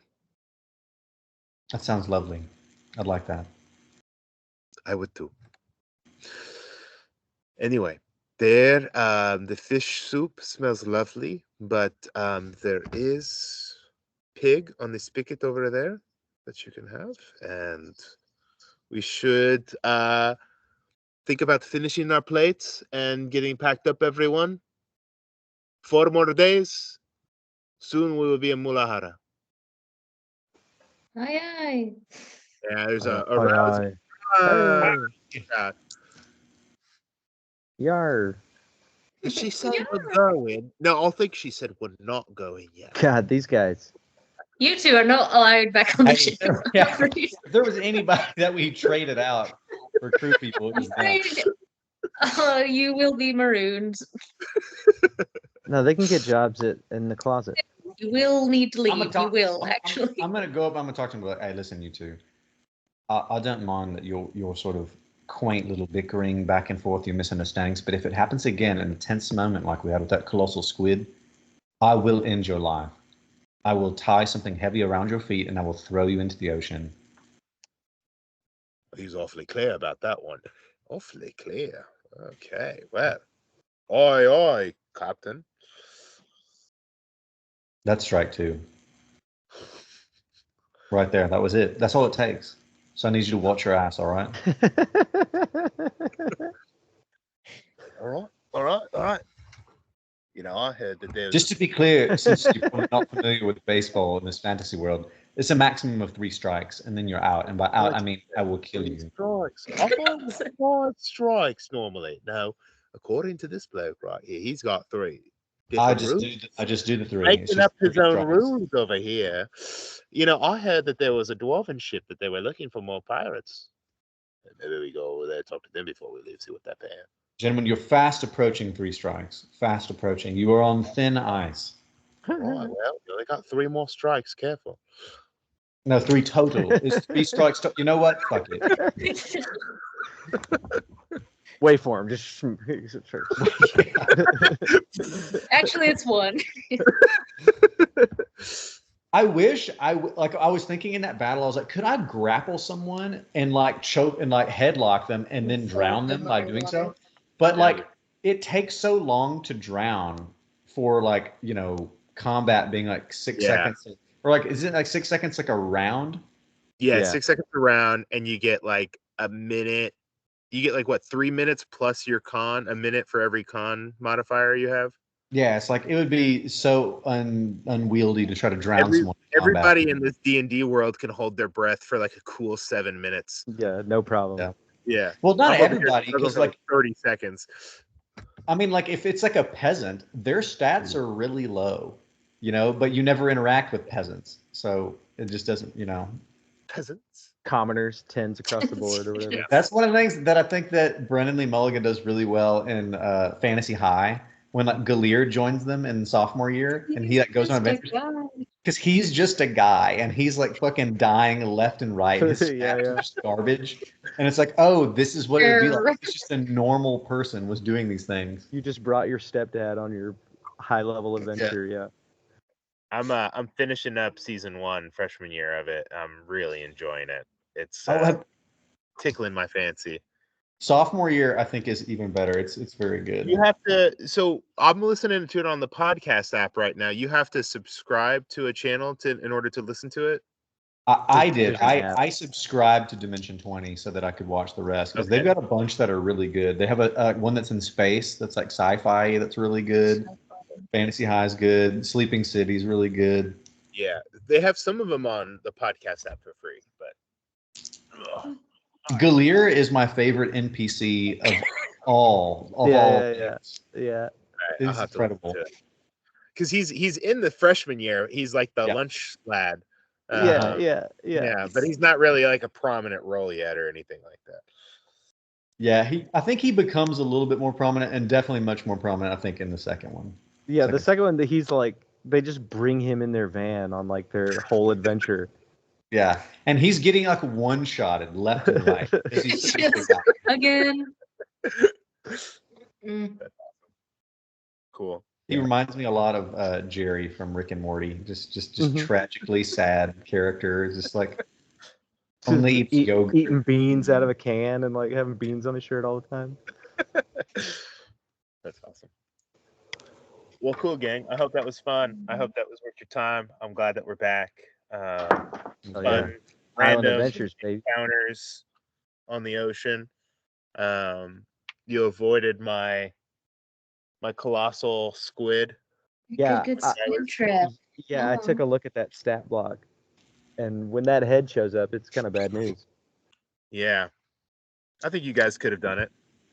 Maybe. Really? Just to give you some perspective with numbers, though, I lost far more than half of my health points in that combat, and I was only hit in 2 rounds before wave forming. Like 30 points a round or 30 points a turn against me is significant. Yeah, dude. I have 66 hit points total. Protect Yeah, the but mage. you Hey, so do got I, bro. waveform, so you have this like Cushion. action double your health. But What you should do is multi-class It's just- Instant Barbarian. But if I turn in the waveform, like I can live longer, but I can't do much damage, and I can't use any of the magic that is the purpose of the druid. Well, I mean, the turning into a big beefy animal is also a druid tactic. Yeah, but like most of the forms of the druid are not very good for combat. Like they're not better than like if you were like you don't have if you're Circle of the Moon, you might do that because you can be a lot better forms. But like other forms, it's really just utility to turn into an animal. Like I can't do significant damage. If I wanted to do melee damage, a barbarian or a fighter would be way, way better. No, what you do is you're a barb and you rage, and then you B shape, and then you're taking half damage in B shape. So Well, your cushion just gets even thicker. I am resistant to like most damage in the waveform. I just can't do much damage. Okay, you can't cast spells or anything? No. Okay. Can you cast a concentration spell and then B shape? Yes. To like enhance ability or something? Mm-hmm. Or like a damage concentration thing. You got like Witch Bolt or something like that? No, I think that's not many people get Witch Bolt. I don't think druids do. I'm trying to think of what else is. It'd probably be like a lightning storm or one of those. Moonbeam? Is it Moonbeam like a? That could be one. Yeah, that's concentration. I think it's a bonus action to move it, you could still do that in waveform. Mm-hmm. If the ceilings were higher, I was going to polymorph himself into a giant ape, but giant ape is huge. That would have been a lot more damage. At least according to the thing I looked up, huge is like 20 feet tall. Yeah, you would have broken some rafters. You guys would be. Yeah, those dwarves would have had to pay a lot more. Yeah. It wouldn't have been our fault. Come back in a year and they're like mopping floors, like trying to work off their debt. Dude, we should have finished them off and then we could have looted them. How many were it? Was the 3, 4 left? Yeah, I think there was 4 left. 1, 2, 3, I think we killed 4. Yeah, 2 4 of left. the 3 initial dwarves that were starting shit, and then the other guys jumped in. So, 2 out of 3 of the first guys talking shit ain't too bad. Yeah. And we live to see another day. Yeah. Damn, though. I like that you guys did a lot of RP around the table. We finally got Hadal We to talk finally about get it. to hear something about a doll. All you have to do is ask. Even though it was a bunch of lies, I'm sure. Oh, none of us inside. Why would we? Why would we? Almost none of it was a lie. Oh, well, there you go. Almost. Great. Sinclair believes you, but Hudson knows you're a criminal spy or whatever, a spy, faction agent or one of those. Thanks for my insight checking. It's not. I'm not proficient. I wouldn't even think to do that. This dog. It's awesome. All right, hell yeah. Mm-hmm. Cool, man. Well, thanks, guys. I'm excited to get to Mulajara soon. Yeah, dude. Me too. Yeah, dude. Yeah. I want to enjoy the ocean as much as we can before that, though. I hope This is great. This is great I because hope we're are like figuring little out actual random stuff. encounters like this. Is this what you imagine being on the ocean? Yeah. Maybe some more exploring. Maybe some more. Yeah. Well, the time for exploration is not now, right? We're just on the path We're to we're like booking it to Mulajara just to get away, to like get to a safe space, or do we have goals there? I don't think we have any goal other than to Call- get it like I think my goal like thinking of like the captain is like that we would go there and get another job. Mm-hmm. And then you have people you want to connect with. You could hand over Lono and Koa if you wanted to. If someone shows up for them. Yeah. I mean, we're still waiting to hear back from Jabal. Yeah. Yeah. So. Yeah. Well, I hope also that some things are cleared up. I was hoping to take the opportunity of like the bag of info to kind of clear up and give you guys a clear direction so you're not just constantly guessing in the dark at everything. So I hope you guys feel a little bit more focused on, or at least clear on like who's plotting what and who to trust. Sure. I don't No. trust anyone except the team and the captain, basically at this point. So Yeah, I mean, I don't trust like Boots PI. I don't think there's any NPCs we've met that are like, I'm like, yes, this person is our friend. I haven't interacted with JP at all, but the Compass Rose is something that Sinclair would probably be interested in at least. It seems like they're taking down common enemies who I consider bad guys. So I also don't know anything about. I don't know anything about them. I would love to know if there's anyone in the Compass Rose on Mulajara. Like that would be something I'd try and find. So we need more friendly NPCs that. No. No, not necessarily, I guess. No, I didn't mean that. I just mean like we haven't met. No, I didn't mean that as a critique. So I'll throw Ron Abuelo anywhere. Like I'll Dude, just slap him in every situation. Though I don't think Ron Abuelo is insidious, I do not trust him anywhere near our boat.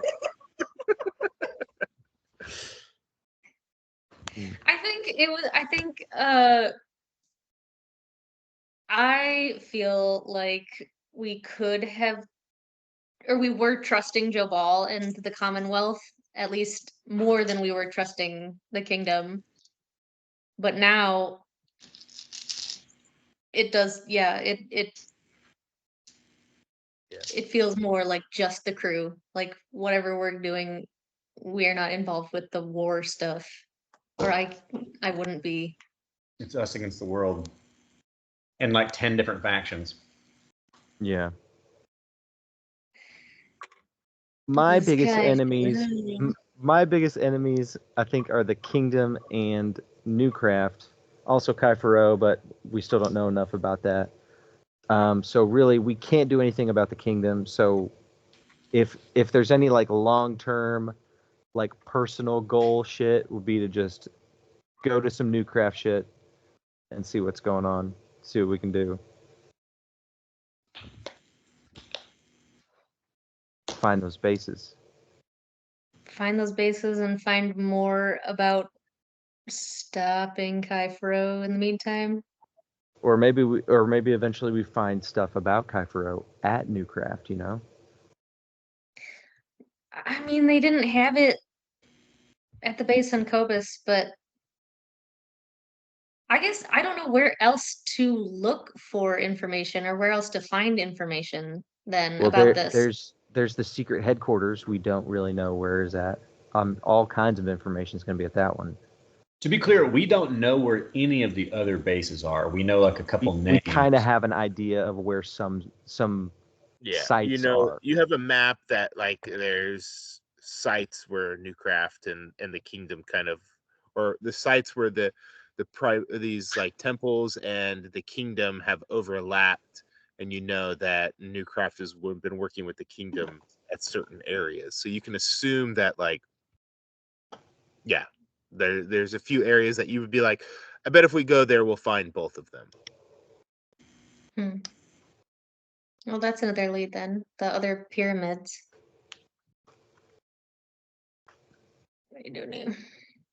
Cool. Well, I hope that you're intrigued. I hope that you're having fun, because I am. So. Hell yeah, brother. When I've talked about our campaign and the story and stuff to my roommate, he's like very jealous at like the lore and like the depth of the story. Oh, I'm glad that that's exciting. I hope that it's also just fun. I worry that I don't make it fun enough, so I'm gonna try to keep the fun happening. I think you need to not worry about I that. think you need to just keep doing what you're doing, dude, because it's I'm just gonna worry. great. That's what I do, is I worry constantly. So I think if I keep doing that, it'll be Hey, just dude. the same.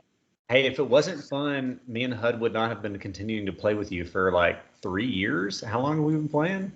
I been a think while. I think your sympathy knows no bounds, and I need to constantly stress about guys Wow. quitting at any moment. Hey, I think you might need to see a professional about that. This is beyond us. This is.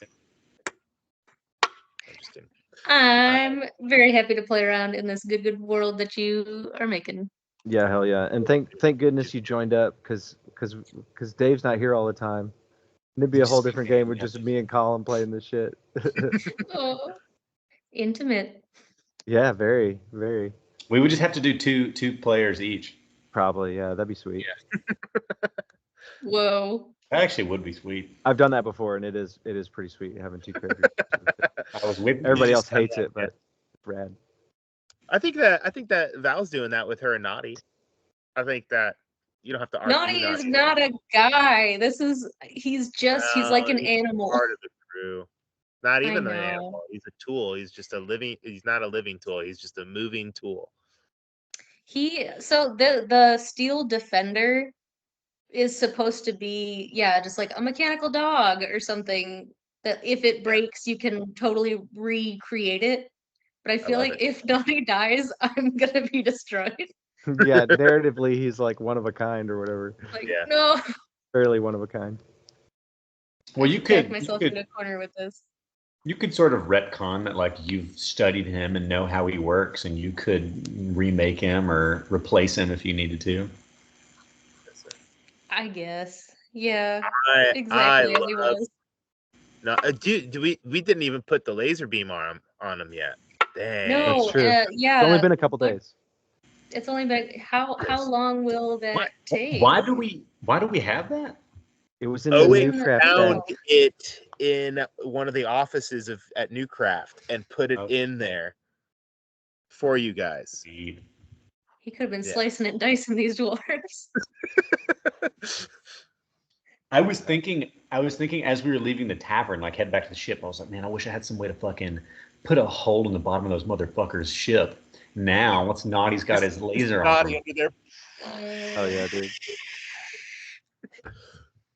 Or like, what's it gonna take to get this laser arm? We'll take some rolls. Maybe we'll do some downtime activity rolls. Probably should have done that today too, but we'll do that next game. These were early days. Yeah. Tinker checks. So. Okay, good work. Good night, everybody. Yeah, hell yeah. Adios. Sweet. Good night. Happy 420. 420.